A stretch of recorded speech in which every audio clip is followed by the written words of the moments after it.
This all occurred 5 years ago. I had a friend in high school who I'll refer to as D, and D and I were very good friends for a long time. I was having home issues at the time and had developed some anxiety due to it.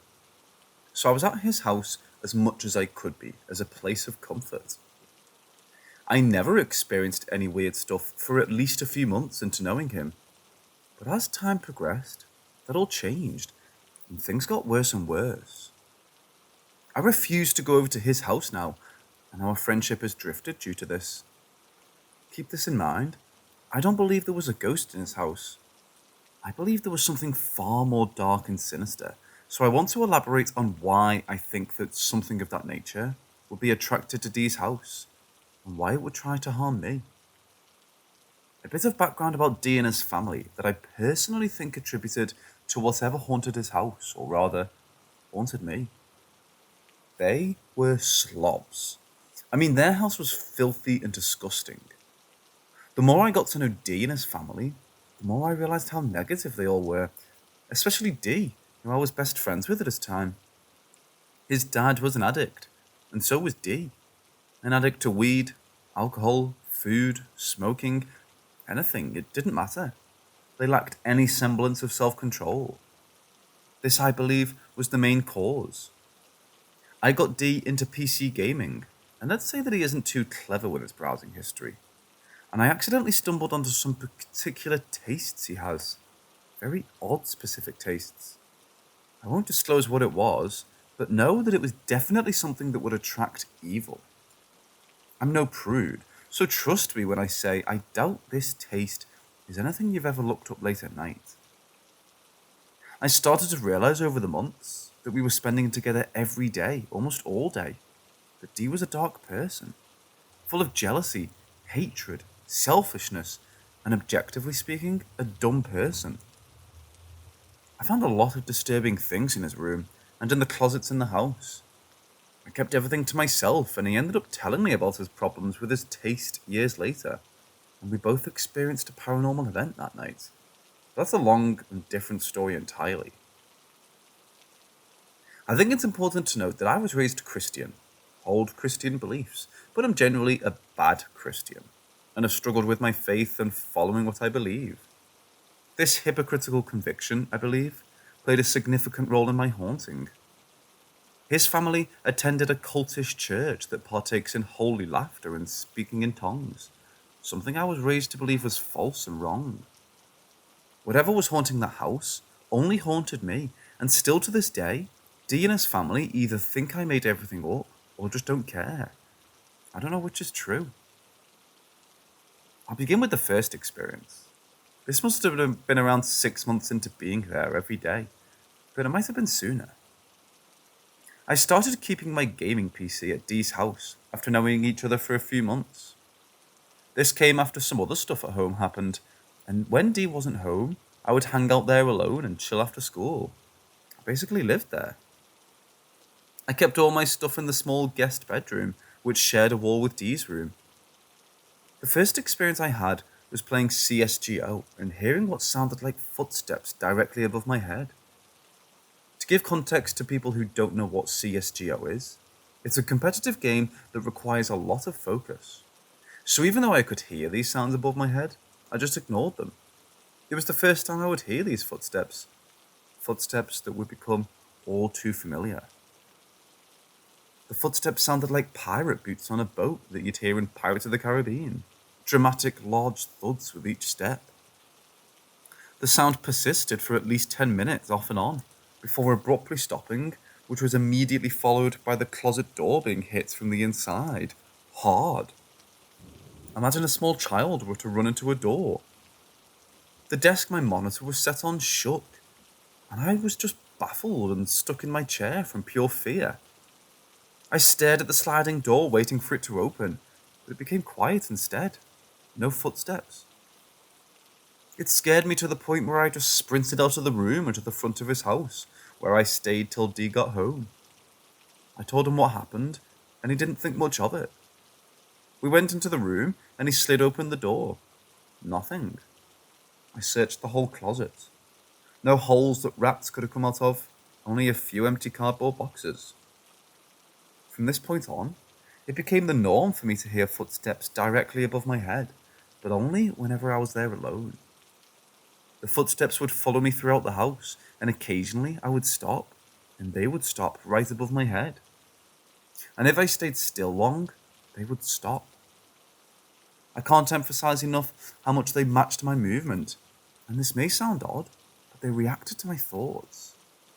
I would think to myself, okay, I'm going to move in 3, 2, 1. Then before I actually moved, the footsteps would stomp around and walk in circles. It was horrifying, and I seriously couldn't explain it to myself. This was disturbing to me, but I really didn't have anywhere else to go, so I just ignored it and chalked it up to rats or something. This phenomenon would happen every few days when I was alone in the house, and each time it made me so scared and made me feel so alone. Fast forward a year maybe. I'm lying in bed, it's Saturday morning, and I'm there in the house alone in the guest room. Dee's at work, his parents aren't home. It's 11 a.m, and I'm scrolling mindlessly on my phone. Breaking the dead silence instantly, I hear footsteps in the attic, but this time running from across the house very aggressively to exactly over my head. I remember it vividly. The running stopped right over my head, and I just laid there in fear and silence. The footsteps seemed like they were angry, and for the first time, I felt a presence. It's hard to explain, but imagine your eyes are closed and someone gets very close to your face. Even though you can't see or hear them, you can sense them. That's how it began to feel with this thing. I would sense it before I heard it. I became very acute to its presence over the years. It was a good 2 minutes before I went to get out of the bed, and then, exactly as I had mentioned with the footsteps to the thought of myself moving, a loud crash directly above me, right where I was looking, straight into the ceiling from the attic. It was as if you were deadlifting 150 pounds and then threw it on the ground as hard as you could. I immediately sprinted out of the house, except this time I walked home, because I knew it would be hours before anyone was home. This is where I started dreading sleeping at his house. Was it in his attic? I became obsessed with that question. I told Dee this, and he nonchalantly wrote it off as an animal. But as much as I explained it to him that it reacted to my thoughts, he just didn't think much of it. A few days after this, we were in his garage, where there's an entryway into his attic.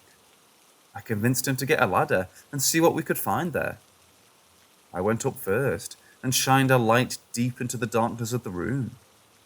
I couldn't see anything, and no amount of money on earth would compel me to enter this room. Something about it was just wrong. I saw, however, a box. A black box. It was in the back right corner of the attic, right above the guest room. I think this box was what was dropped over my head a few days previous. I had Dee look, and he saw it as well. In hindsight, I wish he'd gone in and looked at what was in the box. At this point, I want to clarify that I'm completely stable and have no history of schizophrenia or insanity in my family. I'm an extremely rational person, and up until this point had no interests in belief or spirits or ghosts or demons. I want to preface this because things get a little crazy after this. Dee had a dog, who I'll refer to as P. P and I were best friends. He was truly an extraordinary dog. I loved him with all my heart, and he comforted me in my lowest moments, since life was hard then, and I never really opened up to anyone. When I experienced all these things happening to me, P was there with me. So when I say alone, I really wasn't.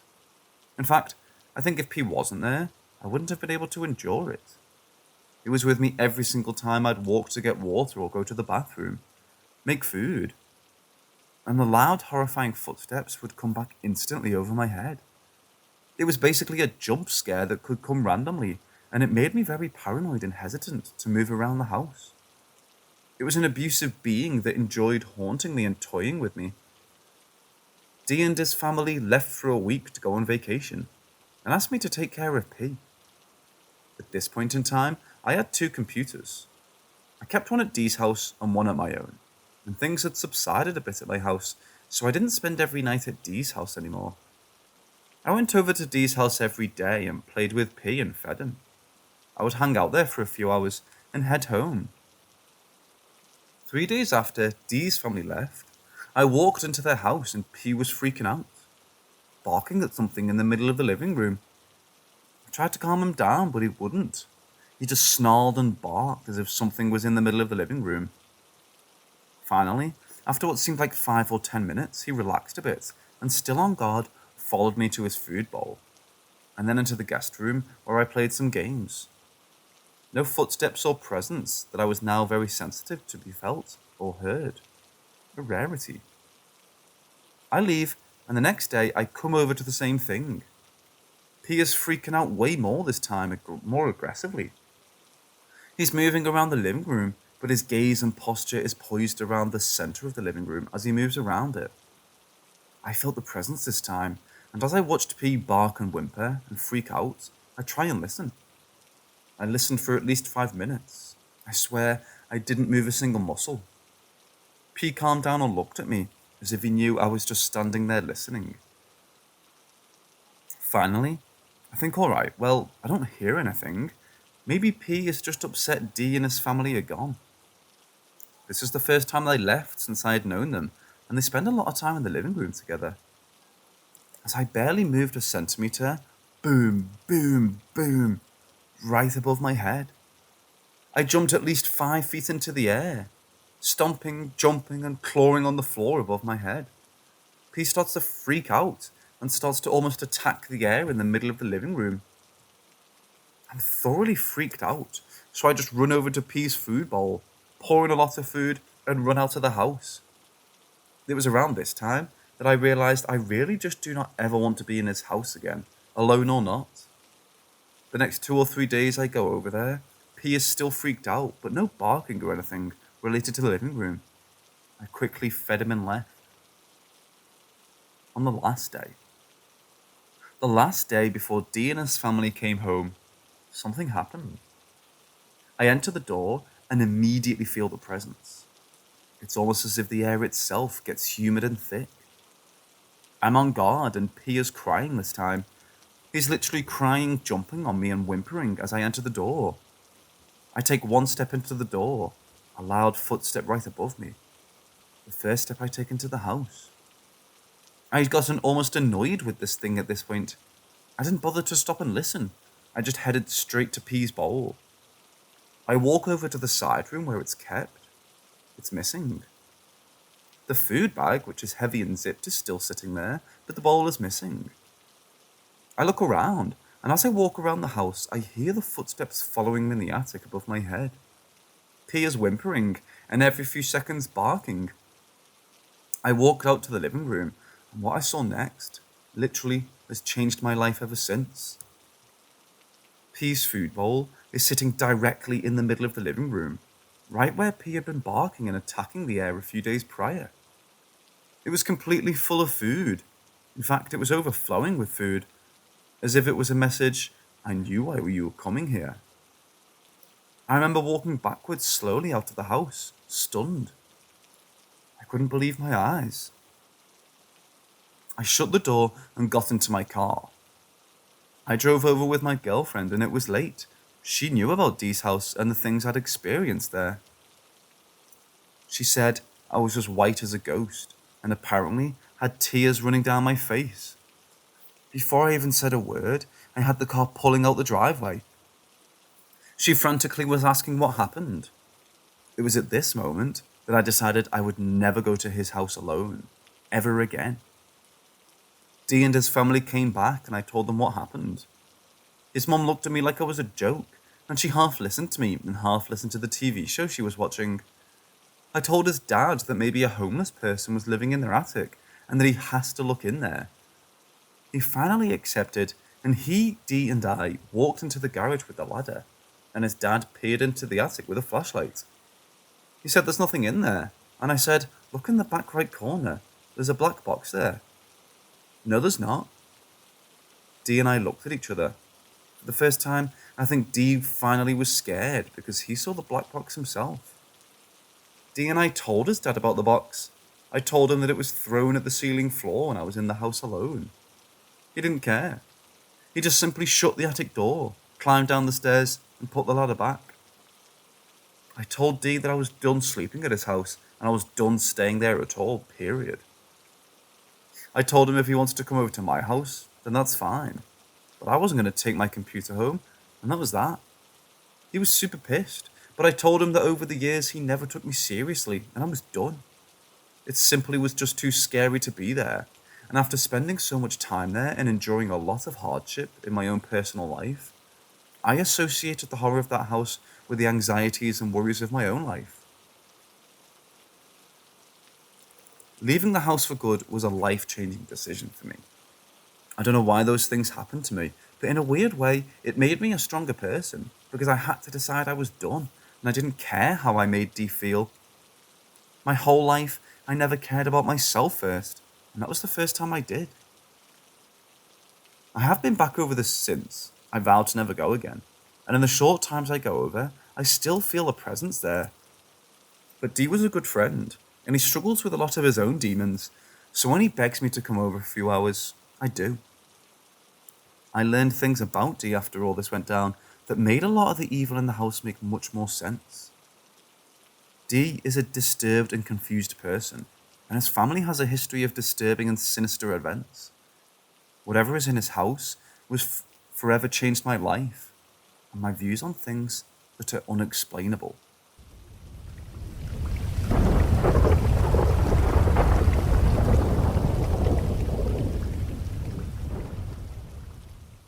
I was home alone with my older brother and sister. My parents weren't home. I can't remember where they went, but it's not important.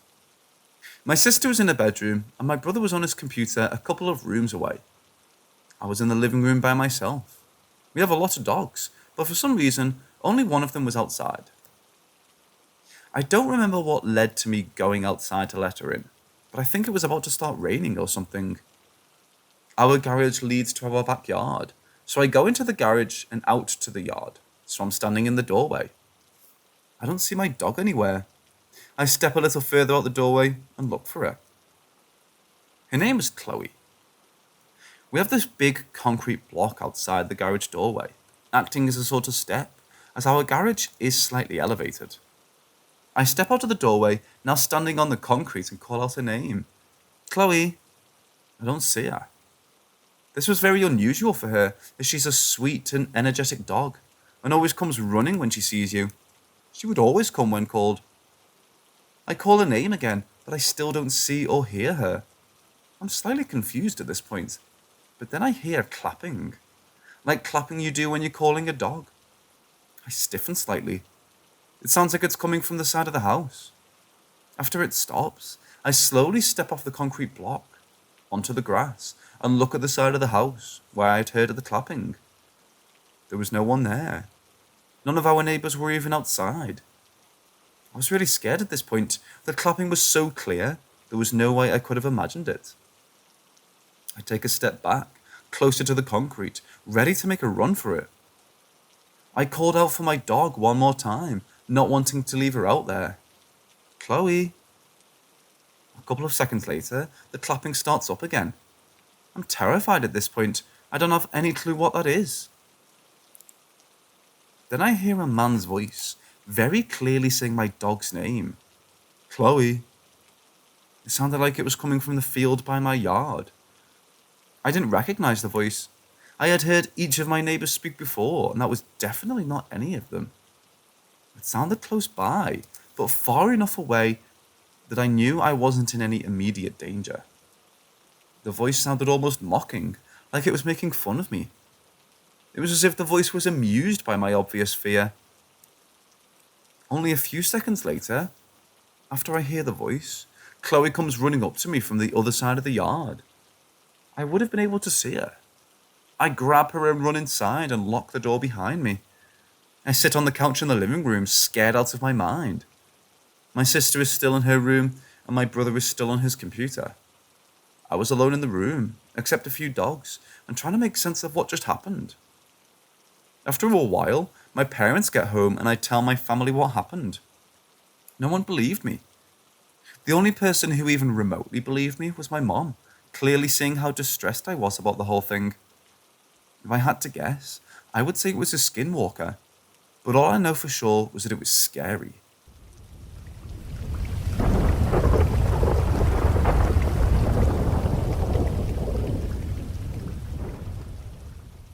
When I was 13 or 14, I met a friend who can sense things.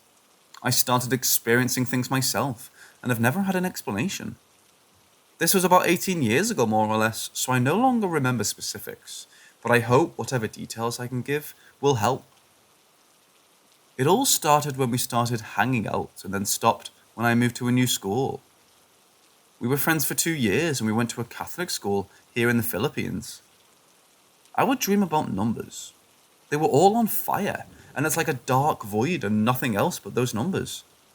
I would try calling them on the phone, but nothing happens.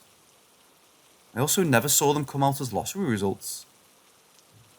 I don't remember how many numbers there are, but it's usually 7 numbers to reach someone, so I guess about 7 to 10 numbers. I would also dream about this woman in red being chased and attacked in her unit. She lived high up. It would always end with her trying to escape through the balcony, and I would see the city lights outside. Sometimes I'm seeing her as her attacker. Sometimes I'm in one corner of the room as a third person. I was on the phone with a friend, and I suddenly had some sort of a vision where I could see her home. I described everything in perfect detail. What lights were on, what the wall colours were, where the plants were displayed, where she sat and where she was going. I was on the phone again with another friend, and he was telling me about the day before, and for some reason, I totally forgot that we never met. But I could remember passing him and told him what he was wearing down to his shoes and where he was walking along. I would feel things around me. One time, I was dreaming that a woman was at the foot of my bed, slowly pulling my blanket. I woke up and saw the blanket slide and fall to the floor in this exact same direction and area she was pulling it from in my dream. I once woke up frozen with my hands on my chest, and it felt so heavy, like something was pushing my body down, and could hear ticking sounds that were the same as that thing that used to lower down caskets. I fell asleep after the struggle and woke up really tired. I dreamt that a young boy was bending over me from behind me. I was in bed facing the other way. He was behind me, and he was bent so that his face was above me where I was facing. That's as far as I can remember for now. It is worth noting that after we went separate ways, things stopped, except for when I start feeling that something bad is going to happen, and I become physically affected, and it actually does happen.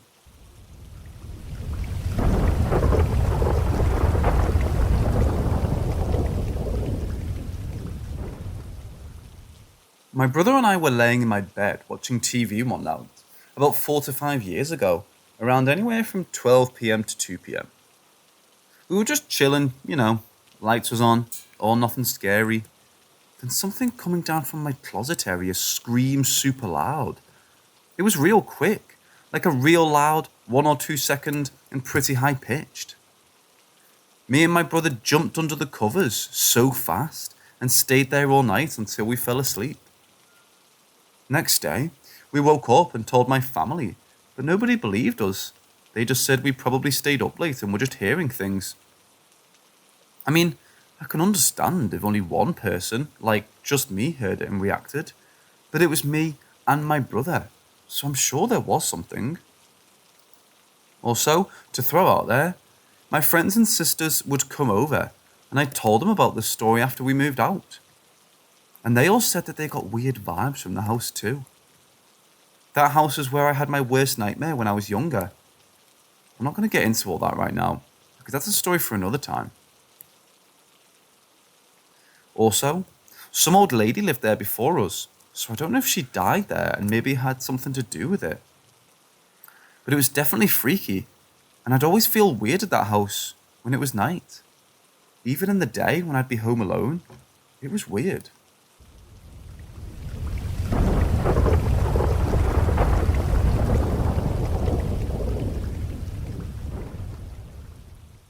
My whole family lives in North Carolina now, but this happened about 8 years ago when we were living in Florida. two-story house whose history of prior owners was unknown to him. He gets off work around 3 p.m. That's when he normally starts doing things around the house, little projects here and there that my grandma gives him. However, this specific week, he was just finishing up recovering from back surgery. Something about bone splinters at the bottom of his spine. Point is, he finally was able to start doing things around the house again. Carefully, of course. On this day, his project was to repaint his office room upstairs, which consisted of removing the wallpaper first. He didn't really pay any mind to where the nanny was. He was just kind of doing his own thing. He knew what he had to do. A few minutes into him sitting on the floor removing the wallpaper, he heard a woman's voice behind him say, "Oh no," in a concerned voice. Not yelling, but not calm either. He remembered it not exactly sounding like Grandma, but discarded it because who else could it be? He turned around mid-sentence and said, "What? You knew I was going to do this," and then stopped when he didn't see anyone there.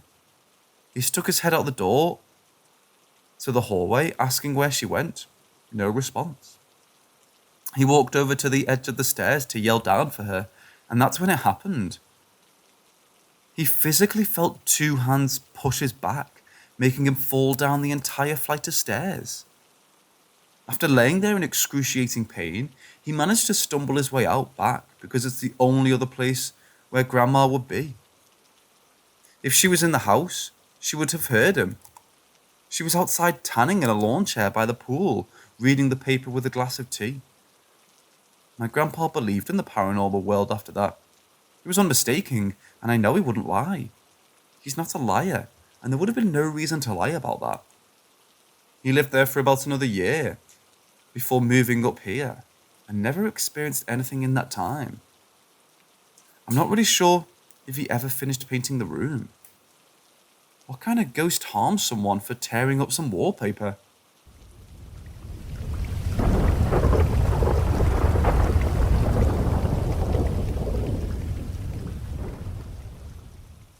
This happened when I was around 3, so I myself do not remember it. My mom had just picked me up from kindergarten and left me in my room while she went to the kitchen to unload my bag and whatnot. She then came into my room maybe 10 to 20 minutes later, and I said, "Bye, see you again soon," as I waved towards the window. Obviously, my mom's first thought was that I either saw a little bird outside, or I simply had an imaginary friend. So she asked who I was talking to which I replied, "My friend, Antonio." My mom doesn't remember the exact name, but says it was a relatively common name. Then she said I stood there staring outside for maybe 5 seconds before I nonchalantly said, "His dad beat him to death." She was very spooked by this comment, especially coming from a 3-year-old, so she asked me to describe what he was wearing. And according to her, I described a boy dressed in typical early 1900s clothing, and asked if he was dirty, and I said no. Apparently she heard me talk to the boy a few more times, but as the months went by, it happened less and less. She asked around her friends and even our pediatrician, and they say kids say disturbing things sometimes, and that she shouldn't worry about it too much, unless it became a more frequent thing. She said she never did further research on the house. She didn't want to ask questions she didn't want to find the answer to.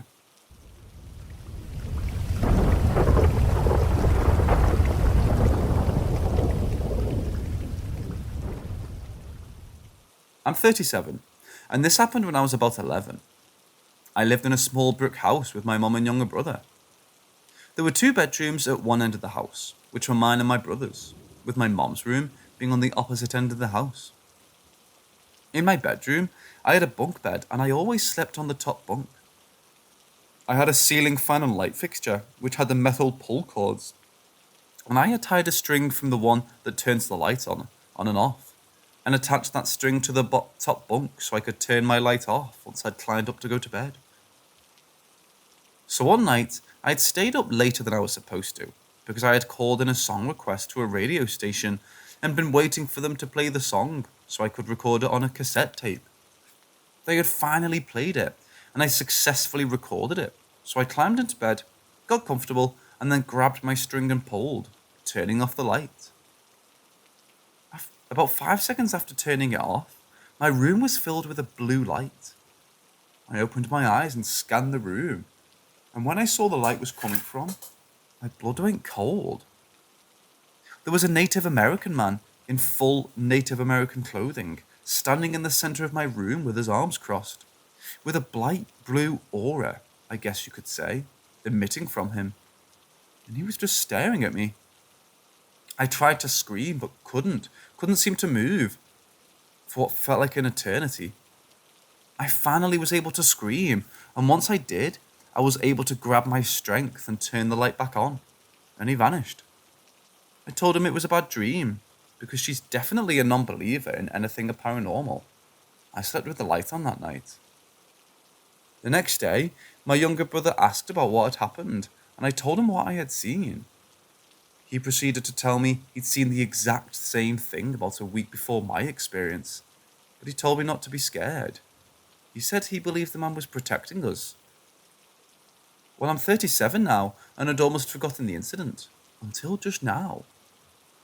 I was listening to Uncle Josh's True Scary Stories podcast, episode 12, and there was a story by an anonymous listener from San Diego who'd seen the exact same man, only he was holding a hatchet. I'm in Tennessee, the opposite side of the country from the anonymous listener. As soon as I heard his story, I began shaking and crying. Now I'm curious. Has anyone else seen him?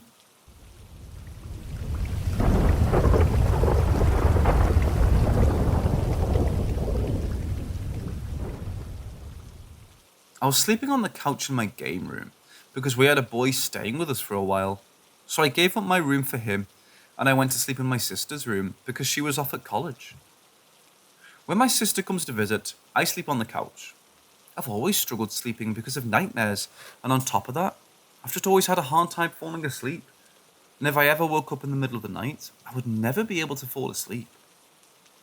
So I was able to fall asleep pretty fast that night. I woke up just at 3 a.m. I couldn't move my body. I couldn't even open my eyes. It freaked me out at first, but then it was just peaceful. It was almost like my senses were amplified. I was fully aware of everything. Then all of a sudden, I felt something come into my room. I don't know how to describe it.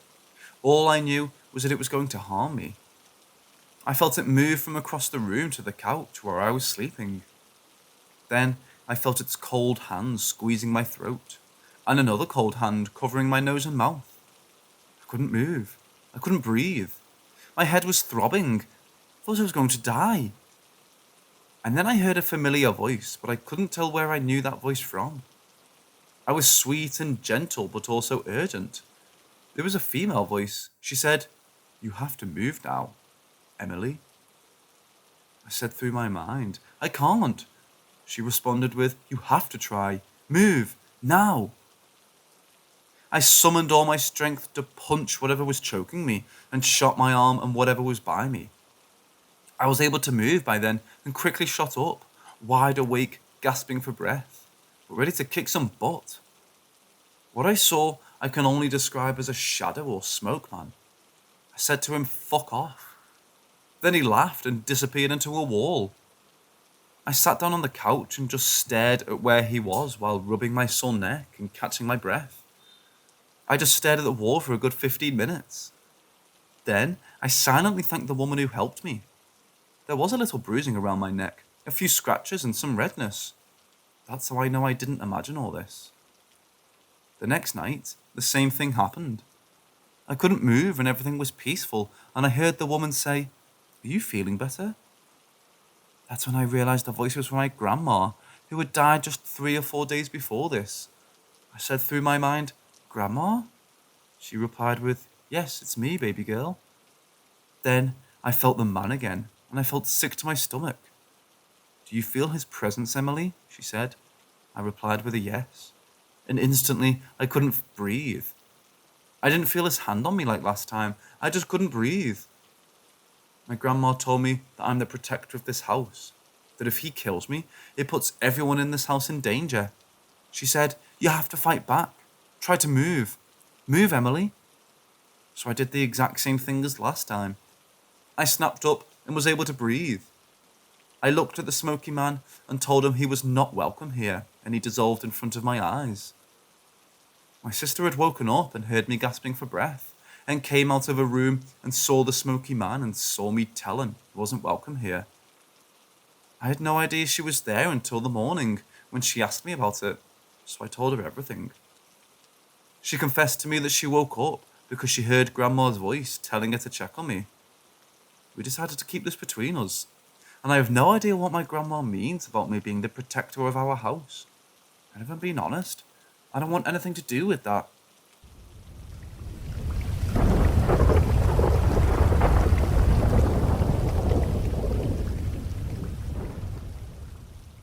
I live on the small Pacific island nation of Kiribati for about a year, last year.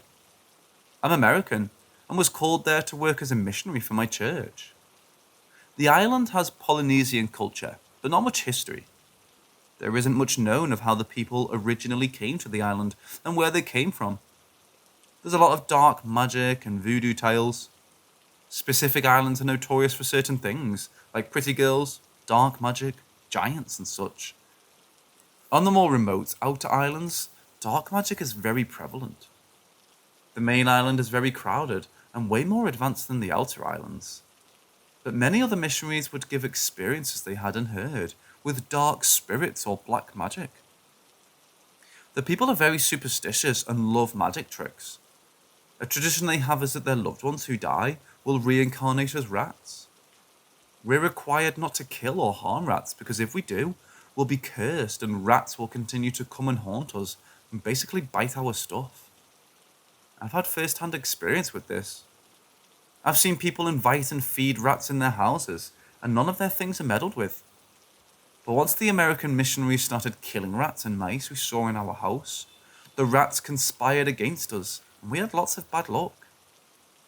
The people also heavily believe in ghosts and spirits and demons. The first town I was a missionary was Bikini Bayo. There was a family we were teaching in the lower side of the town, and it would take a good 10 minutes to bike down there. Our days were sort of busy, and so it was hard to find a time to visit this specific family. All of the other families we were visiting were in the upper side of town. We were only able to visit this family at night, around 8:30 or 9. On one occasion, we came down to teach this family. There was a lot of commotion at the neighbour's house. The Kiribati people loved to throw parties. As we approached the father of the family we were teaching, we asked him what was going on next door. He said it was a funeral. The family next door went through a terrible experience. The daughter of the Korakora family passed away at the age of 7.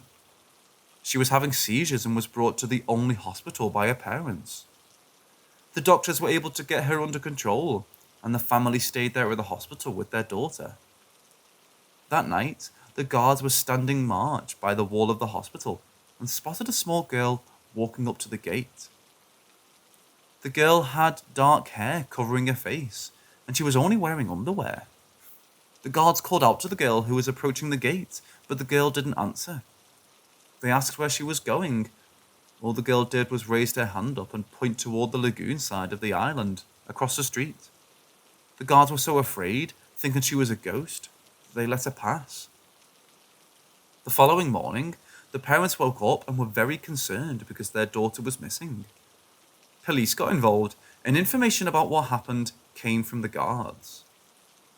A few hours later, the body was found face down in the lagoon. She had drowned and her face was bloated. The girl had walked half a mile out in the low-tide lagoon to drown herself.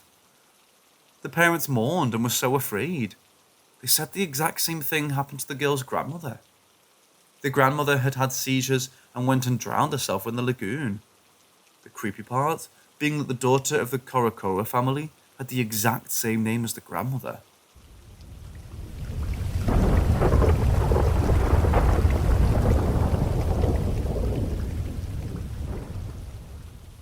When I was around 12 years old, my family and I moved into a semi-detached house just up the street from our previous home. The house wasn't very big, and the floor plans for our part of the house were completely different from our neighbours. Our neighbours were a lovely little family of 4. Husband is from England, and my wife is from Norway, which is where I live. They also had a little 3-year-old girl and a 6-month-old baby boy. Now, I love children, always have, and at the time, I really wanted to start babysitting. It's quite common to start babysitting at age 12, and I was turning 13 a month later anyway, so I wanted to find some small job. As we got to know our neighbours over the first few months of living there, my parents told the neighbours that if they needed a sitter, then it would be nice if they would consider trying me out. Seeing as it would be my first job as a babysitter, we thought it would be smart to start with my next door neighbours, seeing as my parents would literally be on the other side of the wall in case anything happened. Cut to a Friday night when my neighbours went to a party that was happening just down our street. I got there at around 8 p.m, and the parents told me they'd come home at around 2 or 3 a.m. Both kids were already sleeping, so they told me to just put on a movie and relax. Now, these kids were the easiest to babysit ever. Once you put them to bed and they fall asleep, absolutely nothing would wake them up. They are some of the heaviest sleepers I've ever seen, so babysitting them was usually pretty uneventful. I was on the couch watching Avatar in the living room on the second floor. The kids had their own separate bedroom that was just downstairs, where the front door was. I could basically see their bedrooms from where I was sitting, as the place was quite small. Because of the hallway, I couldn't see the front door. Now again, this house was very small, so as long as the TV wasn't on too loud, then I could hear everything that happened downstairs. At around midnight, I heard the front door unlock and my neighbours walked in whilst talking. I heard them close the door and that they started taking off their jackets and shoes. I thought it was a bit weird that they hadn't called to let me know that they were coming home early. I just assumed that it must have slipped their minds, so I went downstairs to greet them. I could hear them talking up until the point that I came around the corner to the hallway that led to the door. There wasn't anybody there. The talking fell silent the second I turned the corner. The only sound was from the TV upstairs. My heart started beating so fast and my head was rushing. I ran to the bedrooms and checked the kids before I searched the rest of the house. I opened every door, checked every cabinet for anything that would explain what just happened. There was nothing there. The kids were still sound asleep. Eventually, I convinced myself I was imagining things. I checked the kids one last time and made sure that their doors were wide open so that I could see them from upstairs. I sat down to finish the movie whilst trying to process what had just happened, but when I sat down, I noticed the TV had been shut off even though I had left it on. When I turned it back on, there was just snow on the screen. I couldn't for the life of me get it to work again. That's when the talking downstairs started up again. Not only that, but the baby started screaming bloody murder. This baby never woke up from naps and definitely wouldn't ever scream the way it did that night. I've never in my life ran down a staircase as fast as I did that night. I rushed towards the baby's bedroom, only to find the door closed. I ripped the door open, picked up the baby, and rushed to pick up his sister. I took them both upstairs and held those kids for almost 3 hours before the parents came back home. The talking and sounds downstairs came and went, as I had the kids with me on the couch. I held them as close to me as I could and tried my best to keep them asleep. As the parents came home, I was too scared to walk downstairs to greet them. I couldn't be sure if it was actually them or not until they walked up the stairs where they found me clutching their children. Obviously, they noticed I was upset and asked me what had happened. I honestly felt like I had lost my mind at that point, but I told them the story anyway. After I was finished, they told me that it wasn't the first time that anything like that had happened before. Apparently, they heard voices all the time at night. I was kind of mortified that they didn't think to warn me before, but they said they were sorry that this happened to me, and the mom walked me home to my house. I slept with the lights on in my room for almost a month after that. Believe it or not, I did go back and I babysat those kids again.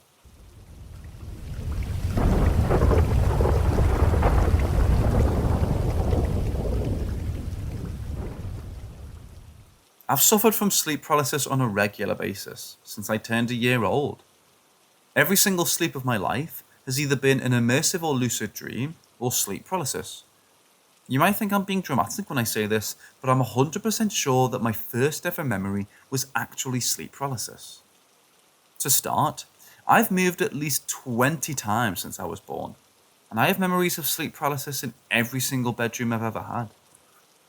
We moved from my first house when I was around 1 year and a couple of months, so my first experience was a little bit after my first birthday.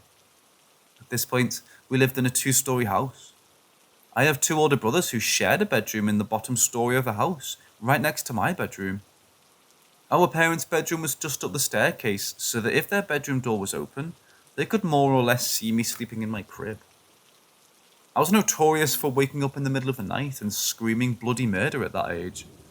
According to my mom, there was absolutely nothing they could do to put me back to sleep, as long as I was still downstairs in my room.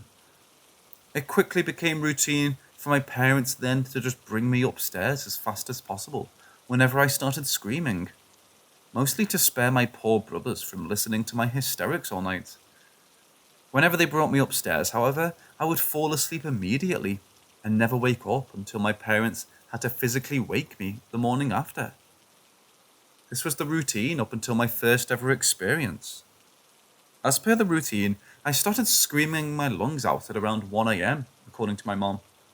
She picked me up as usual and brought me upstairs to their bedroom and put me in their bed where I quickly fell silent.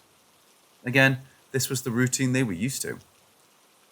Now this is where my first ever memory starts.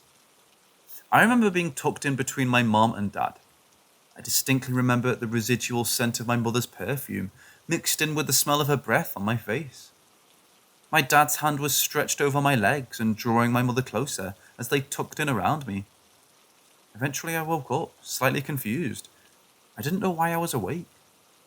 I remember feeling very confused, and I wanted to try to explore the room, try to find out what had woken me up. No matter how hard I tried though, I couldn't move a single muscle in my body. My eyes darted around the room, desperately trying to discover the source of my discomfort. Feeling absolutely helpless, I tried screaming out to try to wake my mom or dad so that they could help me. But no matter how hard I tried, I couldn't make a single sound. I distinctly remember the feeling of my tears running down my cheeks as I was laying there mortified over the fact that I couldn't make a single sound. That's when I saw him. Saw them. 2 peculiar figures standing at the edge of the bed. Their forms were illuminated by the subtle glow of the moonlight, creeping through the curtains of the window behind them. The figure on the left was tallest. The one on the right was around half a head shorter. I couldn't really see much detail on their bodies, as their bodies looked almost as if they were out of focus. No matter how hard I tried, I couldn't focus on any detail.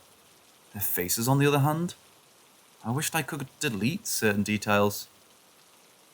I want to reiterate again that I was just barely a year old at this point. My reference bank of people at this point was my parents and my 2 older brothers. Seeing these 2 figures standing at the edge of the bed, I remember immediately thinking that this had to be my brothers wearing masks or something. The worst thing though, was that even though I thought that the figures in front of me were my brothers, I was still terrified. Their faces held the most grotesque grimaces I've ever seen, and I still don't understand how I imagined them. The only way I can describe how the expressions were is imagine if a fox and a badger were taxidermied, but the taxidermist's main inspiration was the uncanny valley. I spent years believing my brothers hid these horrible animal faces and would spend those nights at the end of my parents' bed, just staring at me, just tilting their heads as they examined my small form, gasping, fighting against everything keeping me from making noise. No matter what I did though, I could never break eye contact with them. I know my description of my first ever sleep paralysis encounter might seem a bit long and too detailed. The thing is though, although the subject of my sleep paralysis has changed hundreds of times since then, they've always just stared at me. There's been talking, sure, but it's never been directed to me. I've had sleep paralysis where I've heard my entire family being murdered. I've heard people screaming outside my house is on fire and that everyone needs to evacuate. But no one has ever talked to me. In 22 years of sleep paralysis, almost every single month, There was always at least one figure just standing at the foot of my bed, just staring at me, keeping eye contact. They've never, ever asked me a single question. They've never said anything directly to me. They've only ever stared at me. Until last night. The last few weeks have been filled with the weirdest kind of sleep paralysis I've ever experienced. I haven't experienced sleep paralysis much in the past few years. An isolated experience here and there, but nothing other than that. I used to sleep 10 to 14 hours every time I had the time to sleep in. This was especially true during weekends. As long as my blinders were up, I could sleep until physically disturbed. The past few months, however, something has changed. No matter how tired I feel, I cannot sleep longer than 6 a.m. at most. It absolutely doesn't matter how late I stay up, I still wake up at 6 a.m. on the dot. It's not that I feel I've slept enough at that point either. I'll wake up exhausted and go to sleep even more exhausted, and still wake up at 6 a.m., only to repeat the pattern. Yesterday, I went to sleep at around 10:45. I've been sick all week, and I had a lecture today that I was excited for, and I wanted to make sure I was well rested for the next day. As I've said, I'm a 22-year-old student. I live alone in the same apartment I've lived in for 2 years with my cat that I've had since I was 8 years old. I haven't heard a single sound from a neighbour in the entirety of these 2 years. I went to sleep yesterday at around 2 a.m, absolutely exhausted. My cat fell asleep in between my legs, and I can't even say that I had any dreams. That was honestly my first sign that this wasn't going to be a quiet evening for me. My cat did wake up a couple of times in the early night, poking me and trying to get my attention. After 15 years, I know exactly how it feels when she's the one to wake me up. There's absolutely no room for confusion. I woke up at around 3 a.m. last night. Immediately, I was struck by this sudden, small feeling I'd never felt before in my life. I couldn't open my eyes. No matter how fucking hard I tried. No matter how fucking hard I wanted, I couldn't fucking open my eyes. At this point, I tried my hardest to scream as loud as I thought was possible. I could feel the weight of my cat sleeping peacefully on my legs, even though I still couldn't see her. I screamed and screamed. I pushed and tore my voice apart as hard as I could to escape this horrible unholiness. My forced mutism and blindness kept me hostage as my body still laid in my bed, completely paralyzed. My only connection to reality right now was my cat. I could still hear her purring. I could hear a water fountain trickling in the background. I could still hear her making biscuits while pouring at me. The sound of it all in place of my forced silence was almost deafening as I laid there sleeping. That was until the point it all stopped. I struggled against my own body, trying to force my eyes open, to no avail. The harder I tried to force my eyes open, the harder and more painful it became. I couldn't get a single glimpse of what was happening. As it happened, though, I felt a large hand grab the lower part of my face and push it down into the dark. The hand kept a firm hand on my face, and as it kept down, I could hear this one voice reverberate almost inside my ears as they were screaming at me. Hey, Eli. Hey, how does it feel? I see you. Look at me. Tell me how it is. Hey, fucking listen to me. Tell me, look at me. Come on, I fucking dare you. Tell me how you fucking feel, huh? Tell me how you fucking feel. Hello? Hello? Hello, I see you. Tell me how it fucking feels. No matter how much I kept trying to scream, I just couldn't make it stop. The voice just kept repeating the same thing, never allowing me to see anything until I begged it to stop. The screaming kept on going for about 45 minutes. It felt like before I was physically able to open my eyes and make them stop. I'm terrified to go to sleep tonight.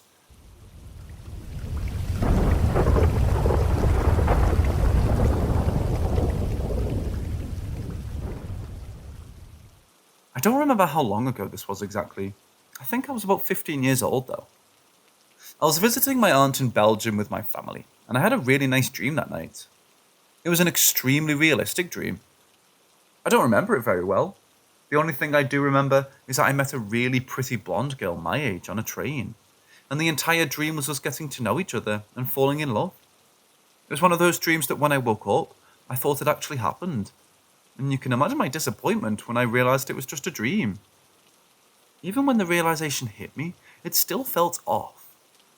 I'm used to having realistic dreams, but this felt very different. Later that day, we were going on a train to visit my grandparents in Germany. We hopped on the train and slept for the majority of the train ride. As we were getting off the train, I glanced down the aisle, and there I saw a girl who looked identical to the girl in my dream. She looked up and we looked at each other, and I saw her gasp noticeably when she saw me. There's no doubt in my mind it was a look of surprise, and I could tell she recognised me. My parents pulled me off the train and that was it. It's been like 4 years, but I won't ever forget that look on her face.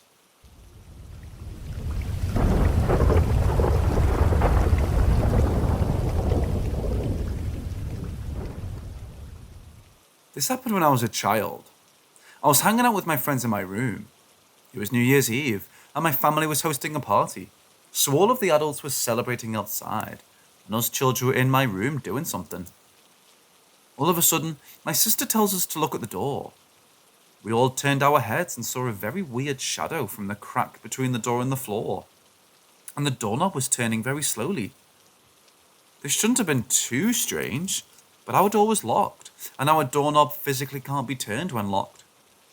The kids in the room went from being confused to scared, and without thinking about it too much, I leapt to my feet and opened the door to see what was going on.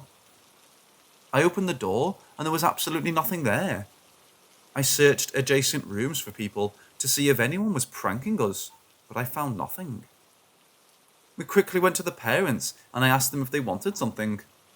They looked at me confused, and my dad said they were good. After the party, I told my parents what happened and that we should move out, since at this point I was very scared. They didn't believe me and thought I was either making it up or imagining it. I know what happened though, since not only my sister, but all of the kids who were there remember the experience vividly.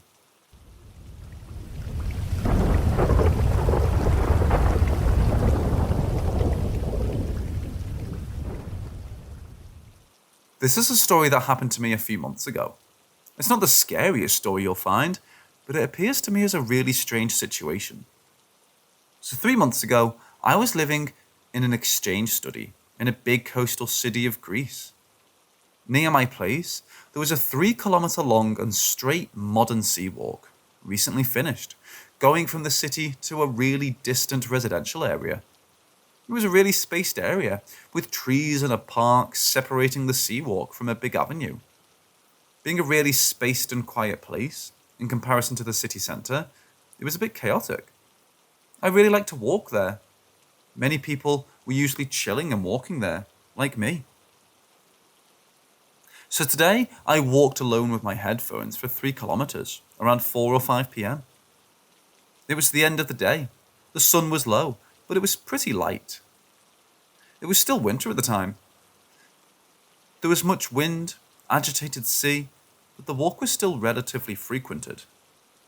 At the end of the sea walk, there's a big red building next to the sea, making the walk bypassing it, going right, then left, following the sea.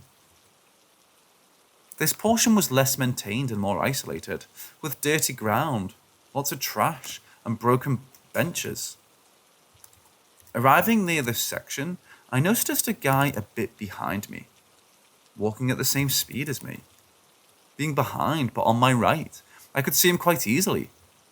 He was a small guy, around 30 years old, with a beard, medium long hair, and a hooded blue jacket. I didn't really care for him until I walked on the neglected portion at the end of the sea walk.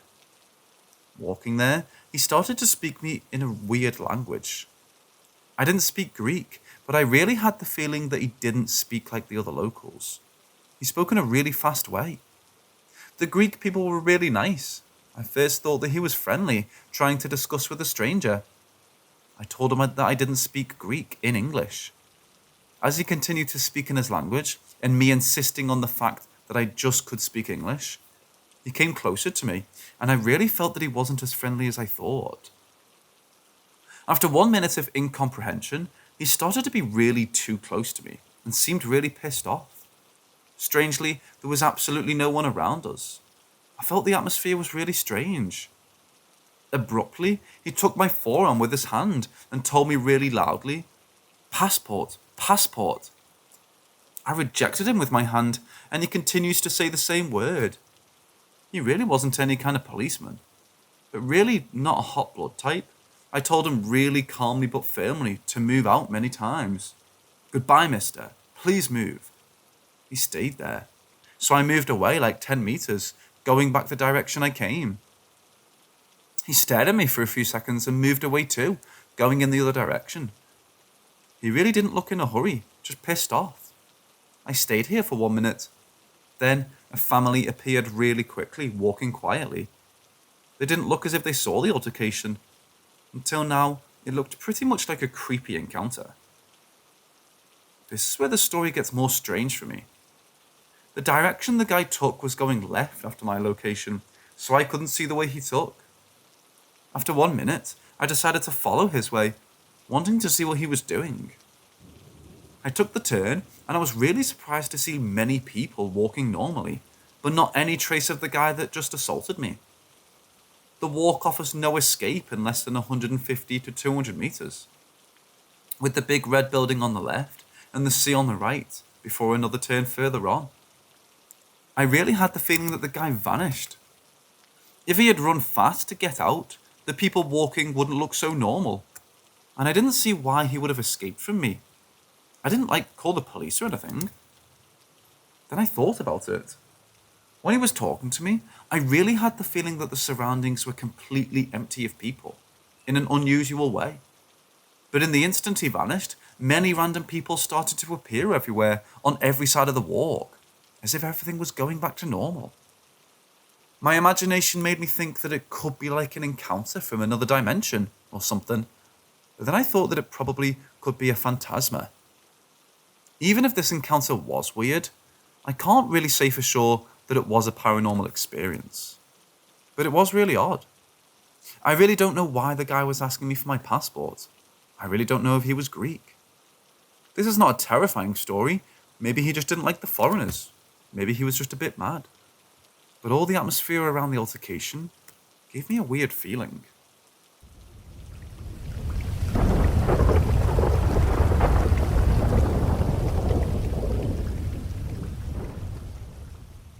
This happened a few years ago. At the time, I was living in an apartment with my mom and brother in Minnesota, and I was just about to move back home. We had only moved to Minnesota for 2 years, and this was the last year. We lived on the second floor in this apartment building in a very small town. My bedroom window faced the cornfield across the street, and our street had literally no streetlights on it. The closest thing to a streetlight was the apartment sign that had those lights on it that highlight the sign at night. There was a neighborhood right next to our apartment building, and that was the only neighborhood for a little bit. Like I said, small town in Minnesota. One night, like the same week that I moved back to my home state, I was sitting at my piano in front of my bedroom window, and I saw something poking its head out of the corn across the street. Like I said, there were no streetlights, but the apartment highlighting lights were those bright enough so I was able to see it was a black ghost just sticking its head out of the corn. It was odd, but the cornfield belonged to a farm, so I just figured one of the goats had escaped. I go back to my piano doing whatever, when I get curious and look up, and see the goat is not in the middle of the street, just facing my apartment building. It was probably around midnight when I saw this and naturally got creeped out, because earlier I had just finished watching some horror movie with my mom. So I got up and moved to my bed just to be away from my window. About an hour goes by, and my curiosity gets the better of me, and I get to peek out my window and see the goat in the grass of my apartment complex. Because the goat was so much closer and in a better light from the apartment sign, I could see that instead of front hooves, this goat had hands, like human hands, or human-ish hands, coming right out of the goat's legs. He had gnarled-looking grey hands with long, skinny fingers that looked mangled and broken. Because I had just watched horror movies and had an overactive imagination, I tried to convince myself he wasn't there and just left my room. I was sleeping on the couch that night. The next fucking morning, I walk into my room and see this greasy handprint with long, broken fingers on the outside of my window, with little black hairs stuck on the grease, on the second floor. I never saw the goat again before I moved, but earlier this year, I had moved in with my boyfriend, and every now and then, since I moved in with him, I've had weird dreams, like vivid dreams with the goat just hanging out in the background. He's there on the side of the road. Camping dream? He's stalking in the background. And it's only the weird, spooky, vivid, nightmarish dreams that he pops up in. The most vivid and spookiest of dreams happened last month. For whatever reason, I was in Salem or a Salem-esque town, dressed in Puritan clothing and everything. It was foggy, night, and I could literally smell the rain and mold on the old wood buildings. I was in a field walking away from the woods towards the town, and the goat was just there watching me walk away from him in the woods.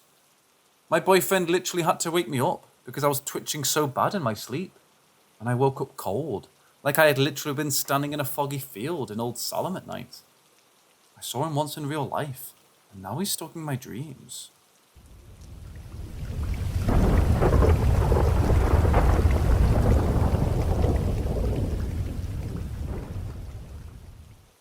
This happened about a year and a half ago, and I'll never forget it. Basically, Mum and I moved into our trailer a few years ago, and knew that it was haunted within a couple of months. Our stuff would disappear and then reappear right next to us, and doors would open and slowly close on their own. But that all stopped after a couple of months, unless friends visited. When friends visit, the ghosts like to try to scare them. Despite knowing our house is haunted, we had no problems since the ghosts never harmed us in any way. Until the day this happened. I was about 18 or 19. At the time, one of my friends and I was scraping wallpaper off my bedroom to paint it. Then my bedroom door, which was previously shut tight, suddenly swung open. My friend jumped up while I laughed and explained to her that ghosts in my house do that sometimes when I have friends over, but they never do any harm. She calmed down, but the door slowly started shutting and then suddenly opened again and again. So I told my friend that maybe it's time we took a break and got some food. While we were in the kitchen, I was looking through the cupboards when my friend said that if a ghost tried to attack her, she'd cut them. I told her not to threaten them because they've never harmed anyone, so there's no reason to threaten them. Then I stood at my kitchen sink to wash a dish, when suddenly it felt like my arm was burning. I looked down and saw several deep scratch marks on my arm. They looked like they spelled a word, but I couldn't tell what. Immediately, I put my arm under cold water to try to cool it down and called my friend over to look. So my friend put down the wallpaper scraper, and then I sat on the couch and showed my friend and told her that's the reason why you never threaten ghosts. And it turned out that while I was showing her my arm at the sink, the scraper disappeared. My arm felt like it was on fire for so long that I had to wrap it up in tight bandages in order for it to stop hurting.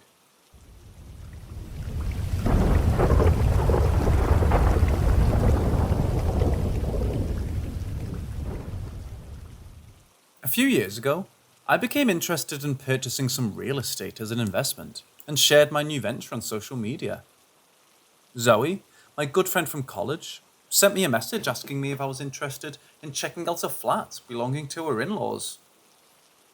The building she's talking about was barely 2 years old and was located in a prestigious residential area. My friend told me that her in-laws bought it off the plan, and it was meant for her husband's brother. He moved in, but a year ago, he suicided in that very flat. She didn't want to live there and told her in-laws to sell it. Zoe told me all this, and I said I didn't mind taking a look. Because a flat like this can usually be a great bargain. A property where an unnatural death has occurred can often be bought for as much as 40% less than normal. However, my in-laws insist on selling it at a regular market price because they don't consider suicide an unnatural death. Only manslaughter is unnatural, she said. Maybe I can convince them. I told her. That was my mistake. So, my husband and I drove to the place at the appointed time. It was indeed a magnificent building, still had the new building smell of paint, and the furnishings were splendid. Zoe was at work and couldn't join me, so I met her in-laws by myself. They showed me around the flat and answered my questions. When I wanted to check out the main bathroom, they said it was where their son had killed himself. He died in the bathtub. He died peacefully, no blood spilled. He used some drug that only medical staff can get, so his mother-in-law said with a bitter smile. I didn't know how to answer. Just opened the door, stepped inside, and took a look around before I got out. I thought to myself that this was indeed a good property. If the price were good, I wouldn't mind buying it. But during our negotiation, the owners insisted that they wouldn't accept any price discount. After 10 minutes talking around and around, I knew I was wasting my time. I thanked them and left. When I sat down in the car, I suddenly felt melancholy. For the first time in gasoline I wasted. For the limited budget I had. For this cruel world. Sad and negative feelings that I never felt before all rushed into my head. I tried my best to stay calm like nothing was happening, but inside my head, I wanted to kill myself. No joking. After I got home, I tried to do something to cheer myself up. I started making some pastry as a way to keep myself occupied. About 20 minutes after I started baking, something strange happened. The sadness and the suicidal thoughts suddenly vanished, and I smelled cologne. I didn't use perfume, and I was the only person in the kitchen. At that moment, I realized that the soul of Zoe's suicided brother-in-law must have followed me home. It's him who passed me the terrible thoughts and feelings which he had felt before he died. And the cologne must have been his. I couldn't keep this to myself and told my friend everything and told her not to think I'm crazy. Zoe said that she knew what I was talking about because she also smelled it. That's why she refuses to live there. That's why she and her husband have lived there for just a few months until she insisted on moving out, no matter what it took. I've had many other strange encounters in my life, but this experience was like a solid proof that I really can communicate with the other world.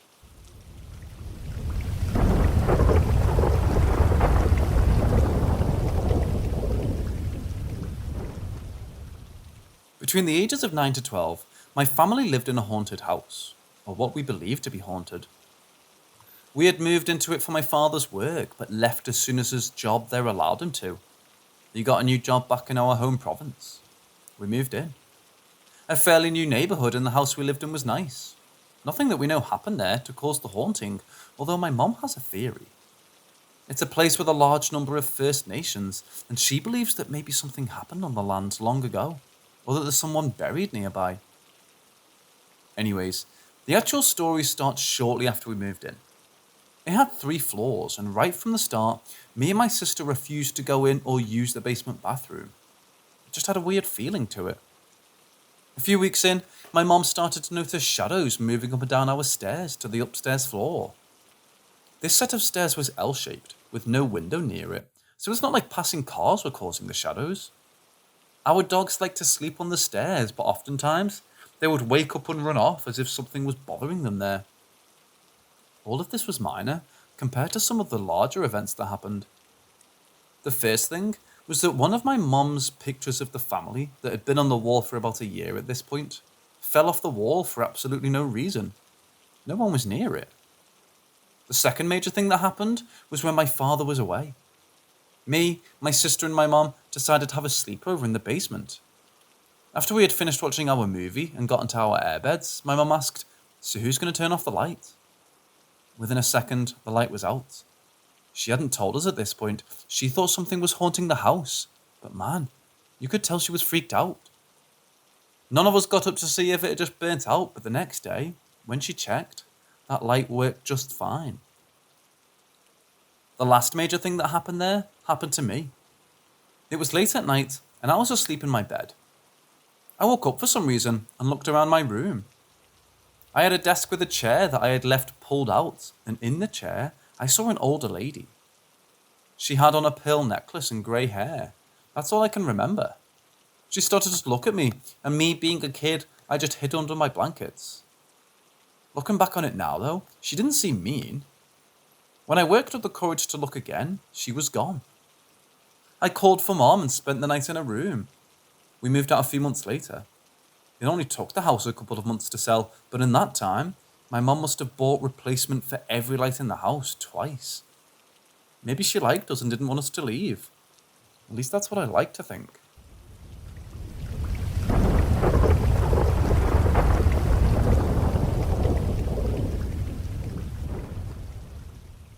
So this happened last night while I was watching a bunch of the old Zero Punctuation, a funny video game reviewer, videos on YouTube before bed.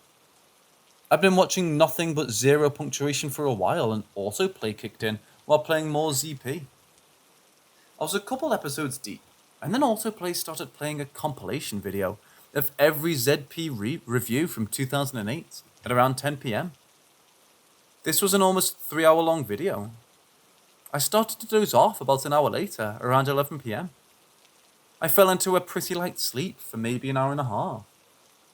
Around 1:45, I started to wake up because I could hear a really shrill ringing noise cutting in and out of what sounded like TV static. When I opened my eyes, there was a video playing on my laptop, and it jolted me awake. Along with the really awful high-pitched ringing and static noise, the video was showing distorted black figures moving around a bright white background. I vividly remember a distorted-looking face circling around a sort of square box thing. It was kind of glitching and making erratic jumps as it moved, and every time a glitch or jump happened, it would make a noise like a record skipping or scratching. It kind of reminded me of those analog horror stories that are popular on YouTube right now. It scared me to death, and I remember instinctively moving my hand in front of the screen, like when a jump scare happens in a horror movie. I reached out with my other hand and hit the keyboard, and like that, another Zero Punctuation video started to play. My heart was pounding and I got up, got some water, walked outside and calmed down. I went back into my bedroom. ZP was still playing, and after another hour of watching, I fell back asleep. I've been thinking about it all day, and I've been trying to rationalize what I saw. First, I thought maybe an analog horror video did start playing. I don't watch them very often, but I have in the past, so maybe one started playing in my autoplay recommended videos.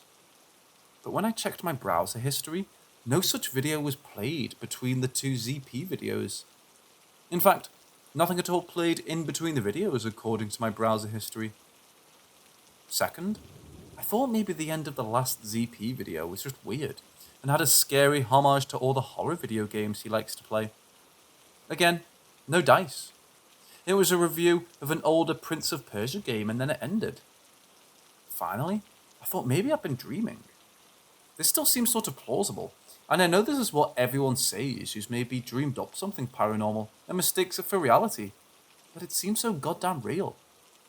Like, I distinctly remember every moment from hearing the noise, to opening my eyes, to shielding my eyes with my hand, and then to finally hitting the keyboard. I've also never had a history of sleep paralysis or being unable to distinguish dreams from reality. Who knows though? Maybe after hitting the ripe old age of 31, my mind is starting to falter. I also want to add real quick that when I looked at my browser history, I checked the length of the video I was watching against when the next video started playing to see if there was any unaccounted time missing. But no, it's all there.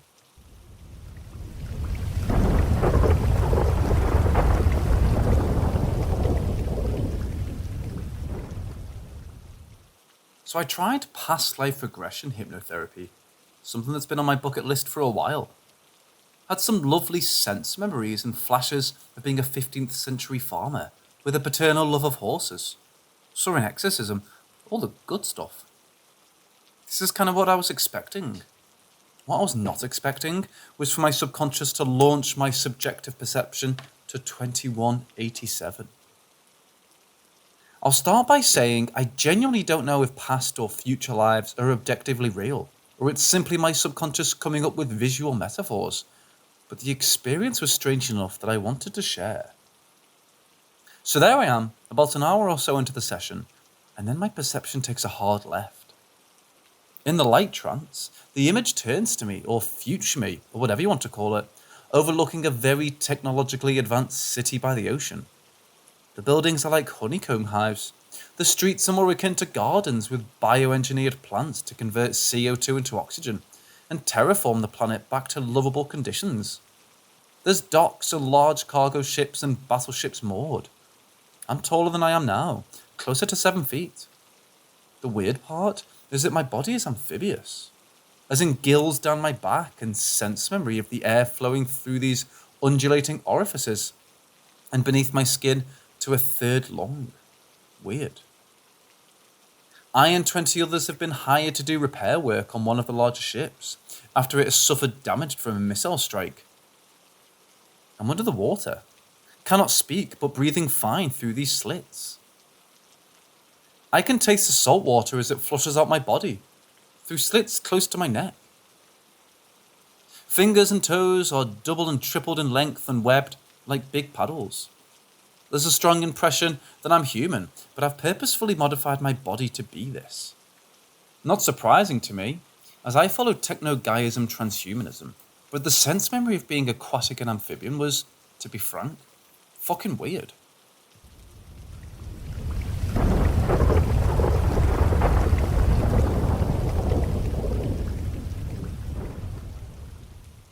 I've had several strange things occur, often enough throughout my lifetime, to no longer just pass them as being a coincidence, or something other than it is. I grew up within households of many different religions, and from a young age showed great interest in spirituality and other religions. People in my family are in direct contact with those practicing religion, ranging from Catholic to occult. My grandmother was overly religious and spent nights awake reading the Bible and praying. This is just some background on how I grew up, spiritually. I spent a great deal of time with other families who practiced occult and Wiccan practices. I love nature. Water is soothing in the woods. I collect crystal quartz and stones that are meant for different uses such as healing.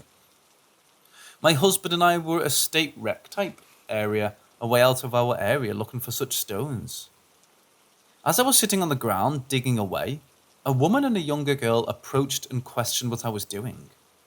The young girl lost interest fast, but the older woman said she was remained. I showed her what I had collected, and even offered her one as a gift. Her face kind of washed over, almost like she dazed out a bit, and she took the stone and said how she would forever keep it and remember the moment.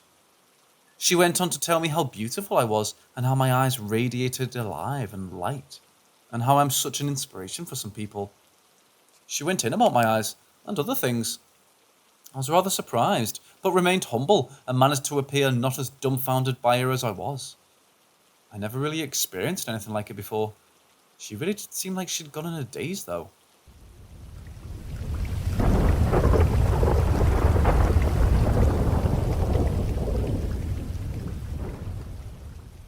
My husband and I frequent a local weekly farmers market.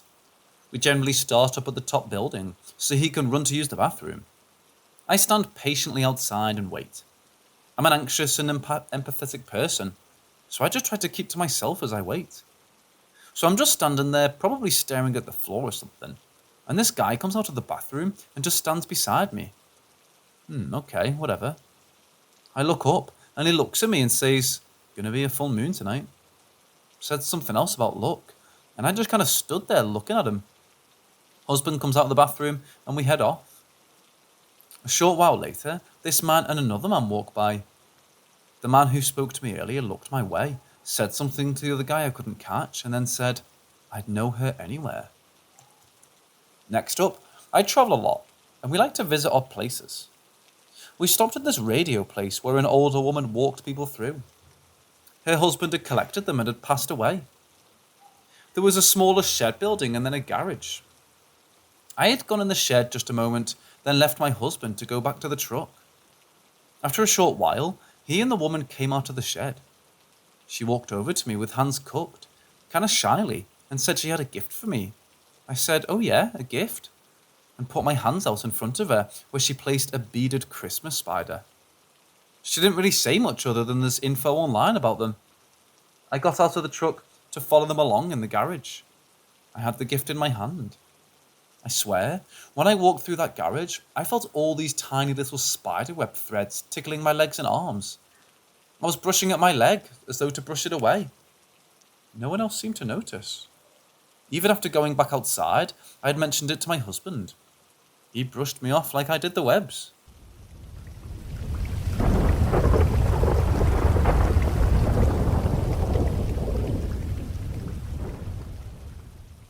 This happened a few years back, in my mid-20s.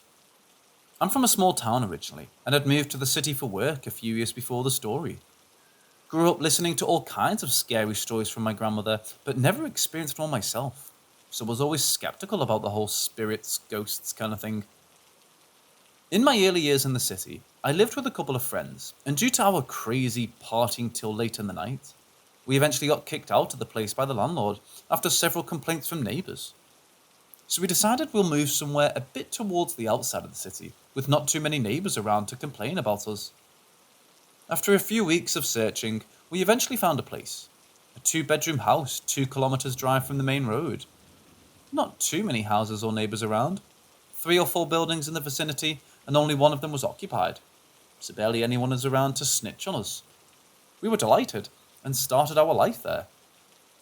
Everything was normal, and fun and games, and our partying continued, and we had gained legendary status in the friend circle for having the perfect place for after parties. A few months into living there, both my friends who were living with me had to move out. One got a better job and moved to another city. The other one had to move back to his hometown to take care of his dad's business as he was ill. So I was left living all by myself in the house, and continued there as it was tough to find a better place, somewhere suitable to my lifestyle and friend circle. My legendary house parties continued as usual. One fine weekend, we started our party early in the afternoon.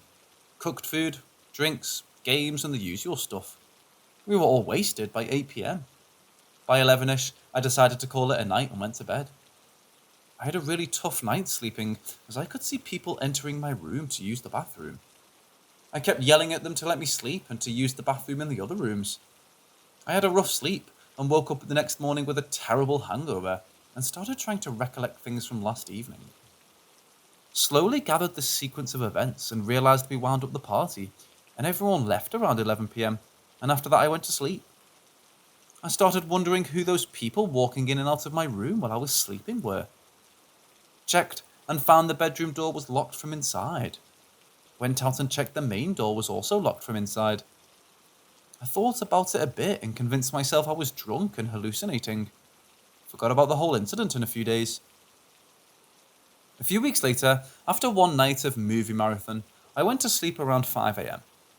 Woke up around 9 a.m, hearing vessels in the kitchen as if someone was working. I got up and went to check, and nothing. Again convinced myself I was hallucinating due to lack of sleep. I proceeded to smoke a bowl, had my breakfast and went back to sleep. Around 12 noon, I get woken up again by someone pulling my leg forcefully, as if someone would when they're angrily trying to wake up someone who's sleeping well past their sleeping time. I jump out of bed and crawl up to see nothing. Again, I blame it on the weed I smoked and convince myself I was hallucinating and get on with my day as usual. As days went by, things started getting weirder. I would often feel the presence of other people in the house as if someone else is living there and minding their own life. The sound of vessels, the sound of flushing toilets in the other rooms and stuff like that. Never heard a human voice though. I continued living there in my unsuspecting, naive fashion, blaming everything on my alcohol and weed.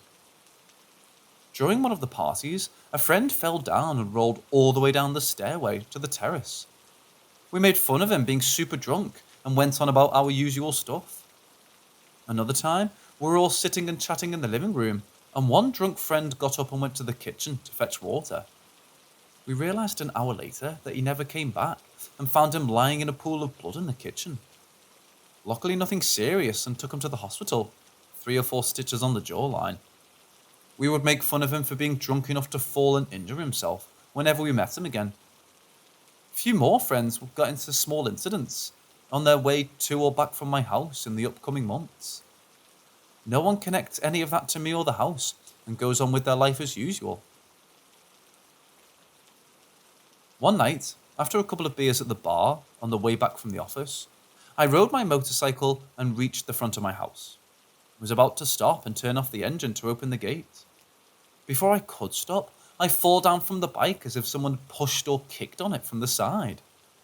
I realized I was hurt this time and called a friend to take me to the hospital and find out I dislocated my right elbow. Friends and family blamed it on my drunk driving, and so did I, even though I'm sure 2 beers couldn't have done that to me. As I was recovering for the next few months, I was completely off everything and sober. During this time, all the noises and weird stuff also vanished from the house. This made me even more convinced about the fact that it was all alcohol or weed-induced hallucinations. After 2 months, we started again. Friends came over, partied and left. I woke up the next day to a phone call with terrible news. My friend who moved to my hometown to take care of his dad's business got into a freak accident with terrible burn injuries all over his body and face. Few of us visited him at the hospital, and it was horrible to see the state he was in. None of us connected any of this to me or the house, and me neither. A few weeks later, I got a call from the landlord giving me 1 month's notice to vacate, saying he was planning to demolish and rebuild. I was gutted, but searched and found a house and moved a bit closer to my office. Crazy house partying days eventually came to an end after a 1.5 years living in that house. After I moved out, everything got better miraculously without me realizing it or acknowledging it. My friend recovers completely from the burn injuries. Within a year, the scars had left. I got promoted in my job. I got to travel to a few countries for work, and I met the girl I finally married. About a year later, and this is when I connected all these dots. I walked into a bar one evening to grab a couple of beers, met a few friends, had a good time, and was about to leave. One random dude walks by me and starts chatting. Regular stuff, and eventually talking about work and stuff.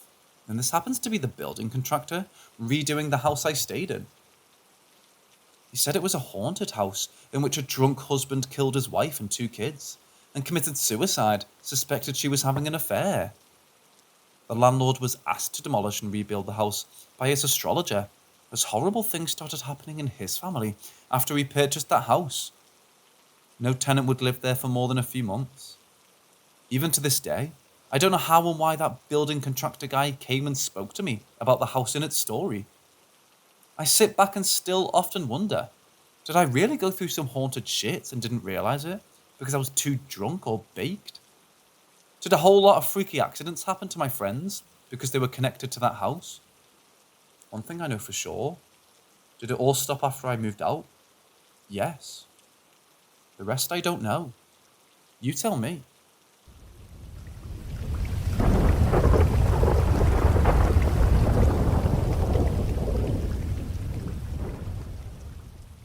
This story is about when I was 14 or 15 years old. It was 3 a.m. in the morning, and I suddenly woke up wanting to pee. So I stood up and went out of my room and went to the kitchen, and then went to the bathroom outside. With my eyes half opened and not quite awake yet, my source of light was by the kitchen door.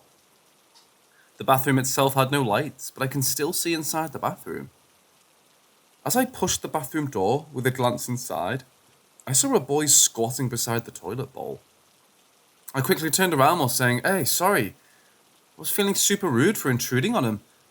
So I then quickly went up the stairs and closed the kitchen door. Then suddenly I had a thought. Since when do we have a young boy? There's no little boy here living with us. I felt a shiver. I then rushed to my bedroom and hid under the covers and felt scared. The bathroom door is facing my bedroom wall then to my back. Also, I could really see the boy crouching his black hair, shirt and pants. Was the 3 a.m. thing where the ghost usually runs rampant true? Or is it caused by my half-awake thing?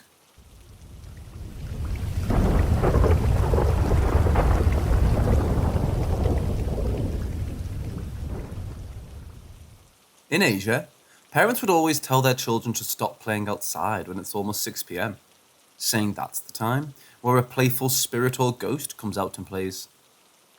When I was 11 years old, My mom would also do that, but this one day, she was preoccupied with my aunt who had just arrived. So they had a lot of catching up, of course. One moment, I was with them eating the snack my aunt brought, and the next, I was outside running to the gatehouse. My father was just outside the gates cutting the grass with a grass cutter. The grass cutter was pretty loud, so I'm sure he wasn't aware I was by the gates playing with it. We were living by the wood factory. My father was the one in charge of the guardhouse and the gate. The gate was pretty big, and when it went up, it could slightly bring me up too. So it was fun, and I felt like flying as I slowly descended with the gate as it went down. As far as I remember, as soon as I put my feet to this heart-shaped steel where the gate is usually at when it's locked, my memory went black there. The next thing, I woke up. I was a few feet down from the gate and my forehead was bleeding. My left thigh was swollen. When I looked up, I saw the huge, and mind you, heavy gate was down the road a few feet away from me. At that time, my thoughts were, how did I get injured? What happened? My dad didn't notice anything. I had to scream for help. I'm not sure who noticed it first, but I was sent to the hospital. All good. But my mother wouldn't tell me more about what happened, and no one ever did. I'd never fainted as far as I remember, and even now, so it was a one-time thing, hopefully. I'm still confused about that day. If the gate pole gave out due to me playing, my last memory should be when I hit it or something. Why was the pole a few feet away from me? Like something placed it a few feet away from me. Also, if I was truly hit with it, there should have been bruises to my body, but there weren't any.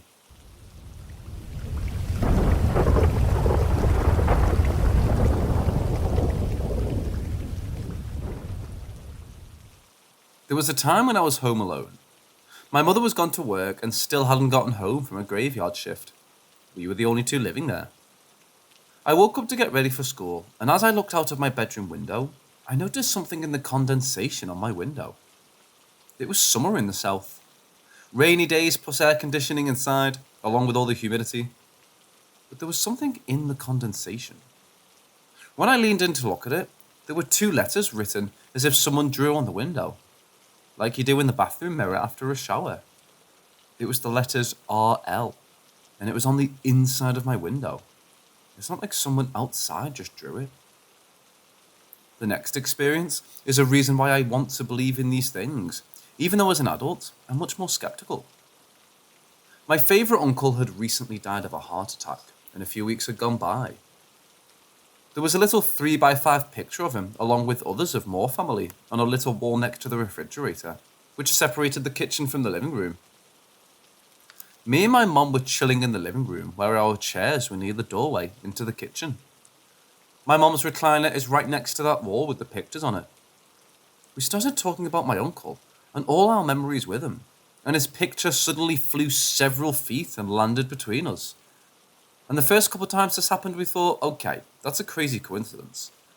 But it happened multiple times. Any time we talked about him, it would fly over to us.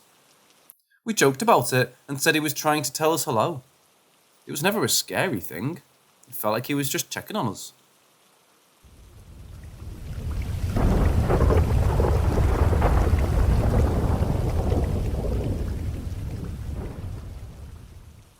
I'll start this by saying I'm not a physicist and don't have any inclination that way. I start every event I do by not joining in when the groups do their protection for the night ahead. For me, experiencing something is my ultimate goal. That proves to myself that what I believe in is real. We were in a room within Guy's cliff doing a seance in front of a large table with chairs all around. We took a seat. There was myself, my mother, my brother, and another group member. When we each had someone hold our shoulders as we focused and asked questions.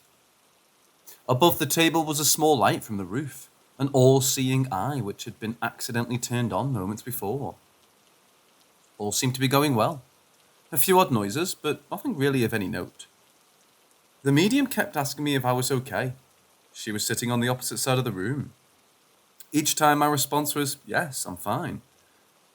The next thing I remember was her shouting in my ear, telling me to come forward and to be left alone. Once I had come around a bit, I was told that the hangman tried to come through me to speak. This was the gentleman who would take the person sentenced to death to the rope and the person who would ultimately hang them. The reports from everyone was that during the seance, my eyes began to roll into my head, and I became unresponsive to any questions I was being asked. Rest of the night, for some very strange reason, I couldn't shake the strong urge to go back to that room, alone. Sit in that room and not move. The fallout of this incident meant broken sleep. I couldn't sleep without the lights on for over a month. No real explanation, but something in my mind just wouldn't rest about that incident.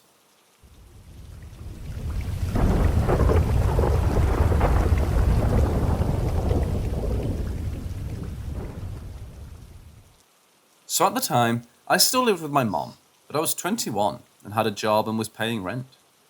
My mom went to Europe on a trip, so I invited my best friend who was also 21 to sleep over. Usually we drink and play video games, but we both had to wake up early to work. We also work at the same place. So we went off to bed in the guest room. Yes, we both sleep in the same bed, because we both have way too many ghost experiences to sleep alone. Anyways, we were laying down and trying to sleep, with my dog sleeping next to us, and it's around 3 o'clock, when all of a sudden, we both heard a weeping or crying sound coming from the door or the closet. We both sit up immediately and look at each other, and then to my dog, to see who it was, but it wasn't any of us. We were just sitting there listening in, and then finally my friend says, "What the fuck, bro?" And it stops.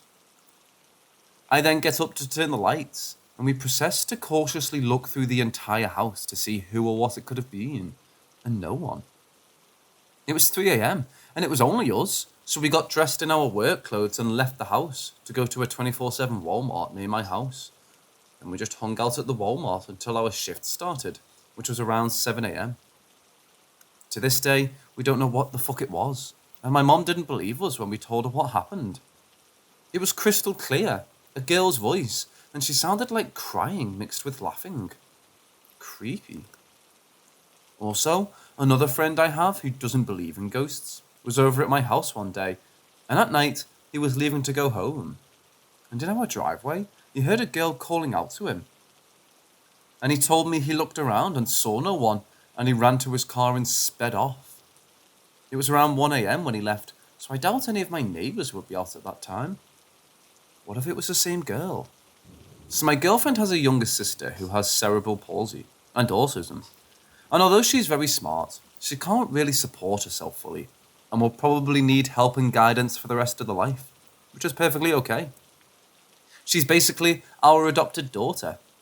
My girlfriend taught her sister how to walk and talk, and basically everything she knows.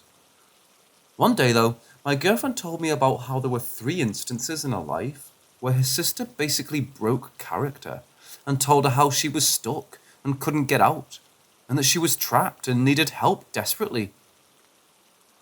Her sister talks in a very specific kiddish and cutish way. She's very innocent, and to this day, at 19 years old, talks to her stuffed animals as if they're real. During the 3 times where she broke character, my girlfriend told me her sister spoke in a certain desperate and adult tone, and made a face like she was scared for her life. And literally the next second, her face would change and she would go back to the way she was before. And my girlfriend told me it would be like her sister didn't remember what just happened moments before. To this day, it scares her and makes her wonder what if her sister is trapped in a childlike state, and sometimes has moments of clarity. I'm not sure, but when she told me, I could tell it was serious, and she's never brought it up ever since, because of how much it creeps her out. Sometimes I get worried that one day she might break character, and only I will be around and I don't know what to do. She's very sweet and we love her just the way she is, but it creeps me out to think what if her mind was just being held hostage by another. Has anybody else had similar experiences?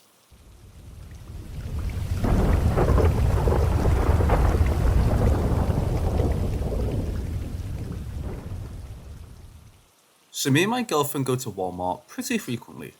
It's cheap, and sometimes they have really cool Disney and anime shirts and stuff like that we like. and it's only 5 minutes from our house.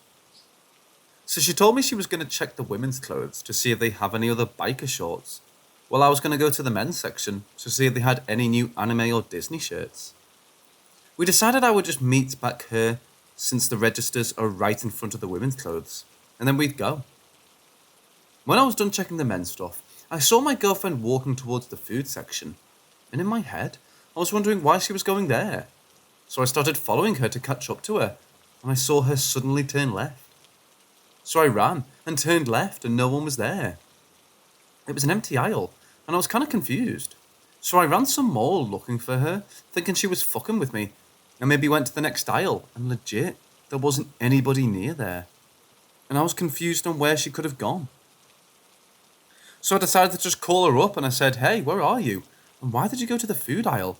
I told you I'd meet back up with you in the women's clothes." And she said, "I am in the women's clothes. I've been in the same spot." Immediately I said, "I just saw you walk here," referring to the section I'm at, and she was really confused. I ran towards the women's section and found her and told her what happened and what I saw. And she said maybe I mistook someone else for her, but my girlfriend's a pretty distinct girl. She's 5'9" and has really long blonde hair and is decked out completely in Disney. She was definitely weirded out, but kind of just shrugged it off. But honestly, I have no clue what happened. I was only like 7 feet from her when she turned the aisle, and I don't think she would have made it all the way down to the next aisle by the time I turned into it. And I ran around the entire vicinity looking for her because I thought it was weird. She was legit trying on clothes when I met back up with her at the women's section. Who the fuck did I see? Or what was it? The fact this happened at Walmart of all places is weird in itself, but it really did freak me out.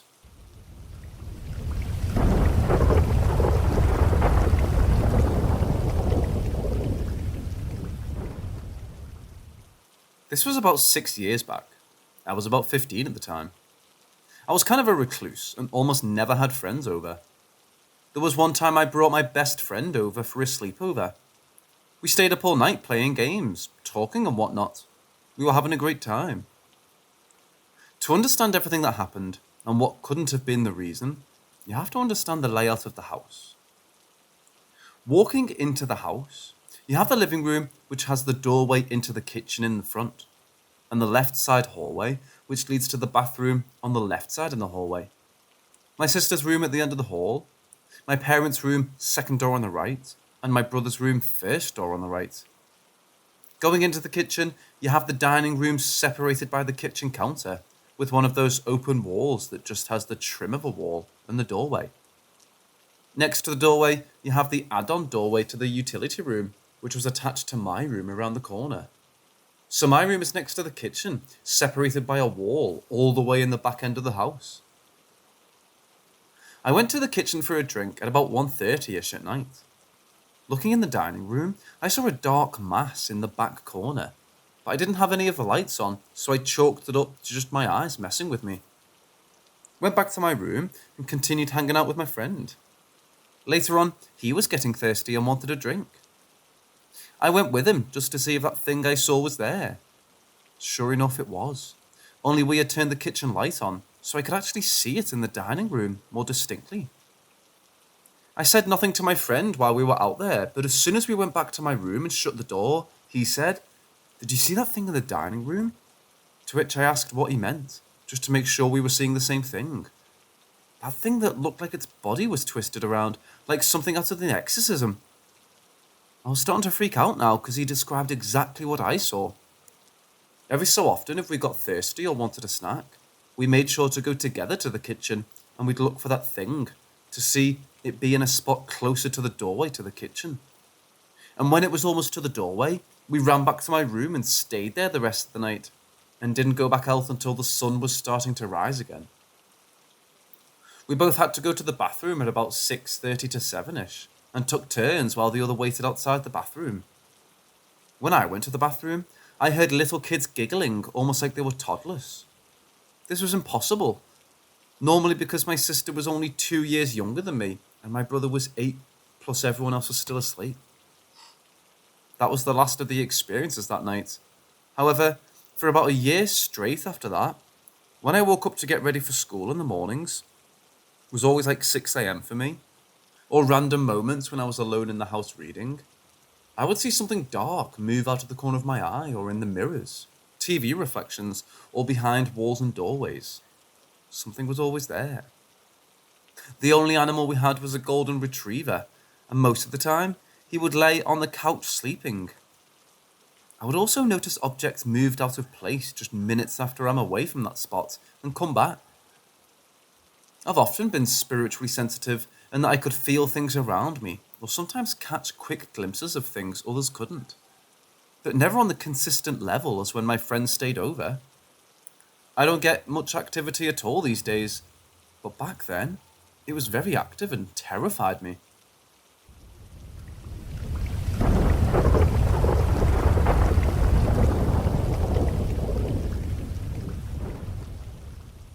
I would say this happened around 2014.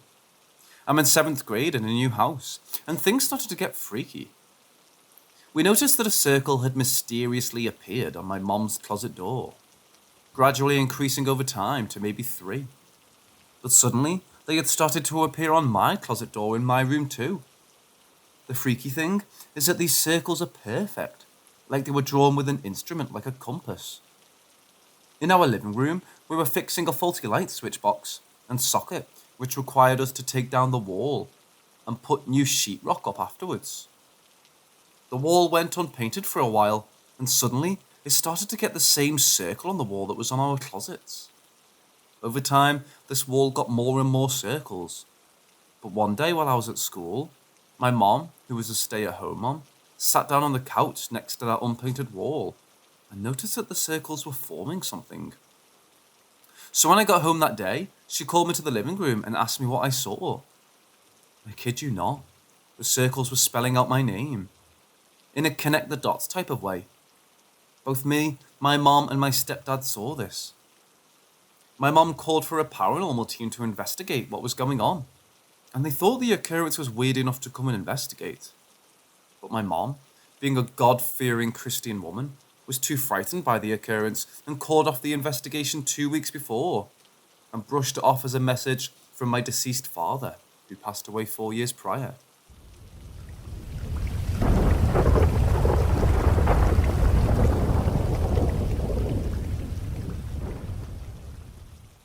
Bit of background.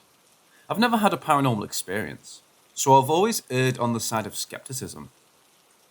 I just started to dog sit regularly, overnight stays, and have stayed in 3 homes so far with no issue. I don't ever get scared on my own at night, and especially not when I have dogs with me. I also never have problems getting to sleep and staying asleep, even in places that are new to me. However, this stay was different from the jump. Typically, I get 8 to 10 hours, but the first night I only got at most 4. So far, I've always slept on the couch with a dim light on nearby, so I don't run into stuff if I have to use the bathroom in the middle of the night. I settled in around 9 p.m. tonight because the dog I'm sitting is a puppy, and the owner told me that's when he gets sleepy. I put my headphones in and settle in to watch a few episodes of Misfits until I'm tired enough to turn in. The dog lays down to sleep on my legs. Everything is typical of every house sitting I've had so far. The only thing I'm not used to is this house has a walkway on the 2nd floor, looking down into the room I'm sleeping in. I'm fine though. Like I said, I don't get scared. I go to sleep around midnight. The issues this night arose when the dog awoke me, several times, barking at nothing. Each time this would happen, I'd settle him again, blame it on him sleeping in a different area and not being used to it, and go back to sleep. It took longer each time, but I did it. Only, it got to the point that every time I was on the cusp of sleep, he'd bark or start growling. Finally, I managed to fall asleep around 3:30, only to wake up at 6:30 to the sound of voices talking, sounding like they were in the kitchen. My initial thought was it was the owners using the Furbo, like a baby monitor but for dogs, that's in there with the crate, because it sounded like it came from the same area. That didn't make sense though, because the dog was with me, and it was 6:30 in the morning. So I called in an ordinary hallucination from lack of sleep and moved on. He's a pretty big puppy, 45 pounds at 6 months, so I'm thinking maybe he needs more space on the couch. I switched to the pull out the second night. I also put the lights I dimmed in the kitchen to max, but it's the same shit. Go to sleep at 12:30, more on edge today. Start clicking noises that I wasn't paying attention to yesterday. Sometimes it sounds like shuffling on the carpet on the second floor. Sometimes it's taps coming from the kitchen that I never hear during the day. I spend a significant amount of time squinting up at the darkened walkway, but I don't see anything. It just sort of feels like something's up there. Dog still barks sporadically, sometimes jerking away because of it. I think I got like 3 hours. Wake up again at 6:30 to voices, but they're closer this time, sounding like they're in the same room. I'm like, okay, I definitely need more sleep if I'm having another auditory hallucination. So I drive home that day to nap for a few hours. I feel like I have to clarify at this point, auditory hallucinations when just waking up are rare to me. I've had them maybe 5 times before this in my life that I can remember. So as much as I'm trying to gloss over it, it's weird. Third night, which was yesterday, I'm like, okay, it's probably just all in your head. Still, I keep the kitchen lights on max, and this time, I turn on the lights above the walkway.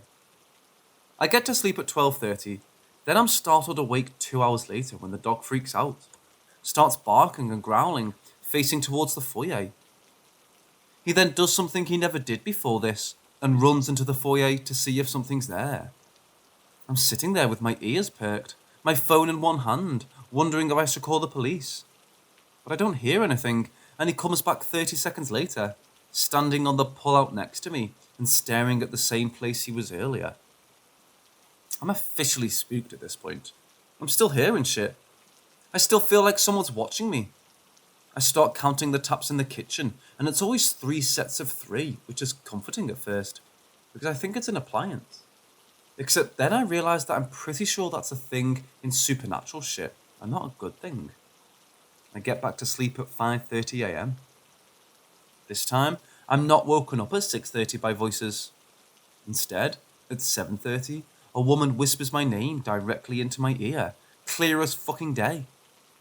I don't know if it's significant, or if this happens in auditory hallucinations as well, but this time, it's only audible in my exposed ear, since I'm sleeping on my side. Regardless, at this point I'm done. I feed the dog, let him out, put him in his cage and drive home, and sleep for 4 more hours. It's the 4th night now, and currently midnight while I write this. I'm still hearing shit around me, even while I'm sitting here in the kitchen with a shit ton of lights turned on. Sometimes I feel like I see things moving in my peripherals.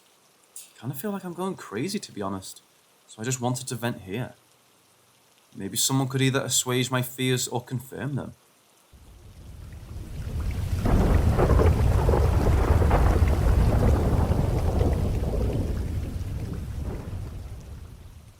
In 1998, I was in the marching band in Ripley, Tennessee. My friend's mom ran the Sugar Hill Library, which was basically just a big 2-story plantation house that they converted into a library. On days when we didn't have band practice after school, my mother wouldn't be able to get off work from her job at a convenience store in time to pick me up, so my friend's mom would pick us up and take us to the library until she could pick me up.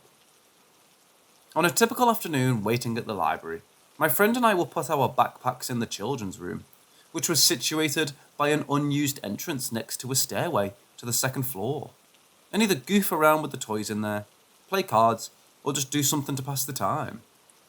But on one occasion, my friend was sick and his mom picked me up alone. As usual, I went to the children's room to drop my backpack, but since I was alone, I decided to just grab a book and do some reading. I can't remember what book it was, but I promise you I never finished it. After reading for about 45 minutes, I thought I heard something. I thought maybe it was someone trying to get in the front door, which was a pretty common mistake given the doors weren't marked. So I went to tell them they would have to go around to the other door. I didn't see anyone outside, but I heard the noise again, this time coming from up the stairs. It's kind of hard to explain what it sounded like, but the closest I can say is wrapping paper when you're pulling it off the roll. I'd never been on the second floor at that time, so I wasn't really aware of what was up there, but I was instantly curious. We weren't really supposed to go to the second floor, but I figured I'd just climb to the top of the stairs to see if I saw anything. If I did see something, I'd just come back down and tell the librarian, and if not, I'd just forget it and go back to reading my book. I have a bum left knee, so I'm not the fastest stair climber on a good day, but I could swear after the first couple of steps, I was climbing in slow motion. About 3/4 of the way up, I was hit with this overwhelming sense of unease. It was like I could feel someone's intense hatred of me, like that feeling just before a fight starts dialed up to 11. I've seen enough freaky stuff in my life prior to that point that I just decided to turn around and nope back down the stairs. Once I got to the bottom of the steps, I felt better. But when I turned to look back up, that freezing seized up again. So I put my head down and walked back to the children's room, where I stayed until we left. Skip way ahead to maybe about 2013. The library has moved to a newer, larger facility down the street, and the house on Sugar Hill is now the Lauderdale County Chamber of Commerce. They've switched to using the previous unused entrance as the primary entrance, and the head of the chamber has her office upstairs. They've taken all the bookshelves out, and now one of the rooms holds pieces of the county's history, such as clothes from different periods, medals of distinguished shoulders, farming implements, and children's toys. What was once the children's reading room is now a smaller conference room where minor business is conducted. A change in my job responsibilities suddenly required me to take documents there to get the official chamber stamp and signature, and I had to go there practically every other day. Obviously, I wasn't super thrilled about that, but I didn't really have a say in the matter. For a couple of years, whenever I would go to the chamber, I would meet with the assistant in that smaller conference room that I was oh so familiar with. One day though, in about 2015, the assistant was out, and I was going to have to deal with the head of the chamber, which was a woman named Susan. I walked in and initially went to the small office, but after calling up to Susan, I was told I would need to bring my documents upstairs to her office.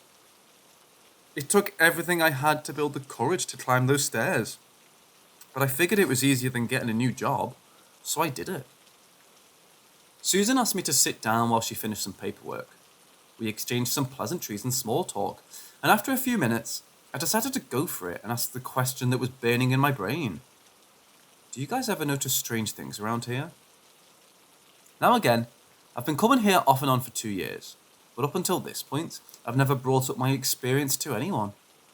I expected a laugh, but as soon as the question left my lips, Susan's entire demeanour changed. She immediately stopped writing, put down her pen, looked me square in the face and said, "Why do you ask?" I recounted my story for her, and when I was finished, she told me about several things that had been going on since she'd taken office. She said that they would come in early morning, and their chairs would be moved out from their desks to random parts of the room, and they would often hear distant, muffled laughter. On one occasion, Susan had come inside and heard something squeaking upstairs. And when she went up to investigate, she found a small, antique tricycle rolling itself in circles around her office floor and stopping right in front of her. Weeks later, after things had continued to happen, Susan had looked into the history of the house, and when she told me about it on my subsequent visit there was a particular part that stuck out to me. The house was originally built over 100 years ago by a rich landowner, and he moved in with his 2 daughters.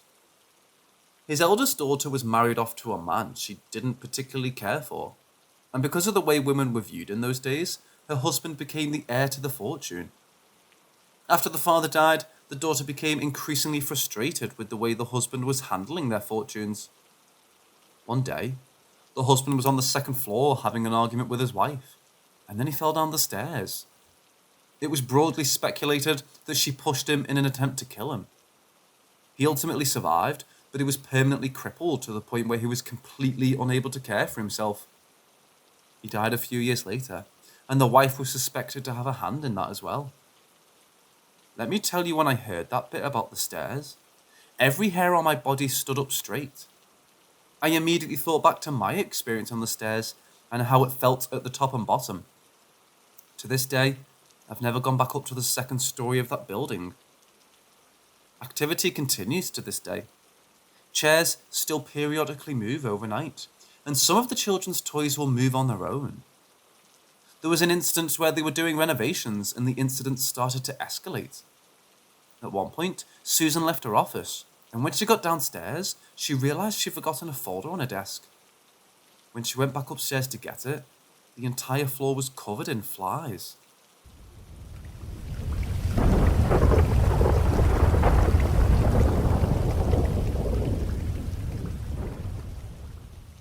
I attended the University of Kansas, and while I was a student, I had a part-time job working for the anthropology department, located in Fraser Hall. This is one of the oldest buildings on campus, and thus has a couple of haunted stories. Some days, I had to be the first person on our floor. I had to arrive very early, and before anyone else was there, and unlock the doors to common areas and bathrooms, turn on all the lights, etc. On this particular day, I unlocked the men's room and took a very peaceful morning shit, knowing I'd be alone for at least 30 minutes, and didn't have to worry about anyone hearing or smelling my activities.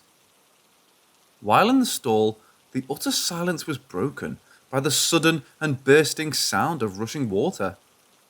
It startled me, and after a few seconds of listening, I recognised it to be the sink faucet running. Upon my exit, I witnessed that sure enough, the sink was running, and both handles were turned completely to the turn the water on position. There's no chance of a person having done this, as it was a small bathroom, and you could hear very clearly when the door was opened, and any footsteps. I considered some kind of plumbing issue, but I don't see how that would also cause the handles to be turned. I exited the bathroom. The hall was just as silent as empty as it was before. But as I walked to the other end of the hall, I once again recognised the sound of water rushing emitting from the women's room. After a knock on the door, I went inside to find the same situation. Sink running, both handles turned all the way on. I was very creeped out, but nothing else happened that day. Months later, I was tasked with organising an old storage room for the anthropology department, located in the basement. It hadn't been touched in years. There, I came across a brown paper bag containing what I later confirmed to be human bones. I took them to one of the professors, who told me that several years prior, the local police had partnered with the university to help identify or date the remains of either one or a group of Native Americans that had been found. I can't exactly. And this particular bag had at some point been separated from the rest and mistakenly stored in this room. Thinking of the level of disrespect and probably illegality of storing a human person's remains in an unsealed bag for years, amongst a bunch of junk, made me think of my experience with the sinks, and made me wonder if there's a connection.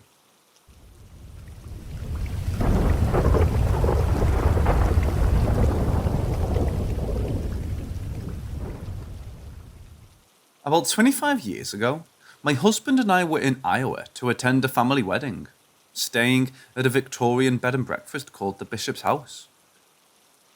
When we'd reserved the room, we were told it was called the Roman Chamber, but what exactly was Roman about it wasn't evident. It was very beautiful, however, with a fireplace, stained glass windows, antique furnishings, and an amazing, original marble shower in the bathroom. Unfortunately, the first night of the 3-day weekend, it was almost impossible for me to fall asleep in the capacious bed, but I chalked that up to excitement over the wedding and being in unfamiliar surroundings.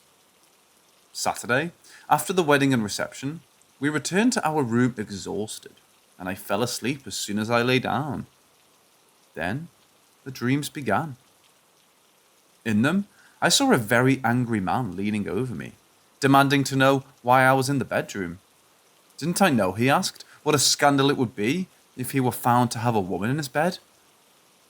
I woke up absolutely terrified because the experience was so real, and slept maybe 15 minutes the rest of the night because I didn't want to get yelled at again.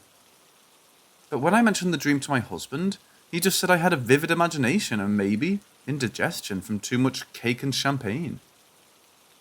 Sunday was our last day, and after breakfast, we got to talking with the B&B hosts, who filled us in on the long history of the house. Owned at that time by St Ambrose University, but previously the resident of the Catholic Bishop of Davenport, hence the name The Bishop's House.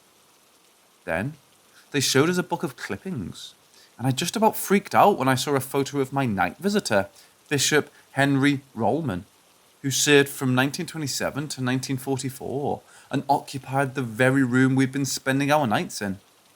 Henceforward, named in his honour, the Rollman Chamber, not Roman.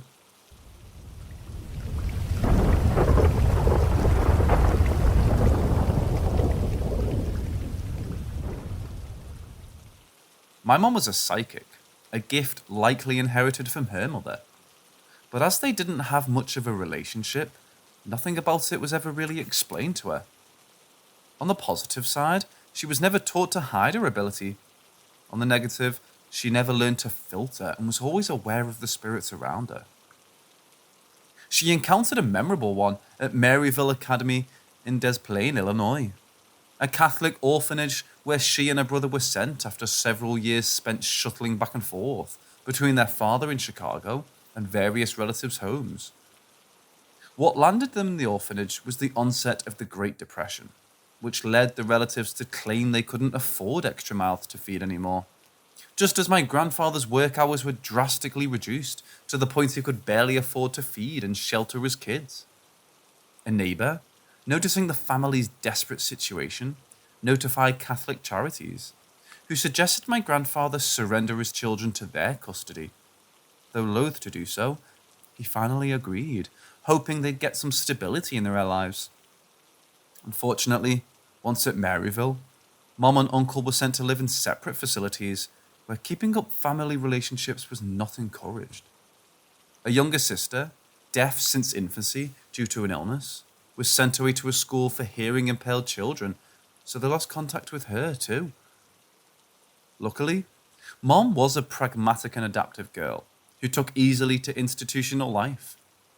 When asked as an adult if she'd missed her family terribly, she'd say yes at first, but at Maryville, I could count on 3 meals a day, hot showers and regular schooling. Also, being an outgoing kid, she wasn't lonely for long, soon adopting her orphanage mates as sisters to gossip and play games with, practice hairstyles on, and best of all, share spooky stories with. Following an apparently long-standing tradition, the girls would regularly sneak out of their dormitory at night and gather in the large porcelain-tiled bathroom down the hall, where the older ones would pass on such legends as Bloody Mary, Room for One More, and the Golden Arm to the younger ones.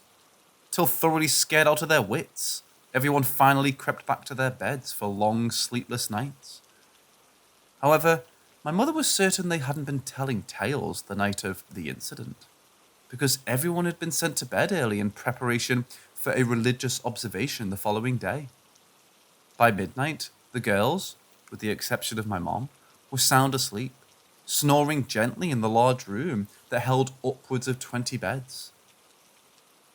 Hearing the familiar gentle swish of a nun's habit and the accompanying faint click of rosary beads coming down the hall, Mom understood a sister was coming to check on them and closed her eyes so as to appear asleep.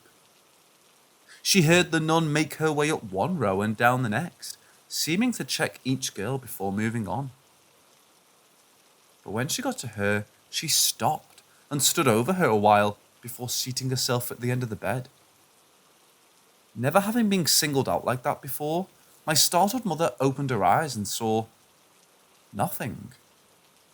There was definitely someone on the bed, as she could feel the warmth and weight of her body resting on her feet, but whoever it was invisible. Per my mother's recollection, she nearly died of fright as the following possibilities ran through her head. She was dying, and the nun's spirit had come to escort her to the hereafter. The spirit had come to warn her of something bad about to happen at the orphanage, or maybe she'd come to notify her of illness or death in her family. With each speculation, her panic increased till finally she couldn't take it anymore and fainted from sheer terror. The next morning, surprised to find herself still alive, she rose with the rest of the girls for the religious observation. But later, when they had a chance to talk, she asked if anyone had noticed anything during the night. No one had, nor did anything unusual occur, or any news that would explain the nun's visit. Eventually, Mom came to the conclusion the spirit nun had just been seeking communion with another soul, and eventually found the only girl in a room full of them who could sense her presence. Since at the time Maryville was over 30 years old, it seemed likely at least one sister had died while in service there, especially during the Spanish flu epidemic of 1918. But unfortunately, never having records, Mom was never able to verify the identity of a special visitor, because she remembered her for the rest of her life.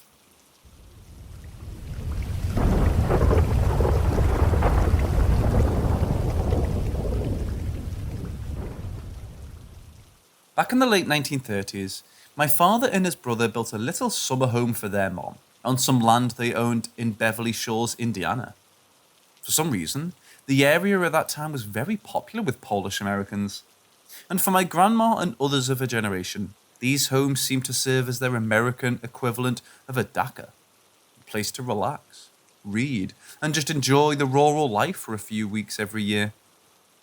Neither my grandma nor her best friend, who often stayed with her, drove. So once World War II began, and the men in the family had gone off to war, my Aunt Mary was responsible for delivering them, their luggage, and my grandma's pet dog to the summer place, then picking them up when vacation time was over. The roads then were definitely not what they are today. Poorly marked and barely lit. Some weren't even properly paved, and were more like dirt trails that rutted when dry and turned to mush when wet.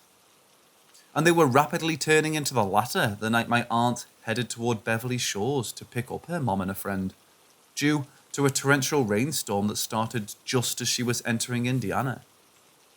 Then, on one of the darkest stretches of road, a tire on my aunt's car blew out, though she somehow managed to steer to the shoulder. It seemed inevitable she'd spend the rest of the night there, unless by some miracle she managed to get the spare tire on. Now, Aunt Mary, about 30 years old at the time, was a feisty, independent, and somewhat unconventional lady. Pretty comfortable around cars, thanks to her brothers teaching her how to do light maintenance on them. In drier conditions, she would have been able to change that tire quickly and get back on the road. But that night, not only was the rain blinding, her sedan was beginning to sink into the mud. Nevertheless, she bundled up, put her rain bonnet on, and went and got the spare and the jack out of the trunk, ready to give it a go. She succeeded in getting the flat off, but was having difficulty finding a solid surface to brace the jack, and becoming pretty irritated too when a car pulled up from behind, its big headlight lamps shining through the downpour. Today, a lot of people might naturally be apprehensive, wondering if the person stopping was a serial killer who'd fortuitously come upon his next victim. But back in those days, they didn't seem to think like that. My aunt was just happy to have some help. The face of the man who got out of the car was mostly obscured by a pulled-down fedora and turned-up collar, so my aunt never really got a good look at him, but she remembered his voice as being low and pleasant. After assessing the situation, he immediately dived in to help, despite the fact his expensive trench coat and gloves got seriously soiled in the process. When he was done, my aunt both thanked him profusely and offered to give him some money, which he refused. But getting back in her car, she grabbed her purse anyway, pulled out a $5 and exited, intending to press the money into his hand and refused to take no for an answer. Except, there was no man, or car, on the isolated road in less than a minute. They both disappeared. As he couldn't have driven past her without her hearing it, my aunt wondered if he'd back down the road. But why would he have done that? when he'd obviously been headed into Beverly Shores too. Despite the late hour and the rain, my aunt needed to solve the mystery of where her good Samaritan had gone. So she slowly turned her car around and headed in the opposite direction, certain she'd encounter him soon enough. But despite going nearly a mile, she didn't. Only then did she start getting what she called the creeps. A dawning suspicion that the man who so kindly helped her was not of this world. Though some who eventually heard the story suggested he might have been a guardian angel, my aunt tended to think he was someone who died on that stretch of road on a rainy night, reaching out to help a stranded stranger. Even as an elderly lady, she'd shiver a little at that thought.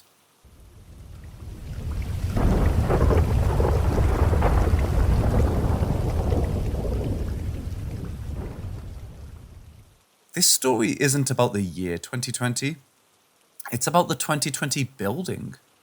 A red brick Art Deco structure that houses a major Midwestern university's satellite offices just outside Chicago. When I worked there 30 plus years ago, it was part of a medical equipment supplier's campus. Before that, it housed a Tinker toy factory that produced a line of construction toys predating Legos. Like a million other converted spaces, 2020's no architectural gem, just a sturdy building that's seen multiple incarnations. It's only unique in that it's quite possibly haunted. Not overtly haunted, but subtly, as in hearing someone walking around the hallways when there's only two of you working overtime, and you're both at your desks. As in having doors close and lights turn off, with no human agent apparently responsible. During the day, there's no hints someone you can't see is making the rounds. But after hours, you get the feeling you're being watched, perhaps watched over, by an invisible who needs to be certain everything's under control and operating safely. You could call him a night watchman, because maybe that's exactly what he is. During my days at 2020, I got to know a couple of the employees who'd grown up and still lived in the immediate neighborhood. It was from them I learned of the Tinker Toy factory fire, a huge conflagration in which a night watchman was supposedly the one and only casualty. According to what I heard, he discovered the fire while making his rounds and tried to extinguish it himself before calling the fire department. But his actions cost him his life when he got trapped by the flames. I've never been able to verify this story, but I can tell you I worked many late nights at that place and heard footsteps and doors closing when the only other person upstairs besides me was a staff accountant sitting right in my line of sight. You couldn't attribute the sounds to cleaning staff or roving security because the building was cleaned Saturday mornings and the lone guard on duty remained at her lobby desk all night long, with the exception of breaks taken in a bathroom literally 5 feet away.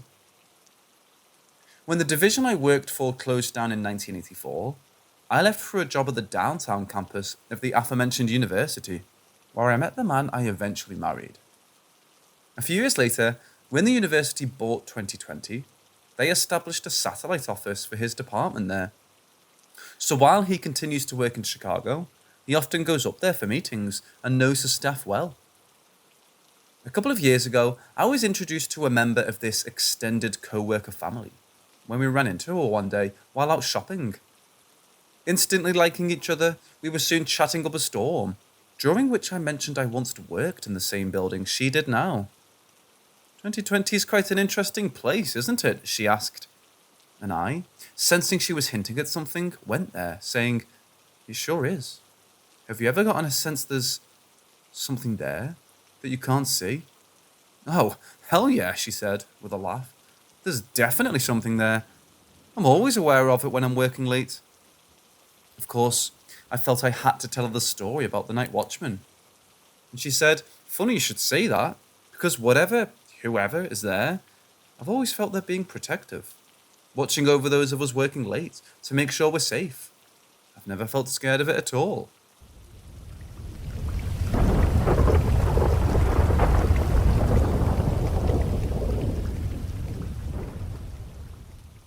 An autumn afternoon 40 plus years ago, I found the two of us driving from Chicago to Racine, Wisconsin, to visit some friends of friends. Growing hungry on our journey, we decided to grab something to eat, but since we craved burgers, and ham and cheese franchises were the only options along the highway in those days, it took some searching to locate a McDonald's. We finally found one, identified only by a tiny sign, in a Victorian brownstone on the outskirts of a small town. Despite its atypical exterior, Jolly and I expected the interior to resemble most Mickey D's of the time. Brightly lit, with a signboard displaying options and a counter attended by a uniformed employee. Instead, the decor, replete with black and white tile floors, cafe tables, with bantwood chairs, and working gaslight fixtures, was like no golden arches we'd ever seen. Note, this wasn't a themed franchise attempting to recreate an 1890s atmosphere with reproduction furnishings. That concept yet didn't exist in 1979, and even if it had, it didn't seem likely a small-town franchisee would have spent money making his restaurant match its location. Anyway, what we were presented with was more a fast food establishment as imagined by someone from the 19th century who'd never actually seen one. For nothing in the place was standard issue, from the tiny, wooden, half-hexagonal counter to the written-out chalkboard menu listing only hamburgers and Coca-Cola. None of the other usual menu items, not even fries, were available. While taking this in, a feeling came over me that this McDonald's wasn't what it was pretending to be. By that, I don't mean it was a fake franchise conscripting the burger's Giants logo, but rather some sort of illusion designed to cover something distinctly unpleasant. Not only was there an eeriness to the place that contradicted the cheery atmosphere of your average fast food outlet, but the creepy factor was ratcheted by the fact that there were no other customers at all. It was just me, Jolie, and those spooky counter girls. Still, we were hungry, so when one of the girls asked, "How many burgers?" in a near mechanical voice, I turned to ask my friend how many she wanted, thinking if we placed our orders together, we could get out of this spooky place sooner and go eat in the car. But when I did, I saw a Jolie I barely recognized. One with bugged out eyes set in a face so pale, I swear its freckles stood out in 3D. What's going on with her? I was worried. Is she ill? For in the years we'd known each other, I'd never seen my friend look quite like that before. Granted, she was fair-skinned, but at that moment, her face was completely drained of colour, whiter than snow. Trying to figure out what was wrong, I leaned closer and heard her hiss, "We need to get the hell out of here now! Come on!" before she bolted for the door. Instantly convinced she was seeing something far worse than the dead-eyed counter attendants, I unquestionably ran after her. We ended up squeezing through the door together and running for the car side by side. Once safely inside, we compared notes on what we'd seen in that strange McDonald's, and every physical detail, from the inexplicable active gaslights to the wood counter matched up. But Jolie would not comment on what caused her sudden exit other than to say, "There's something really wrong in that place." I said I'd gotten a bad vibe too, but had seen nothing out of the ordinary. We sat for a while, quietly considering that, before suddenly looking each other in the eye and asking simultaneously, "Do you think we should go back and take another look?" Wanting to return to the place we'd just fled sounds crazy, but in a way it wasn't. For Jolie and I not only shared an interest in the paranormal, but seemed to have arrived separately at the conclusion we'd just experienced. In addition, a couple of years earlier, we'd received a reading from a psychic friend of her mom's, who'd said we were both gifted, but that Jolie's gift was a bit stronger. So I think, by going back to the scene of the scare, with someone of similar talents backing her up, Jolie felt she might confirm whatever it was she'd seen. For my part, I hoped that by being with her, her stronger power might let me see, rather than just sense, what had set off her alarms. At first, our intent was strong, but as we sat, hands fidgeting on door handles, Jolie seemed to waver, looking across the parking lot at the Victorian edifice now absorbing the remaining afternoon sunlight. Finally, she shook her head. We shouldn't go back. What's in there's too wrong. Maybe we were lucky to get out this time. Translating, I felt she meant whatever was in the restaurant was possibly harmful or dangerous, and that caving to curiosity could be risky. To be honest, that made me want to go back even more. So what did we end up doing? Well, we got back on the highway and heading for Racine. Despite the incident, we mostly had a good time over the weekend, hitting the bars with our friends, playing touch football, and cooking out. The only thing that spoiled it was occasionally seeing a look cross Jolie's face, reminiscent of the one she'd worn standing behind me in line. It was a reminder that despite the fun distractions, what she'd seen was still very much bothering her. What did my friend see that I didn't that long ago afternoon? I honestly don't know. For though the topic of the weird McDonald's came up again once or twice over the years, she refused to describe what had actually brought her on that abject fear. After a while, it occurred to me she didn't want to paint a word picture of something that might become a permanent exhibit in the gallery of her mind. I therefore quit questioning her about it. Unfortunately, like many high school BFFs, Jolie and I eventually drifted apart, finding new friends as we travelled the road of life. We both eventually got married, and she had a family. But whether she ever shared the full story of what happened in that McDonald's with her husband and kids, I don't know. As for me, I'll always chalk up the incident as two ordinary girls from Chicago taking an unexpected detour into Wisconsin's Twilight Zone.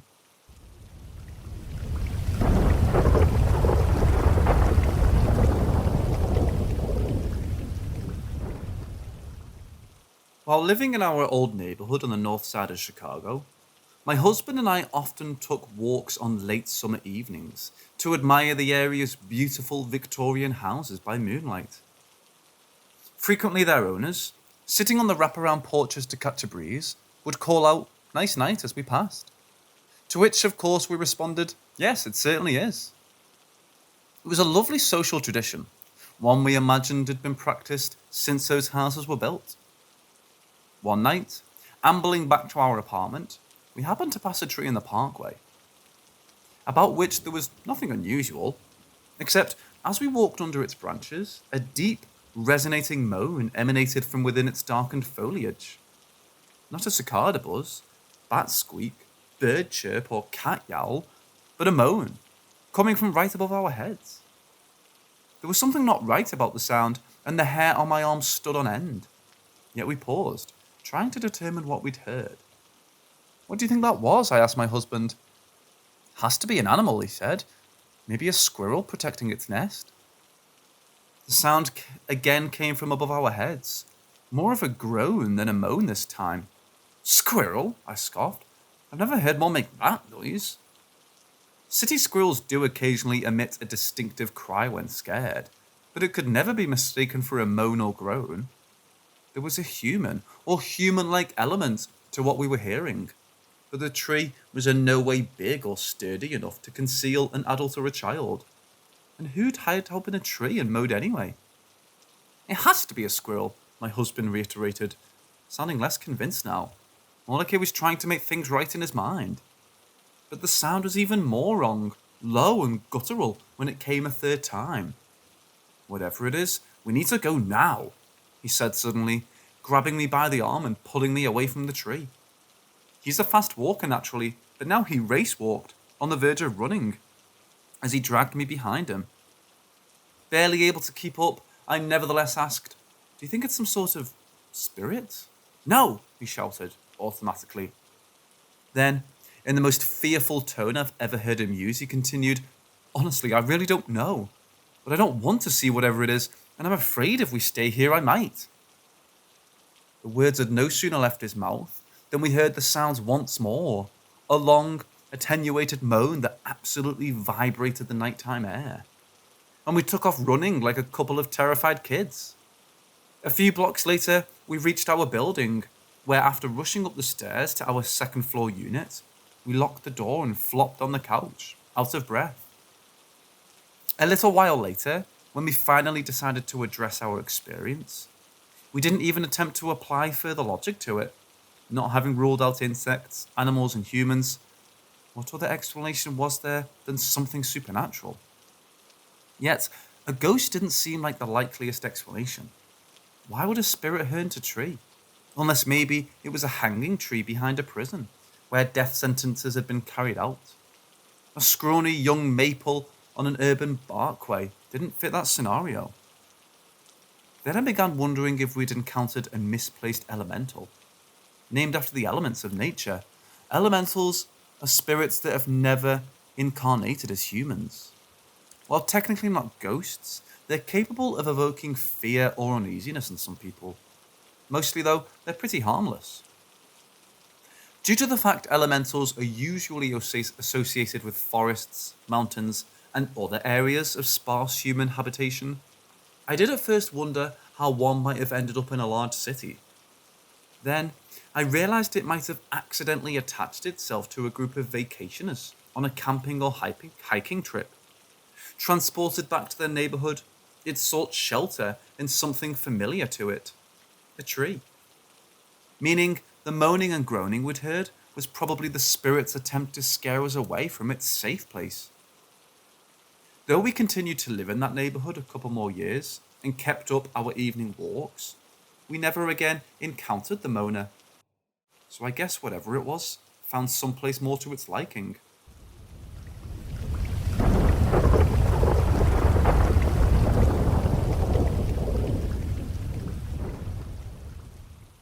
When I was around 16, I lived in a rural town in central Illinois, near Starved Rock, and had an experience with an unknown and mysterious animal. We lived at the edge of town, and there's a large field directly to the right of our home, and a set of train tracks behind our backyard, and a line of forest. As kids, without much to do in a small town, we would walk these tracks pretty frequently, and would often run into other kids doing just the same. It was a pretty cool area, actually, with all of nature and trees. Until that day, it was even a nice escape to go for a long walk when stressed. Like any other time, we went down the tunnel of trees that led to the little path that would walk us down the embankment before the railroad tracks. We had a normal walk for about 10 minutes from there, just talking and chatting about our boyfriends and what our current favourite memes were. Once we reached the bridge over the tracks, that was about 3 blocks down from my house, that's when things started to get strange. I found the carcass of a large 2-foot fish that had obviously been torn into by some predators, without much left but bone. Keep in mind that this was a little ways inland, and the river was still a good trek by foot, and would require a large animal to carry that size fish so far. A little further down, a breadcrumb trail of white fluff scattered through the tall grass on the opposite side of the tracks. To me, it looked like an animal had been hurt. And me being the animal lover but a stupid 16-year-old one, I thought it was a grand idea to keep investigating further. I followed the trail of fluff, which led me to a fresh deer leg and nothing else. Just past the deer leg, then about 15 feet or so away, I walked directly up the opposite embankment from the original to see a large den-like tunnel. Immediately walking up to it, I felt like I shouldn't be there, and something else just felt the same. I retreated backwards, feeling that I should not turn my back on the den. Scared out of our minds at that point, we decided it was probably best to get back, because God knew what else we would find, or would find us. And it was about 30 minutes before dark anyway. On the way back, though, we were not alone. We heard grass moving on the embankment the whole way, beside us on the side that we would have to cross to get back to my yard. You could hear that it was slow and deliberate moves in the grass, and every now and then, a few rapid ones if we moved quicker. We felt hunted. With no weapons but the rocks on the track, we hurried a few and shouted to get whatever it was away, far enough so that we could go back up the embankment. This worked, and we thought that was once we reached my yard. This is the part where I would go back and slap myself. We were so stupid. We decided that we would hang out on the trampoline that had a clear view of the field, next door for the next hour, till my friend's mom came to pick her up. The sun had fallen to the point where only shapes and different levels of darkness were clear on the field. Suddenly, something large, dark, and low to the ground came out of the tree line and onto the field. It stopped and turned to us. I was frozen and immediately told my friend to stay still. We could only see the darkness of the creature's fur and its movements slightly cat-like, stalking. To this point, I'd say, oh, cougar or something. However, I'm not sure if they've been found in that area for a very, very long time. The thing that threw me most was the sound it made. It sounded angry, that was for sure, but the thing made low, huffing pants like a bull blowing air through its nose before a charge. I turned to my friend and said, run. We booked it to the house, and to this day, I feel like something was helping me and was forcing my feet to pick up quicker than I'd ever run. I've seen plenty of deer, coyotes, foxes, and all there, but nothing this big or predatory. Nothing in the local fauna matches up, and I'm extremely confused about what animals would move like that and sound like that, plus be in that area.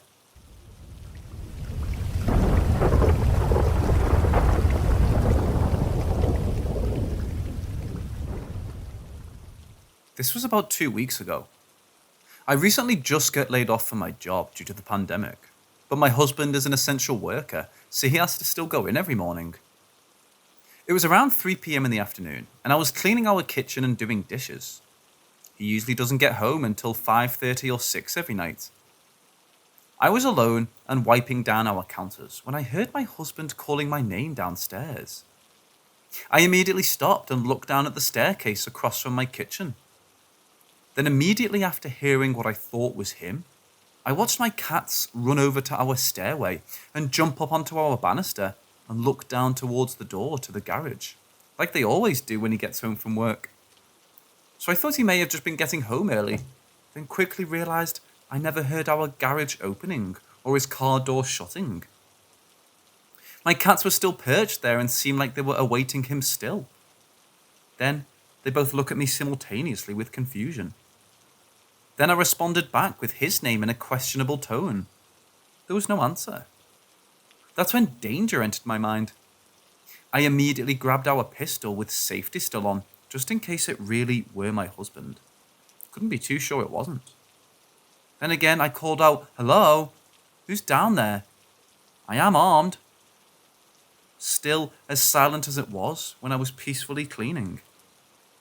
Then I called my husband and he answered, and he could tell something was wrong, even just hearing my voice before I explained what had happened. I asked him if he made it home and he said, "No, I'm still at work." He always likes to prank me, and I thought maybe this may have been one of those times. I told him, "Tell me you're joking right now. I have the gun in my hand. If you're not home, something just said my name and it sounded just like your voice." He hung up the phone with me and called back on FaceTime so I could see he was still in fact at work. So now I'm thinking someone might be in the house. I checked every room and the windows and doors, all untouched.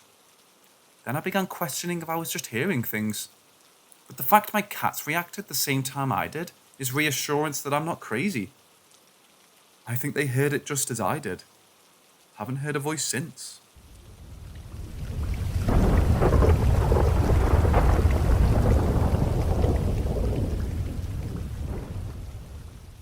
Tonight I was feeding my son his nighttime bottle and rocking him in his nursery. He got so tired he fell asleep before finishing it, and I sat his bottle down to burp him. While I was rocking and trying to burp him, I started praying over him. I'm a Christian, by the way, but don't pray as much as I should. But I've always been in touch with my spirituality on a deep level. Tonight was a night I just felt the need to pray for the Lord's protection over him. In the middle of my prayer, I looked up, and his mobile above his crib was moving on its own, like it had been touched. The air wasn't on, and there wasn't a fan in his room. I made sure to listen if I heard the AC running, and even tested to see if it was from me rocking him. It wasn't. I thought it was strange, but I still finished the prayer. Once he was in a deep sleep, I laid him down in his crib. For some reason, I felt maybe something was there. So I started casting out and rebuking Jesus' name.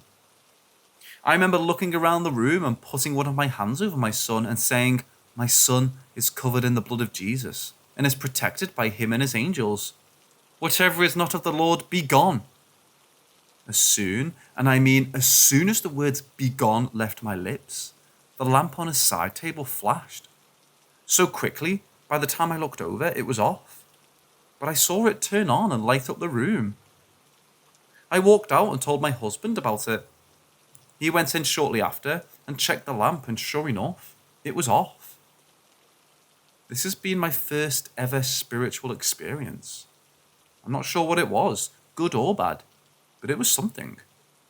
Now I can't sleep, and my eyes haven't left his camera monitor. Anyone else have similar experiences?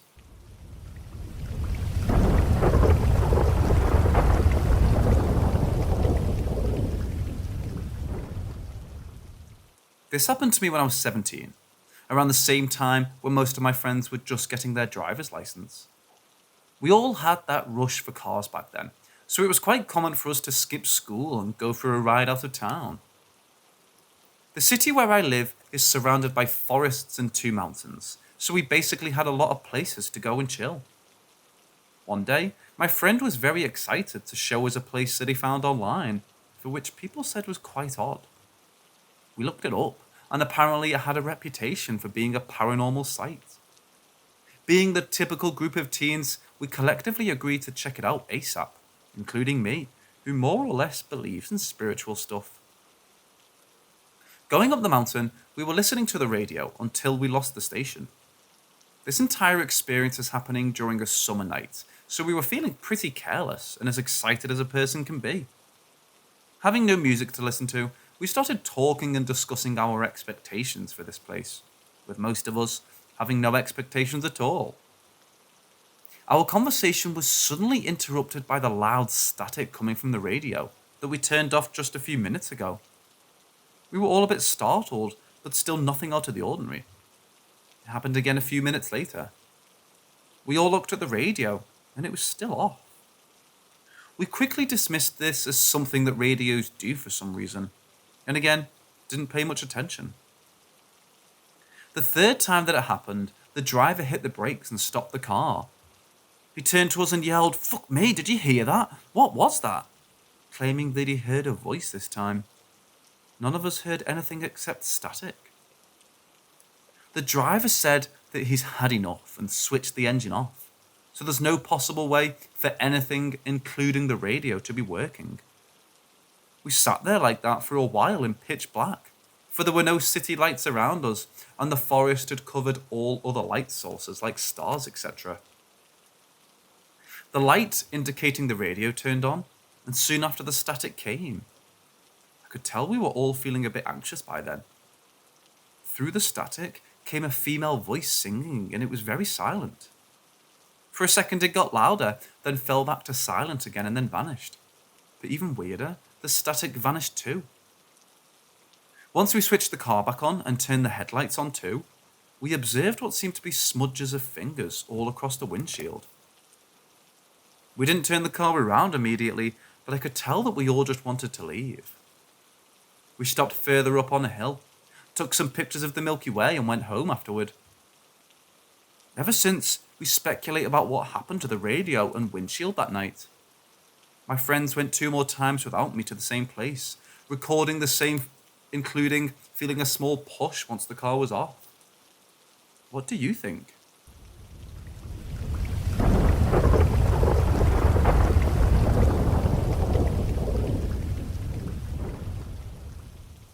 After years of being interested in them, I finally bought a Ouija board from Spirit Halloween the first day they opened. I'm a firm believer in ghosts, and I've seen shadow people and much more in my own house, but was a bit on the fence about how much I believed in Ouija boards. I thought it could probably all be debunked with science. That was, until last night, when me and my mom gave it a try. My mom hasn't done one since she was a teenager, because every single time she used one, without fail, it worked. And she had full conversations with whoever was on the other side. It left her with a bad feeling, and she would just rather not mess with it.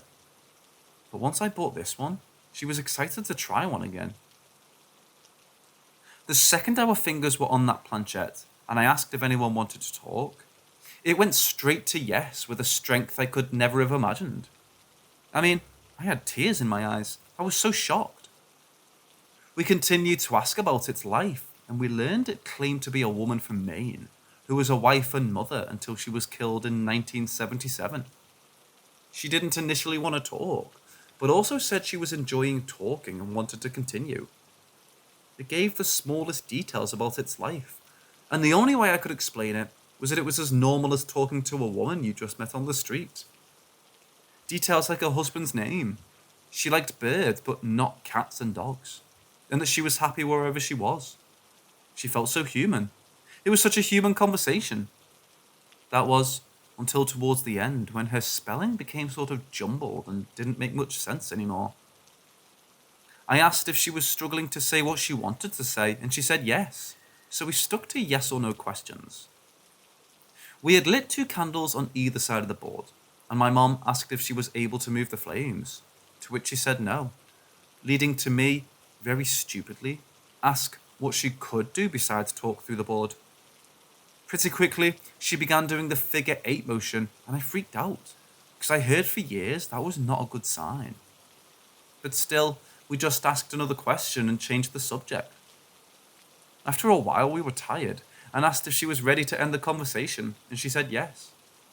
We thanked her for speaking to us, and started to pull it down to goodbye, when it started fighting, and was pulling towards the center of the board, and did another figure 8. I was freaked out, so I pulled it to goodbye, firmly said our goodbyes and let go. I feel very conflicted, because nothing about it felt negative whatsoever, aside from those figure 8s, which I know to be a demonic sign. Me and my mom wondered if it took my question of what it could do as an invitation, and it was trying to be released from the board to join us, hence trying one last time before we closed the board. Anyone have more insight?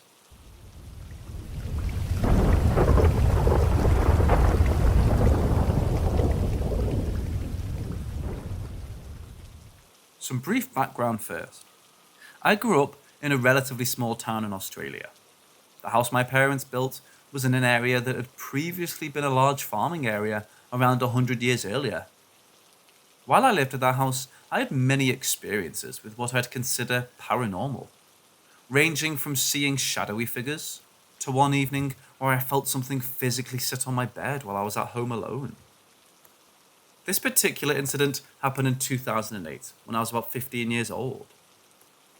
I remember I was home alone this particular night, and I was sitting in the living room playing Fallout 3 on my PlayStation. I was home alone, so me being a loud and obnoxious child, I decided to make as much noise as I could, since no one was around to tell me otherwise. I would always make this stupid whistling sound that nobody else I knew how to do. So I'm sitting there making this sound over and over, until I hear a clicking sound, followed by the exact same whistling sound I had made, being repeated, as if somebody had just whispered it right into my ear. At this point, I froze in place. I had never felt as terrified as I did at that exact moment.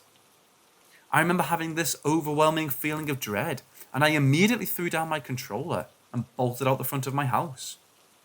Now, the front door of this house was completely made out of glass, so I was able to see straight into the room I was just sitting in.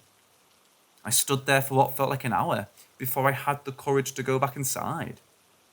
I ended up sitting in my parents' room with their TV on until they got home. Obviously, they didn't believe a word I said when I told them. To this day, I still don't know what caused that sound. I don't believe I was hallucinating, and it wasn't loud enough to be an echo. I often think back to this day many years later.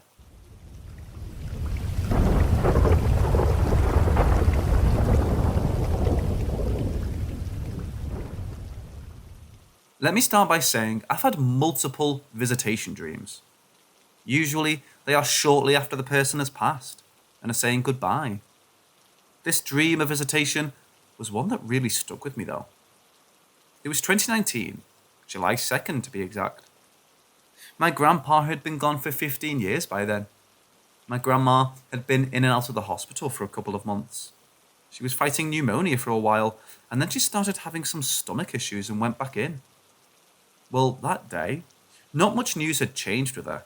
She was still okay, and wasn't in any sort of extreme decline. Well, that night, I had this dream. I remember my grandpa was in some room with me, and I said, "Grandpa, what are you doing here? You've been gone so long now." He smiled and said, "I know. I'm here to take Grandma home now." I remember feeling happy. I wasn't sad. I was excited because Grandma was going to see Grandpa. I woke up and told my dream to my husband. A little bit afterwards, I got a text from my cousin. She said Grandma was not doing good, and her outcome looks bleak. Then she said they were taking her home to make her comfortable. I was totally baffled. I knew she wasn't doing good, but it was definitely a surprise. On July 4th, my grandma took her last breath, the same day her dad died.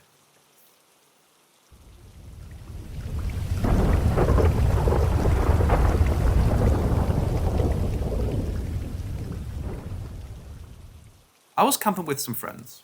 There were 4 of us. 2 guys, 2 girls, all in their early 20s. And we were driving across the country, camping in different spots. One night, we decided to camp in some woods on a cliff by the ocean, near a very beautiful beach. After we spent the night, I wake up earlier, around 9 a.m, and decide to explore the woods. Now, for some context, I never believed in paranormal or spirits before this, and I had been camping for years, so I'm used to the woods and being alone in nature. It was a very sunny day. I have a weird feeling like something's wrong or I'm being watched, but just ignore it. After I see a trail that ends in a small circle, and find it weird that it just ends, so I follow that trail to see if there's something in the end. When I reach the end, I see in the corner of my eye a woman behind me with black hair covering her face. And I didn't just turn immediately. I waited to process the image for a few seconds and to make sure it was real and I could still see it. I turn around and there's nothing there, and I feel chills all over my body, almost like electricity. I go back to camp and get the other dude to follow me to that trail to see if he sees or feels something. He sees nothing but says the mood feels weird. We explore together and he finds something not far from that trail, a broken corner of a tombstone. The typical white one with black engraved letters, and it just says a date that by the position, it has to be the date of birth. 29th of February, no year. Now, less than 0.07% of the world's population was born on February 29th. And my friend who found the tombstone was born that day. We get freaked out, run to camp, get the girls and just drive out of there. There were no cemeteries nearby, but there was a chapel.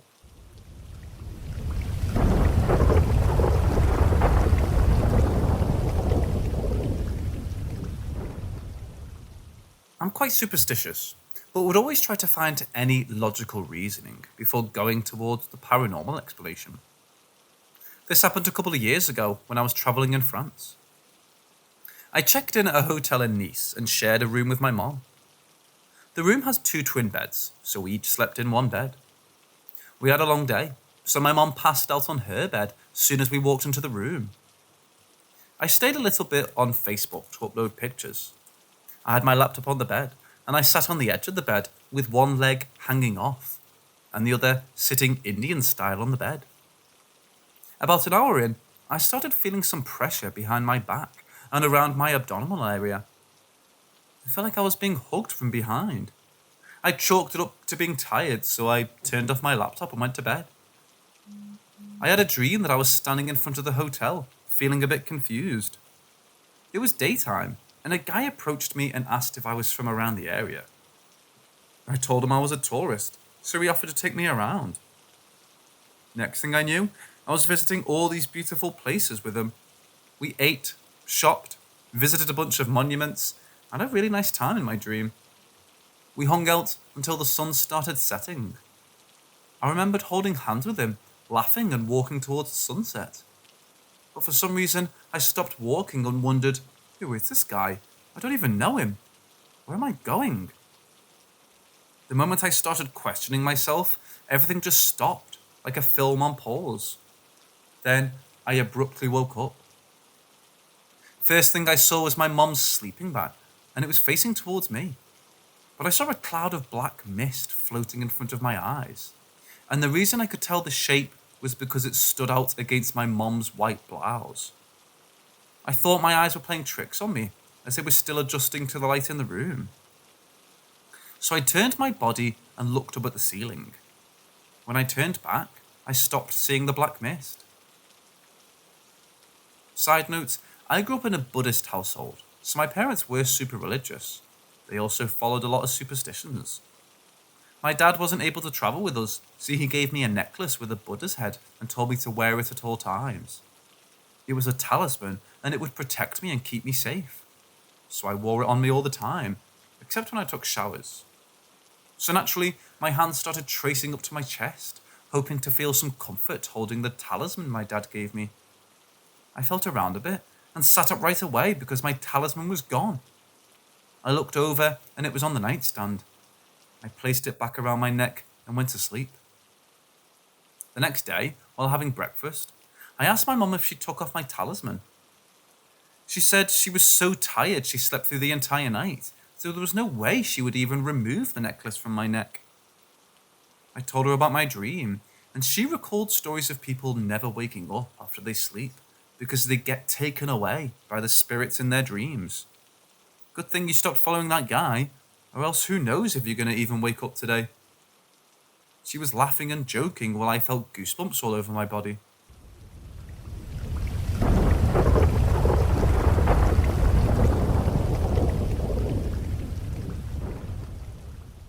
I was watching a documentary on the island where people would be invited over and be healed of untreatable diseases by alleged aliens. A guy who was healed and was being interviewed made a comment on their appearance. There was something off about them. They were all of the same type. As soon as he said those words, my mind evoked a 2016 memory of a New Year's party I hosted at a friend's house. At least 500 people showed up. I'd greet most people and show them around the place for them to have a nice beginning of the year. And this is where it gets weird. At around 3 a.m, a group of 8 or 9 people showed up. They were both men and women. Nothing really special about their clothes, but there was something off about their faces. They all looked like kids. Some taller, some wider, some more blondish, but their pupils were super dilated, all 9 of them. I remember thinking to myself, these kids must be super toasted on some LSD or shrooms, and thought nothing of it. They were all kind of pale, and when I welcomed them, they showed no emotions at all. They just looked at each other, and without saying a word, they looked back at me, nodded, and went inside the party. It was off-putting, and I remember thinking, weirdos? At around 9 to 10 a.m. when the party was done, I walked a few guests outside the house and saw them again. This time, they were sitting on the curb of the road right in front of the house. The sun was already out, so this time, I got to see their faces better, and I shit you not, they were like a carbon copy of each other. Pupils were still super dilated, but have the same face. Like twins, all of them. They noticed I was looking at them, so they looked back, and I felt very uncomfortable, so I left quickly. What are your thoughts?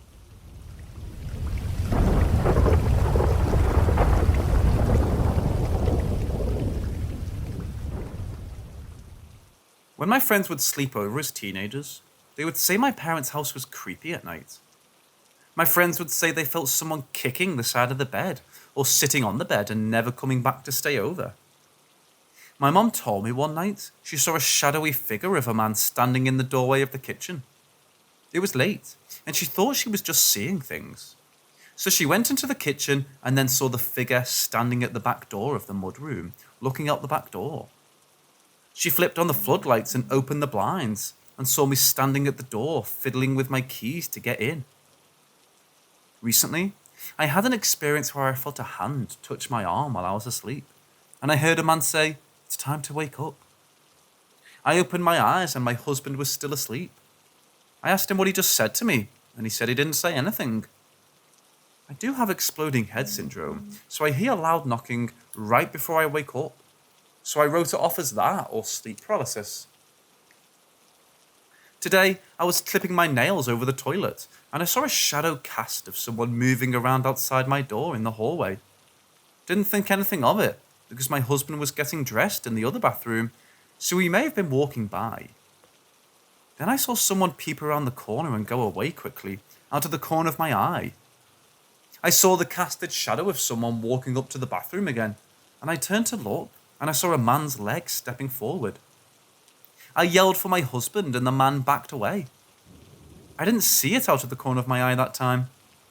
I was looking directly at it, and it was a man wearing black slacks and black shoes. I saw the shadow casted in the hallway as it backed away.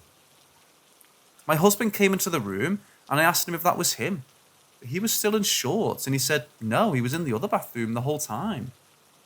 Needless to say, seeing it with my own eyes, I'm either going crazy or it's something paranormal.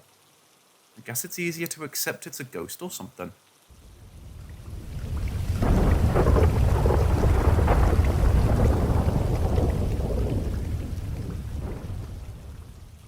I've only told this story to 3 people: my father, my son, and a priest. So I went digging, and this was before the internet. All we had was the BBS at the time, bulletin board system, a kind of rudimentary social platform for talking to other people around the world. I asked about black magic and regular witchcraft, and someone told me to check my local library. I lived in a huge city at this time, over 3 million people, so I went looking. I found a book of spells. There were incantations about different things. One was a spell to get power and money. I created an altar, a staff, drew a magic circle and followed every detail. The spell required a blood pact, or for the user to sign their name in their own blood, promising to serve the entity and forfeit their soul as well. I had just turned 17 and I said the words. I cut myself and signed the pact. This was in a closed garage with no windows and doors, completely shut. A wind picked up and blew out the candles I was using, and a swirling pile of dead leaves and trash moved from one side of the garage to the other. This was the most terror I'd ever felt in my short time being alive thus far. Nothing bad happened though, at first. In fact, I met a powerful drug dealer and became one of my city's biggest drug dealers. At any one time, I had about 3 pounds of crystal meth for sale at a time. I was making $20,000 a week, and my life got very interesting. For about 3 years, I lived like a cartel king. Money, fame, women, cars, I had it all. I met powerful people in the underbelly of the crime world. I was untouchable. But then, I got my first bust. I started using more and OD'd several times. I finally left the city and the game and weighed 96 pounds. I'm 5'9", by the way. My life was shit. I used and got clean and used. Until my 30s. I even did 3 years in prison. Then, after getting clean, came the nightmares. Dreams so terrifying and repulsive, some I will never tell another soul. Dreams of being raped anally by demons, seeing things that made me sob when I would wake up. Then, an uncontrollable urge to use and do bad things. So again, back into the spiral. I'd be driving to work when I'd begin shaking and at times fighting myself not to go use. Cutting across 6 lanes of traffic to turn around and go score. I heard voices, I saw shadows from the corner of my vision. I felt a presence when alone. I was terrified. One time, I felt something trying to enter my mind or body, or both. I was so scared. I felt like something had latched onto me and was making me do things, making me see things. I finally begged for help. I told them all that had happened, and they made me get a psych evaluation. After that, they said that they would help me, and that they then performed a kind of blessing on my house. and I had to say some prayers and ask God for forgiveness. They also christened my forehead with holy water. I left there feeling better than I had in years. I never used again, and the nightmares and all the scary shit went away. I've been sober for over 13 years now. Was it all in my mind? Had I tapped onto something evil? I don't know. I just know I will never ever fuck with the occult again, and I still worry about what's going to happen when I die.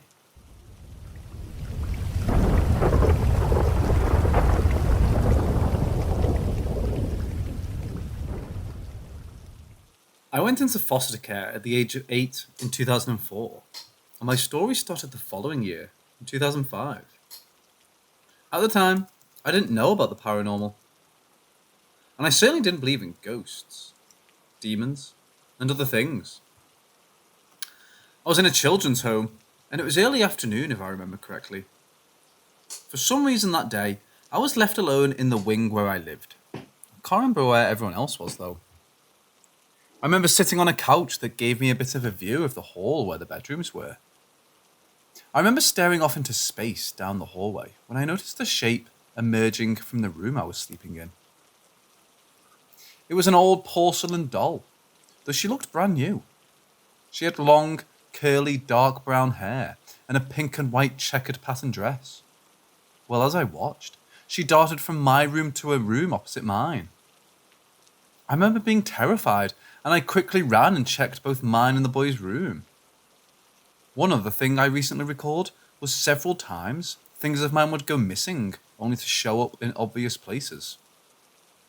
An example would be my glasses disappearing off the glasses rack, only to show up under the computer desk, where I was then accused of lying. Fast forward several years, and I'm with my permanent foster family out on a ranch in the plains. Odd things started to happen. We moved into an old farmhouse on my foster parents' daughter and son-in-law's land. A couple times I would fall asleep, only to be awoken by what felt like someone punching my face when no one was near me. I didn't think anything was odd about that at the time. It was more of an annoyance to my 12-year-old self. I'd hear voices and see shadows, but by that time, I had entirely accepted that as normal and didn't talk about that with anyone. I'd begun getting into scary movies and such while my foster parents were in town, over nights or late nights, and I think that fed into the problem more. Fast forward to 2014, and I had just graduated from high school, highly depressed and hating my life.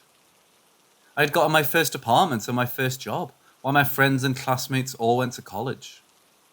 I began to fear the shadows and voices I was hearing a bit, though again, I told no one, not even my therapist, just accepting it as normal. I began meeting new people online, and I mentioned that I saw things to one woman who became convinced I was psychic, though I didn't, and still don't really believe that. By 2016, I was becoming worried about schizophrenia and clamped my mouth shut to anyone about seeing and hearing things, afraid I'd be labelled a crazy and locked up. I met my now ex-boyfriend and had moved in with him in another state after the death of my foster dad. But a new development happened a few weeks after moving in. We were both asleep when I woke up. Unusual for me, as I'm a deep sleeper, and had a mini heart attack when I saw the shadow of a man standing over me, watching me. For whatever reason, I got details about him I shouldn't know, because he was blacker than the dark room. He was in his 30s or 40s, dirty brown curly hair, green eyes, and a red and white pinstripe hat, and his name was Charles. I quickly rolled over and woke my ex up, whispering someone had broken in. But when I turned around, the guy was gone. A night later, we were again asleep. Dark room, and I again woke up. I saw another man standing above me, but this time, the only info I got was he was older, 50s, and he was mean. Again I panicked and shook my ex, and again the figure disappeared. When we woke up the next morning, I had a deep gash on my upper left arm that now has a scar from it. Neither of us could figure out how I managed to do that. The next couple years were filled with occasional nighttime visitors and random bruises. But then came the shadows I could see following my ex or watching me. For context, my ex is 5'9", and we were getting ready for a fun night out.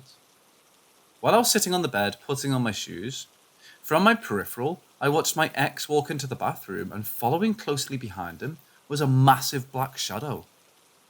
I was alarmed to say the least, but I didn't say anything to my ex.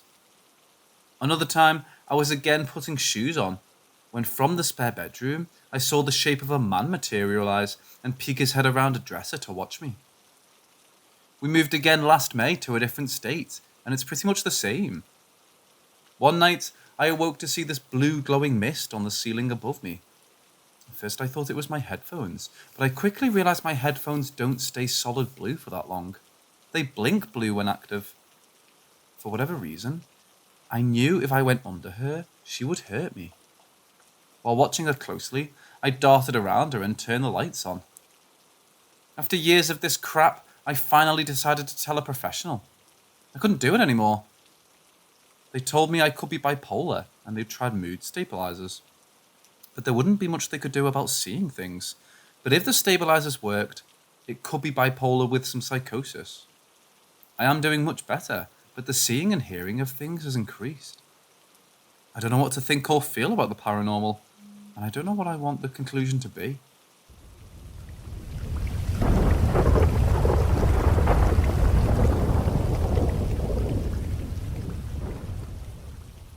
I've noticed sort of patterns within spirits. These are solely my observations, so take them with a tiny pinch of salt. We'll start with the more intimidating ones, demons. Pretty sure some of you might have gotten scared of hearing or encountering one. While I'm not an expert on them, I can say that while they're not beginner friendly to work with, they're not evil per se, just dangerous. Now let me elaborate on that. There are dangerous spirits out there, some that may want to do you harm. Now here's the thing, they're self-aware of this. They can choose to show mercy if they see fit as well. And it's possible to even work with them too. They're like sharks in a sense. If you're careful and know what you're doing, you'll have a better experience. But if you fuck with them, well, it's your own fault at that point. Another thing with demons is culture matters. Folklore matters. Always do your research with spirits in general, but especially with demons, as some demons are more demanding than others. Some want an offering, while others just want to be left alone unless they approach you first, to which you probably should still give an offering as a sign of respect. Now let's step into another touchy subject, deities. Now I don't want to hear of my deity is the true deity, or that deity is evil. Stop. Don't do it. I want a good, clean comment section and discussion here. Now as far as my personal beliefs go, deities are strong entities that desire to be worshipped, as it gives them power, so they can offer guidance and aid in return. They also choose you from birth, not the other way around. And again, in my view, just as not all people are going to feel a connection to certain, if any, deities whatsoever, deities may not feel a connection to certain people as well, and that's okay. However, they still should be respected as, hey, maybe you might run into them. Maybe they might have something to offer in passing. Maybe it's just a pretty nifty thing to do. I've gotten good vibes as a result from going this route too. Even with deities, I just don't feel any connection towards them. Good energy and good advice still come my way. It literally costs nothing to just chill the fuck out and be nice to other people. Also, for those of you who worship a deity, don't hesitate to just talk normally to them.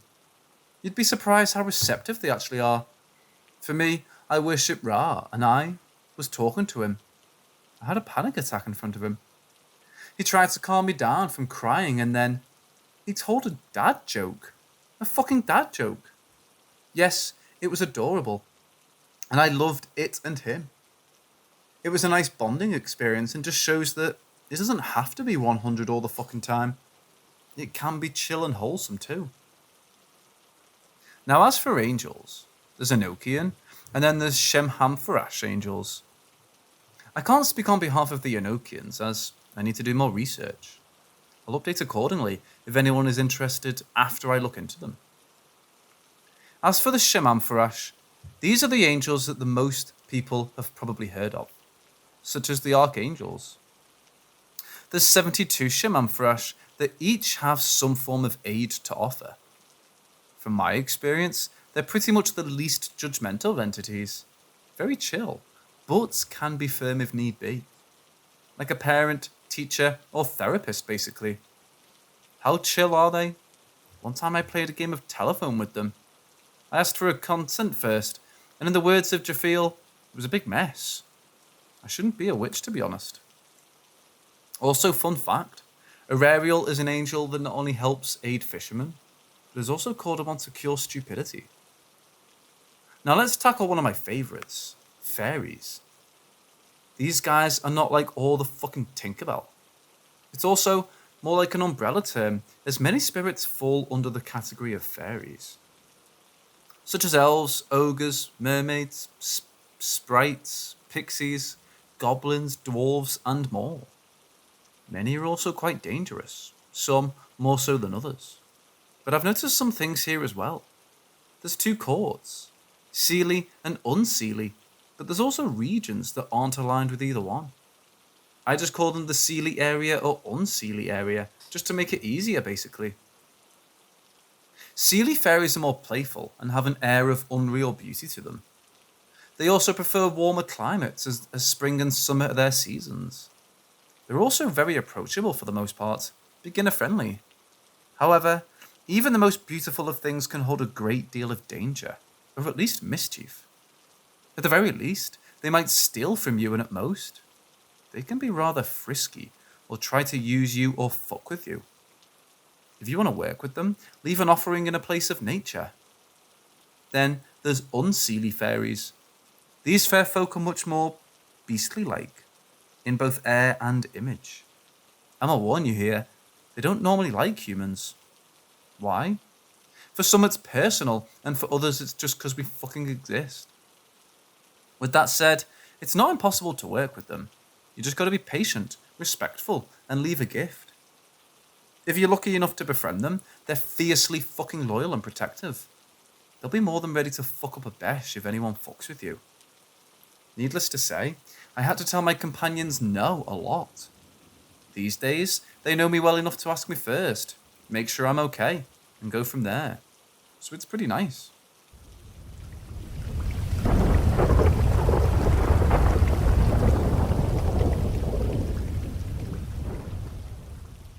Sometimes it would be serene. I'd be sitting on a log in a clearing in a forest, next to the remnants of the chimney, and converse with an unseen force. I would feel no ill will, no malicious intent, only a faint feeling of joy. Upon moving away from my childhood home due to personal matters, I stopped having the dreams and nightmares. I moved out when I was 16. I'm now edging up on 26 years old with a wife and 2 kids, and we've recently moved into a new house. As an intermission, I did have a dream about this entity once while I was in the military, and it came in a series of dreams. This is the only dream I can actually remember bits of this demon, so here are the bits I remember. Series started with me hanging out with a group of kids, and we appeared to be homeless. I didn't recognize any of the kids' faces that I was with, nor did I recognize any of the environment we were residing in. There was one particular girl in the group that I felt a strong attachment to, something like I needed to protect her. However, in the second dream, me and some of the boys were playing basketball, when I got a weird, overwhelming feeling that something was wrong. I immediately ran off to try and find the girl I felt protective of. I looked everywhere, but couldn't find her. For some reason, I decided to check an abandoned library, where deep in a narrow corridor, I found the familiar chimney in a room that looks like a typical, long-abandoned building. As soon as I stepped into the room, there was a violent shake, as well as a loud scream, before more of the roof collapsed and killed me again, causing me to wake up sweating in the real world. Now recently, I've been having dreams with the same feeling of dread I felt at the beginning of when I moved into my childhood home, so I know I'm being visited by this entity again.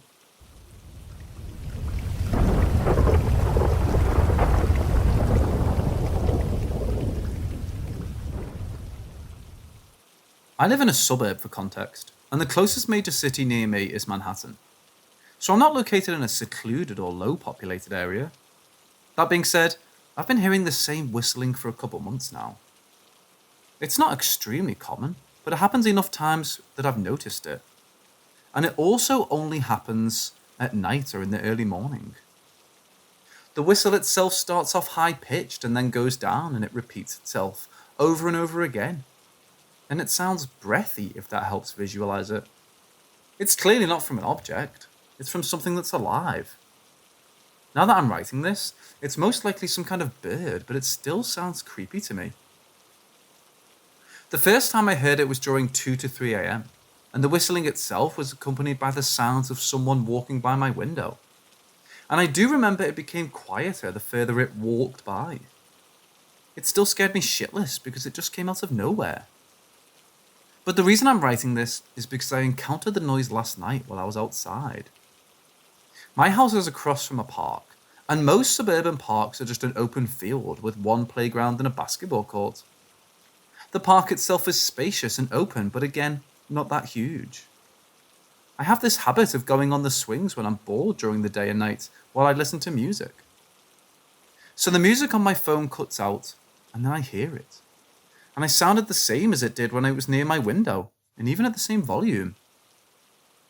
I got off the swings and walked back to my house, but now that I'm looking back on it, I don't remember hearing it again after getting off the swings. I'm just curious as to what the people on here might think it is.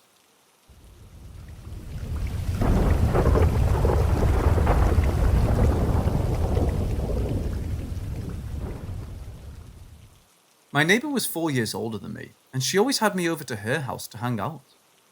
She even was kind of a babysitter for me a lot of the time. One day, she had another friend her age over, and myself over. She had a Ouija board and said she was going to talk to ghosts or something like that. Apparently, she had done this before, because it seemed she knew exactly how to set up the area. She lit a bunch of little disc-shaped candles, had the lights off, and we all sat on a bed which was against the wall. I'm a little hazy on the specifics, but after asking a few questions, and then more advanced ones, I swear the Ouija board started to move across her bed and up the wall. We still had our hands on the sight glass as somehow the whole assembly worked its way onto the wall, and started rubbing vigorously against the wall. She turned the lights on and blew out the candles, and the board stopped and fell to the bed. I remember her dad flipping out the next day because the board left a huge black imprint on the wall, and he had to paint it. Who knows? Maybe it was just her and a friend playing an elaborate prank on me, but she never told me in the years I knew her it was a prank. We're no longer in touch, but I'm considering asking her more about it by sending her a Facebook message sometime. Has anyone else had Ouija experiences like this?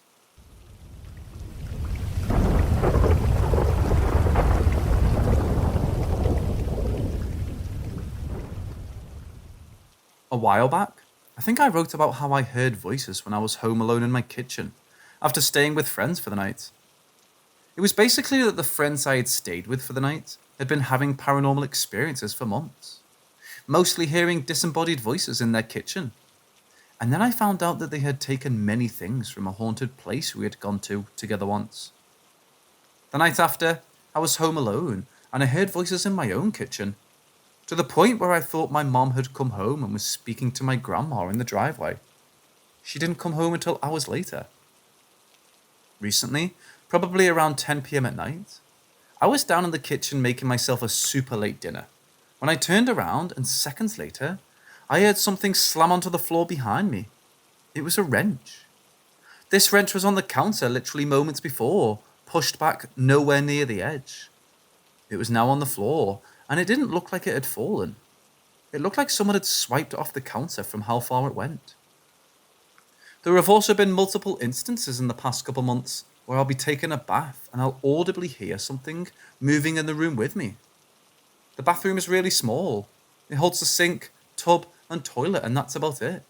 And I could hear shuffling on the floor next to me. Of course, I go to look, and nothing is there, not even a fly. I've also been hearing really, really loud banging on my bedroom door. So loud it makes me jump. When I open it, no one is there, and when I ask my family members if they knocked, they say no. half of the time it happens, I'm the only one upstairs. I don't know. I just think it's weird that the paranormal activity in my house has been picking up in the last couple of months.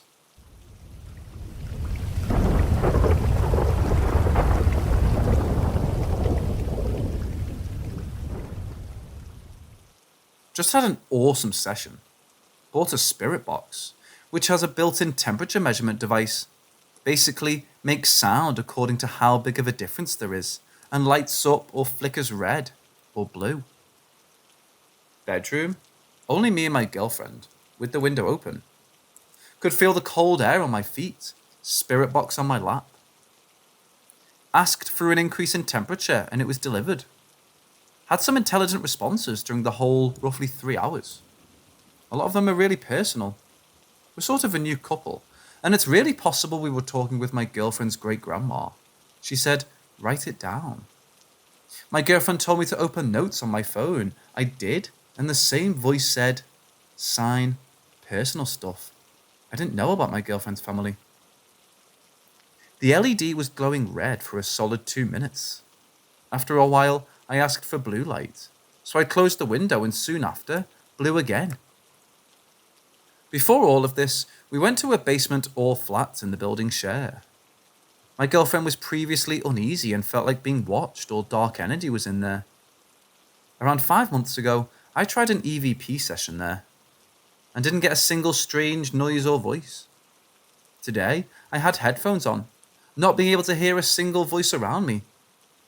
A deep male voice, mostly heard after being asked, said the name Kuba, which is Jacob in my language, multiple times. Once, I even said, behind you. 2 minutes after that, my girlfriend freaked out and repeatedly told me to get the F out of the basement, not explaining why.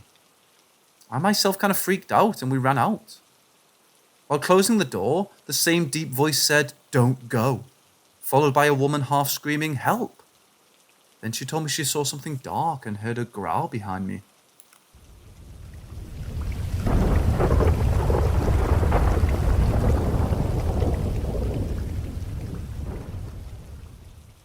I don't know where to start, but since nobody will believe me, I only told these to my close friends and they witnessed it themselves. I sometimes see very vivid dreams about the future, and it always happens. What I see is a chart of planets. A straight line has many rounds, and many small planets are orbiting around those rounds.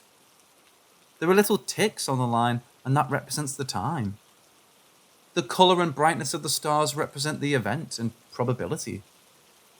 When I see these dreams, I usually know when something will happen. Below are some examples. I used to breed fish when I was in high school. One day, I saw the fishes fly in the room and the space chart showed around 1 week. I saw black and red stars in 7 ticks. Exactly after 7 days, all of them died because of chlorine.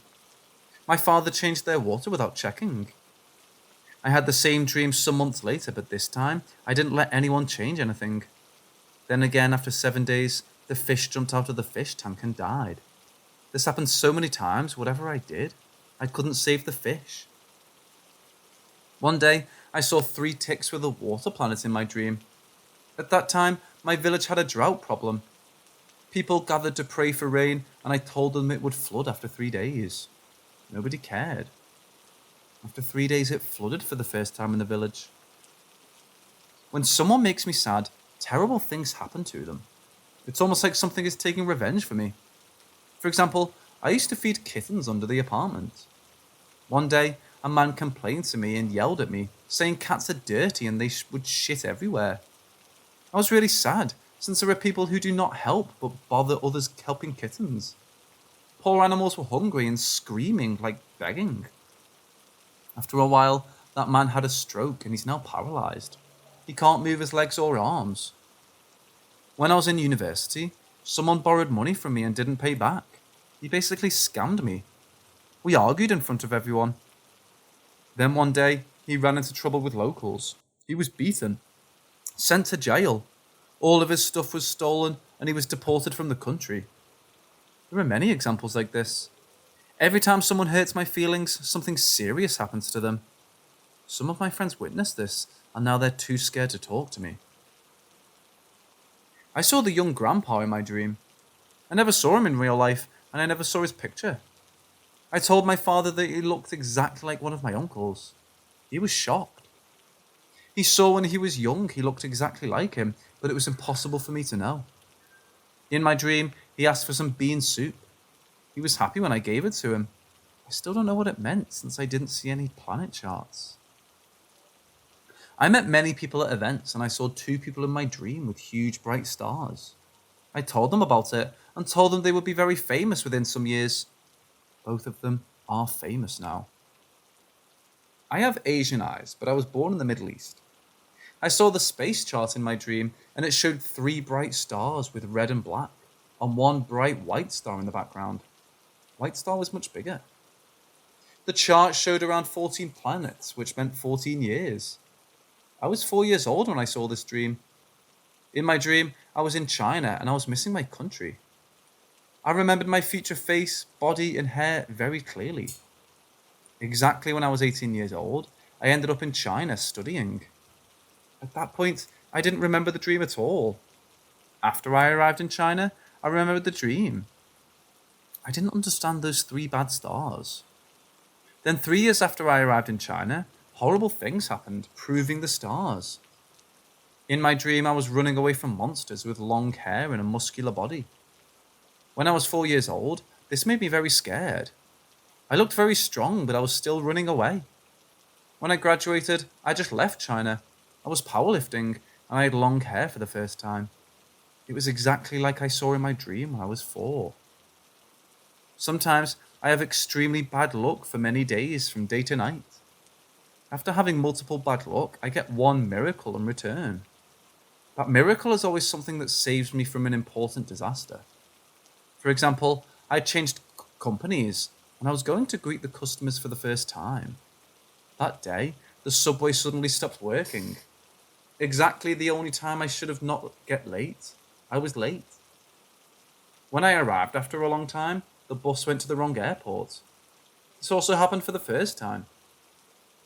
After the bus arrived and we took the customers, the driver fell down and broke his arm.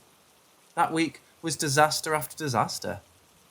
Then the next job I had required me to take some tickets from a friend.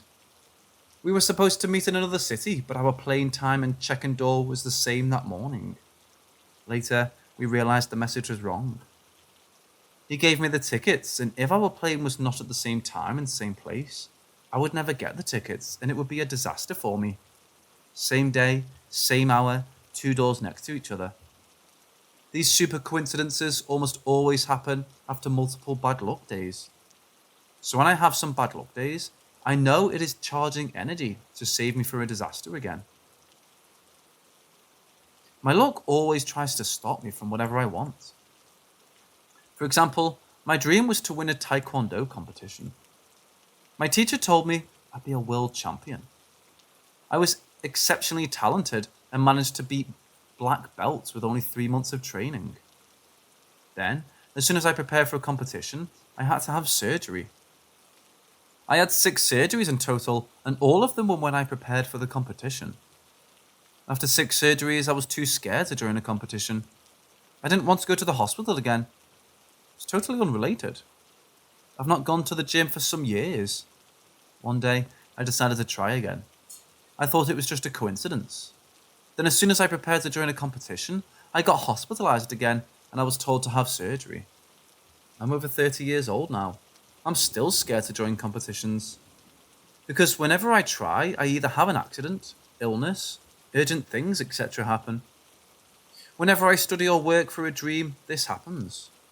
Also, whenever I try to meet a girl, embarrassing accidents happen, or I receive urgent work. Life does not want me to achieve anything and get close to anyone. I almost feel like my life is a game, and a jealous person is controlling it. I had a dream about a friend. She had no job or purpose at that time. I told her she would find a job and have friends if she went to a certain country. She went there, and as soon as she returned, she found a job and had new friends. She witnessed many things, so she believes me. I can know if a good thing or bad thing will happen after a while, and how serious it will be. Before COVID, I also had a dream that I would quit my job for a long time, within a month. After 1 month, Corona happened. The size, colour, shape of the planets, and number of the ticks give time, and I see a brief dream about the details. Then it happens. There are only 2 dreams I remember now from the past. I would marry when I'm 35 years old and die at 90. It's been a long time since I had this kind of dream. 8 months ago was the last one, and I saw myself as a student with 6 planets. Then exactly after 6 months, I was accepted by a university for a master's degree.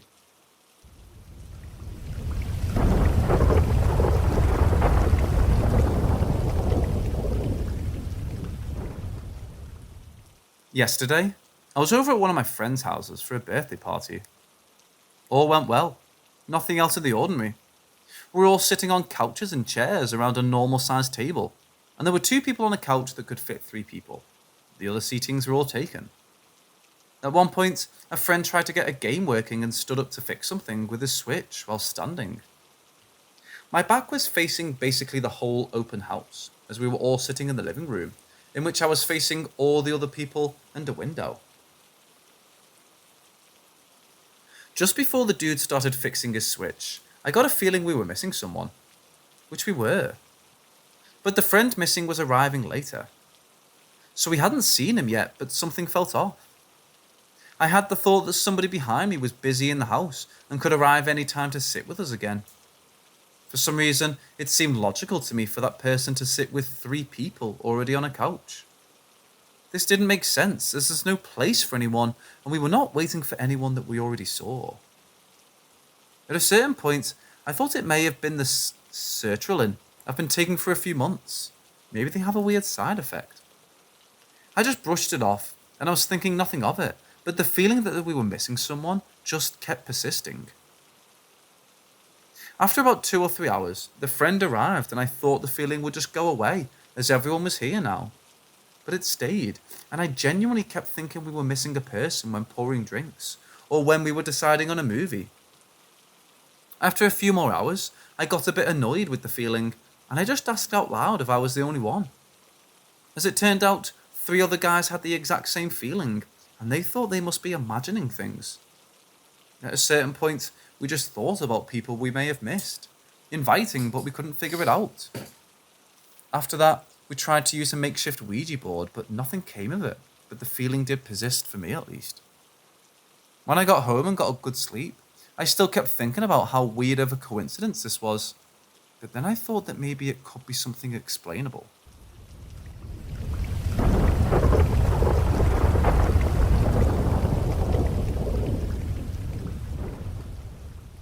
When I was 8 years old, I slept on the top of a bunk bed. I would wake up in the early hours when everyone was sleeping and across the room, only about 6 feet away. I would clearly see the silhouette of a man. The silhouette was so dark, you couldn't distinguish any features at all. It just stood there, directly opposite where my head was on the bed. At first, I wasn't particularly freaked out. I think I must have reasoned it was my dad in the absence of any other explanation. This happened night after night for weeks. After a while, I reasoned it wasn't my dad and started to become a little unnerved, so I began sleeping with my head at the other end of my bed. But the figure moved too, so it was always opposite where my head was positioned. There was still no real feeling of ill intention or anything like that during these experiences, but still, it was understandably becoming a little scary. After some time, I told my mum what was happening. Not sure she believed me, but just to comfort me, she said it was probably Jesus watching over me. We aren't a religious family at all, but as I say, I think she just assumed I was dreaming or had an overactive imagination, and just said this to offer a benevolent explanation. At some point after that, the next experience I had was very different. This time, I saw the figure, but it was a dream. A very vivid one. But certainly a dream. It started exactly the same as usual, but this time, I asked the figure if it was Jesus. The figure then lunged towards me, shouting at me, and then I woke up. After that, I never saw it again. I continued living there, in the same bedroom for years after, and nothing ever happened again. In my teens, I spoke to my mum about it again. She didn't remember me telling her about it at the time, but she did say that when I was very young, just about old enough to string a sentence together, and in that same bedroom, I had an imaginary friend, who I described at the time as a boy my own age who looked like one. One day, he said he had to leave as he had a pain here, after which I told my mum at the time I never saw him again. My mum had a younger brother who died aged 6. He looked like me, and my brothers when we were his age. He died during heart surgery to correct a congenital heart defect.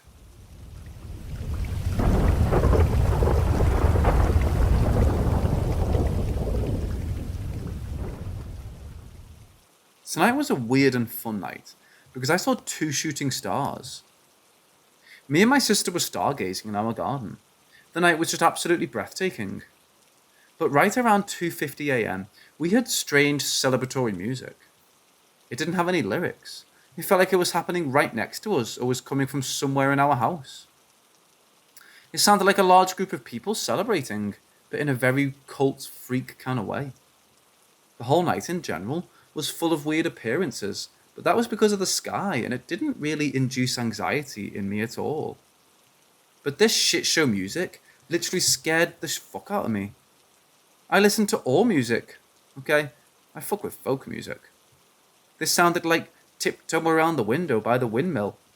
And no, it wasn't actually that song, but it follows the same type of chords, but it's even creepier and lacks lyrics. It was also more rowdy, very vintagey, with a hint of classical. The second my sister said, "Get my phone and record it," and I started recording, the music literally stopped.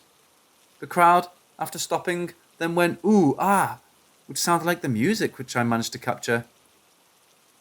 And say, if there was a party occurring elsewhere in one place with that much noise, it'd be constant, right?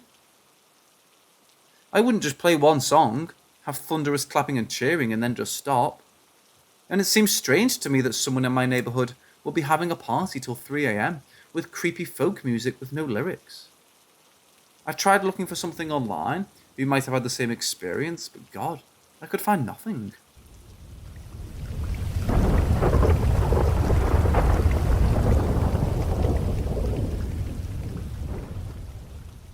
My 6-year-old daughter has always shared things with us.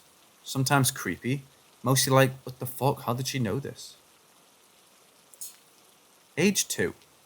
I just found out I was pregnant and had only told my husband. We didn't want to tell my daughter because I had miscarried before and didn't want her to get excited. One evening, we were eating dinner and my daughter turns to me and says, "There's a baby in your belly."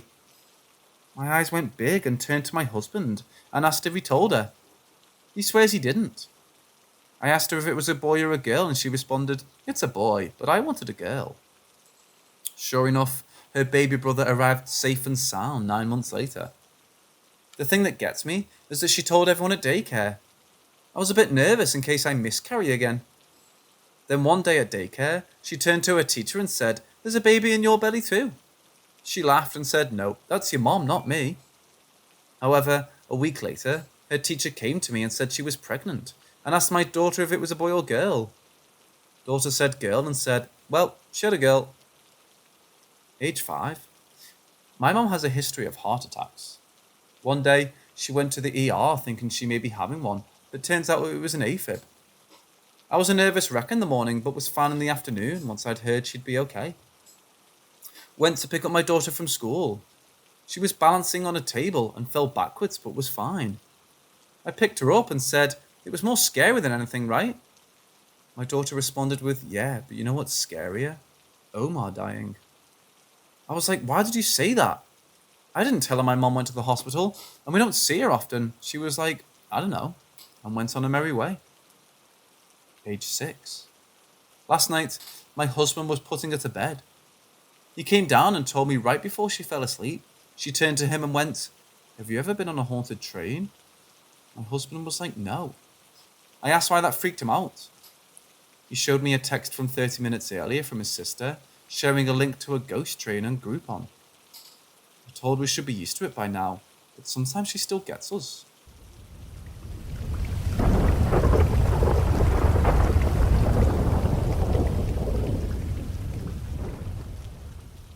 7 years ago, when I was a pest control tech, I was scheduled to do a routine service at a missionary house on the grounds of a large church.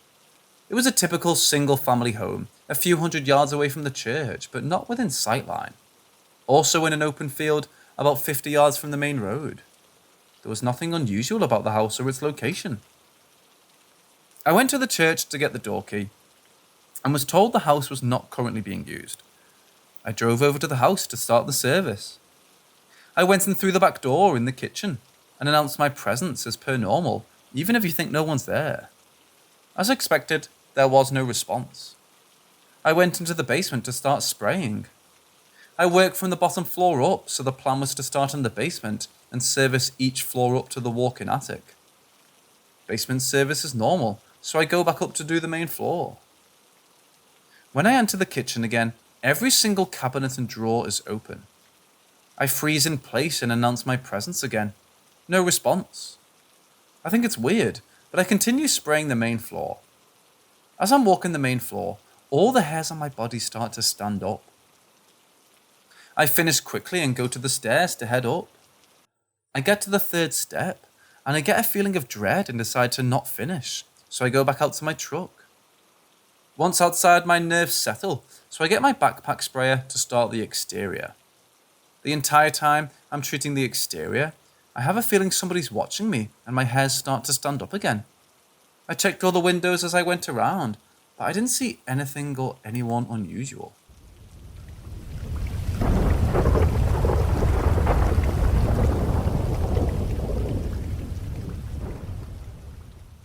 I've been stressed the past few weeks. My mind is in deep thought over what happened during winter last year. I'm no stranger to hearing or seeing ghosts. Of course, I never felt a reason to tell anyone my experiences, because there's always uncertainty behind what is seen or heard, and what if. I'm from Texas. At the time, I lived inside a house that had no central cooling, with the temperature of the house being the outside temperature or close to it. During last winter, it had been freezing inside. The weeks before that day, I kept hearing what sounded like someone calling my name throughout the house, whenever no one was home. My parents had just left for the store for groceries, while I felt a little uncomfortable being alone due to hearing a voice calling my name. I thought, what's the worst that could happen? I hear my voice being called. I'll go look, see nothing, and watch more TV. Simple, I thought. They left the house and the house temperature felt extremely cold. So I laid back on the recliner we had and put on a classic movie. Covered myself in a blanket while wearing pajamas and a sweater, comfortable as I could be. I remember feeling sleepy after getting comfortable. Then, it happened. I heard a guy's voice call my name. I pumped myself up and said, "Let's do this." Got up, walked around the house, and saw nothing like I expected. However, how could I get comfortable again knowing once I relax, I'd hear something? We've all seen the movies where the person relaxes and thinks, "I can't let my guard down." Then everything goes downhill. I made a deal with myself. I'll record myself sleeping. Either nothing will happen and I'll fall asleep, or I'll finally record it to show my parents I'm not crazy. It's a win-win deal. Sadly, the outcome was what I hoped wouldn't happen. I put my phone onto a table that is used for drinks near the recliner. Set it to record myself on the couch, slowly drifting off into sleep, thinking, nothing will happen while it's recording. I woke up to what seemed to be half an hour later to a loud crying from a woman's voice. Me being drowsy, looked around to find the source of the noise. There was a hole beside the recliner. Sounds weird, but the owner didn't lay the floorboard down correctly, and it eventually broke. We put a temporary board over the broken part, but it left a little hole because it didn't fit exactly. The crying was coming from beside me and in the exact direction of the hole. I looked directly at it, realizing what's happening, jumped straight up and backed away in shock. The sound faded. I questioned if what I just heard could have been me waking from a lingering dream. The only way to confirm is to check if the recording is still going. I collected my phone from the table and paused the recording. Thoughts ran through my mind while getting my headphones to listen closely. 1. I'm going to hear nothing and realizing it was only a lingering dream, sit back down and laugh off my paranoia. Or two, I will hear it and confirm a dreading truth. I went outside and didn't exactly feel comfortable inside anymore. Temperature was around 20 degrees Fahrenheit. Even though the power went out a few times during the winter for a good part of Texas, they weren't prepared for snowy weather. I sat on the porch, headphones on, fast forwarding the video until I saw myself wake up and rewind a few minutes before to see the truth. My heart raced with anxiety. In the video I slept like normal. Then a noise came into the audio. It sounded like an eerie whine that became louder until the audio started cutting in and out like distortion. In the video, I woke up to the noise and looked around with sleepy eyes before looking at the floor and jumped up. I got chills. Writing this now when it's 4 a.m, I have goosebumps everywhere. I waited outside in the freezing cold, waiting for my parents to come home. I didn't want to go back inside. What I did next, I'll have to explain my reasoning. I've been through a lot. Near-death experiences plenty, poverty, an abusive father, and terminally ill mother. Yes, the parent I have is my stepfather. I calmed down and went back inside. I went to the living room where it happened and closed my eyes. My brother passed away when I was a teenager. Sometimes when I'm going through hard times, I'll speak to him as if he hears me. I said, "Brother, I don't know what to do. I'm hearing noises and it's weighing on my mind. I can't sleep or relax even in daylight, and I finally have proof it's not inside my head. Love you and miss you. I'm going to keep trying." Feeling more relaxed, I started to make a prayer. I'm a Christian, but I'd be lying if I said I followed my religion to every word. I'm not 100% on who or what God is or what religion, so I pray, pouring my heart out, hoping God understands my ignorance and guides me from trouble. I said in my prayer, "Please give me guidance. I understand people die, and I'm not sure how death works." The crying I heard sounded like a woman in sorrow. It scared me at first. All I can do is pray, not for my own fear, but to show whatever it is guidance and love. Lead it from darkness into your light, so it ceases to suffer any longer. I took a deep breath and opened my eyes. I no longer felt worried. My heart felt at peace.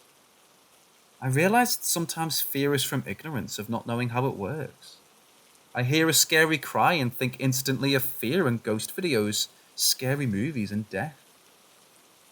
I never think how it must feel to be stuck in a house or feel alone in some dark place. A family member or friend, neighbor to someone at one point. Writing this now, I don't feel stressed anymore.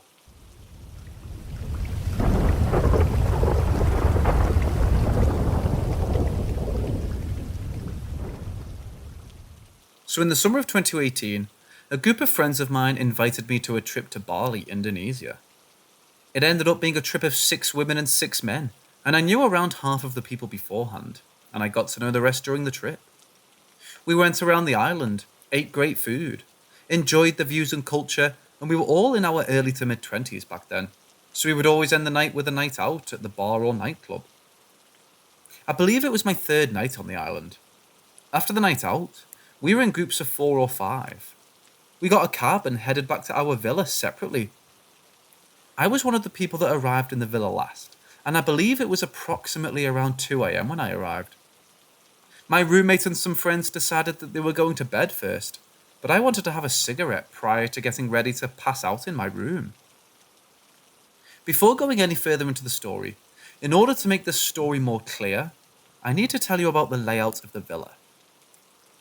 The villa's estate is rectangular, and when you enter, you'll see an outdoor kitchen and somewhat of a living room that's outdoor, including a few couches and a TV, and a statue of Buddha.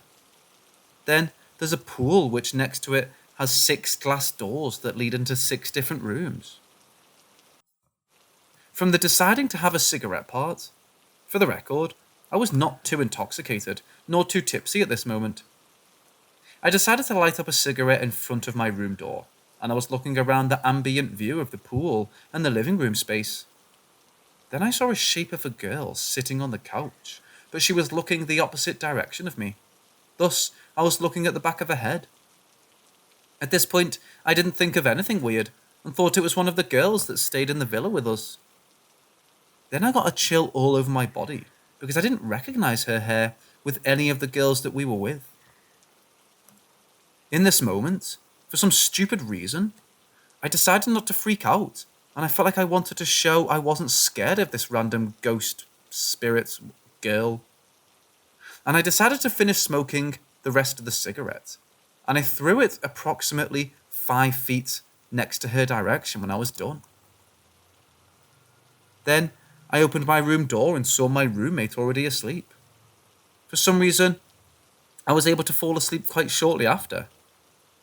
I don't usually get sleep paralysis, maybe once prior to this trip. I fell asleep in a position where my face was half in the pillow and half out. Then I woke up and I could not move my body. The first sense was my sight. Then I realized I couldn't move. Then realized I felt something on my cheeks. It was a black straight hair on my cheeks and I could only move my eyeballs. This was the most chills and panic that I ever felt in my life as I tried to see what it was by side-balling my eyes as much as I could. Then I saw a face that was also side-balling to stare at me. I was dying inside. My heart was beating like crazy, and I think that this girl or ghost also knew that I was pissing my pants. Then the killer. She almost screamed her laugh with her mouth directly in my ears, like ha ha ha, rapidly, with the highest pitch of laugh I've heard. I didn't know what to do, but it was like my body was in fight or flight mode. I somehow managed to ball my fist, then the rest of my body woke up. Then I was screaming, "What the fuck?" and woke up my roommate and some people in the villa. There was nothing that was on top of me when I woke up.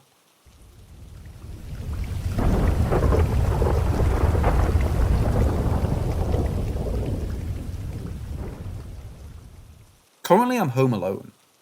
Parents are hanging out with friends, brother is back at college, sister is sleeping over at a friend's house. Girlfriend and friends came over for a swimming party. Friends left roughly an hour ago. Girlfriend left roughly 30 minutes ago. Well, during the party cool-down phase, I noticed the light on in my sister's room. I had to go upstairs anyway to grab some dry clothes, so I flipped off her light on the way. I know I flipped it off because she has a blue nightlight thing that stays on during the night, and I remember seeing its glow when the light turned off.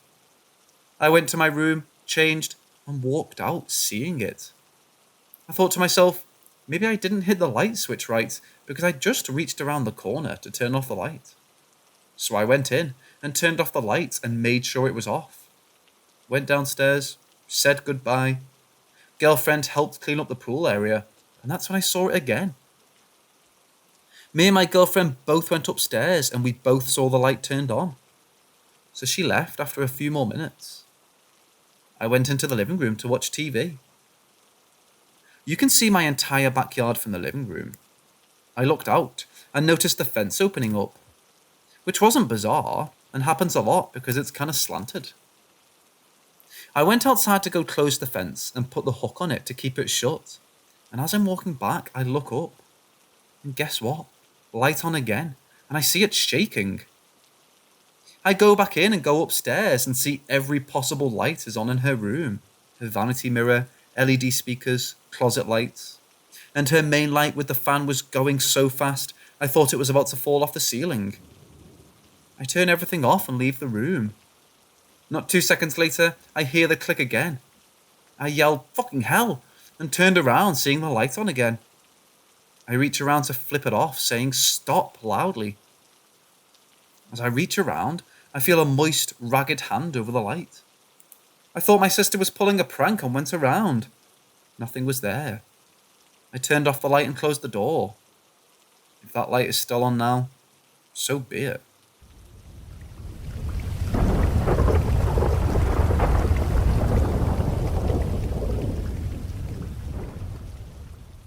I had a weird occurrence once when I was a teenager, maybe about 15 or 16. I really don't remember. Sometime in the mid-2000s. I spent most of my early to late teenage years in a small town named Cresco in Iowa. So let me set the scene for this story. I woke up early one cold Sunday morning while it was still dark out, about 5 something in the morning, to get ready for my paper route job. I got all of my stuff ready and into my courier bags to set on my route, leaving my house to start the job. Once I left my house, I started to walk down the sidewalk to the corner of the intersection to cross the street in order to get to the next street to head north. I have to pass a large 3-story building that I believe used to be an old school at one time, that is now just used for storage and whatnot for the fitness centre, that's attached to the right, and a few houses and an alleyway to my left. I had a weird feeling that something was wrong, and I looked over to the opening of the alleyway and saw the weirdest and creepiest thing. Underneath the lamppost, illuminated by the light, was a puddle of darkness. I have no idea what it was. Ooze?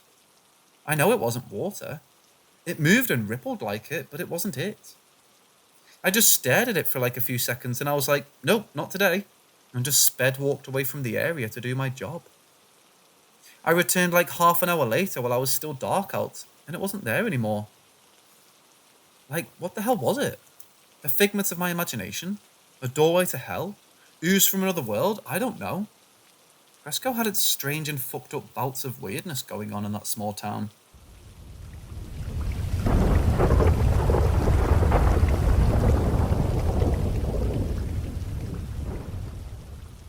First, my mother is the only one who told me this story. FYI, I'm 16 now. When I was about 2 or 3 years old, Hurricane Ike happened, so my mom and I had to move back in with my grandmother. I've been in this house since, with occasional moves, but that's not the point. The point is what happened during that time in my life that I don't remember. First thing that happened, we had just moved in, and my mother said I was speaking to someone in the play area, but there was no one there. She asked me who I was talking to, and she told me I said, I'm talking to my friend Billy. He's a little boy with no face. For some context, my older cousin and a family friend had both seen a ghost with the same description around the house, so they knew what I was talking about, but I was the one who named him Billy. How my older cousin saw him was before bed. He was lying down, and he asked my grandmother who the little boy was standing in the bathroom doorway, but there was no one there. He gave her the same description, a little boy with no face. I don't remember what happened with the family friend. All I know is she never came back to the house. Another thing that happened was a different spirit. I was in the living room, and my mum and grandma went in the other room. We were the only ones in the house. They told me when they came back, all the pictures on the wall were turned backwards. These pictures were in places a 2-year-old couldn't possibly reach and turn around within the short 5 minutes they left me alone. So they asked me what happened, and I said it was the tall man. They were freaked out by this. Another family friend of ours had stayed the night in the living room one night, and she saw someone standing behind the curtain. She too never came back to the house after that. Very recently though, about around the time quarantine had started, I was outside with my uncle's dog and was about to go in when I saw one of the blinds in my grandma's bathroom go up, as if someone was peeking out at me. I looked, and after a couple seconds, it slowly went back down like someone had done it. I thought it was Grandma checking on me, but the room was pitch black, and turns out there was no one near the bathroom when it happened. To this day, I'm convinced it was the tall man or Billy.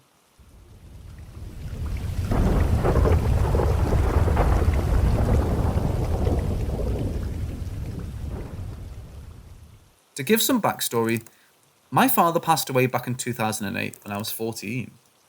He had a flip phone, and his voicemail was him saying his name, Dan Crouch. When he passed away, we kept his cell phone so we could call it and hear his voice. One day, my mom purchased me a cell phone, and she wanted the phone tech guy to transfer my dad's voicemail sound onto my phone. He said it transferred over, but we found out later it didn't. The flip phone was handed into the phone store, so we lost the recording of his voice. Fast forward to 2015, I found a woman I fell in love with. We hung out all day every day, never left her house for at least a week. Well, one day, when I spent the night at her place, we were both lying in bed, and she's cleaning out her voicemails. She had about 10 or so.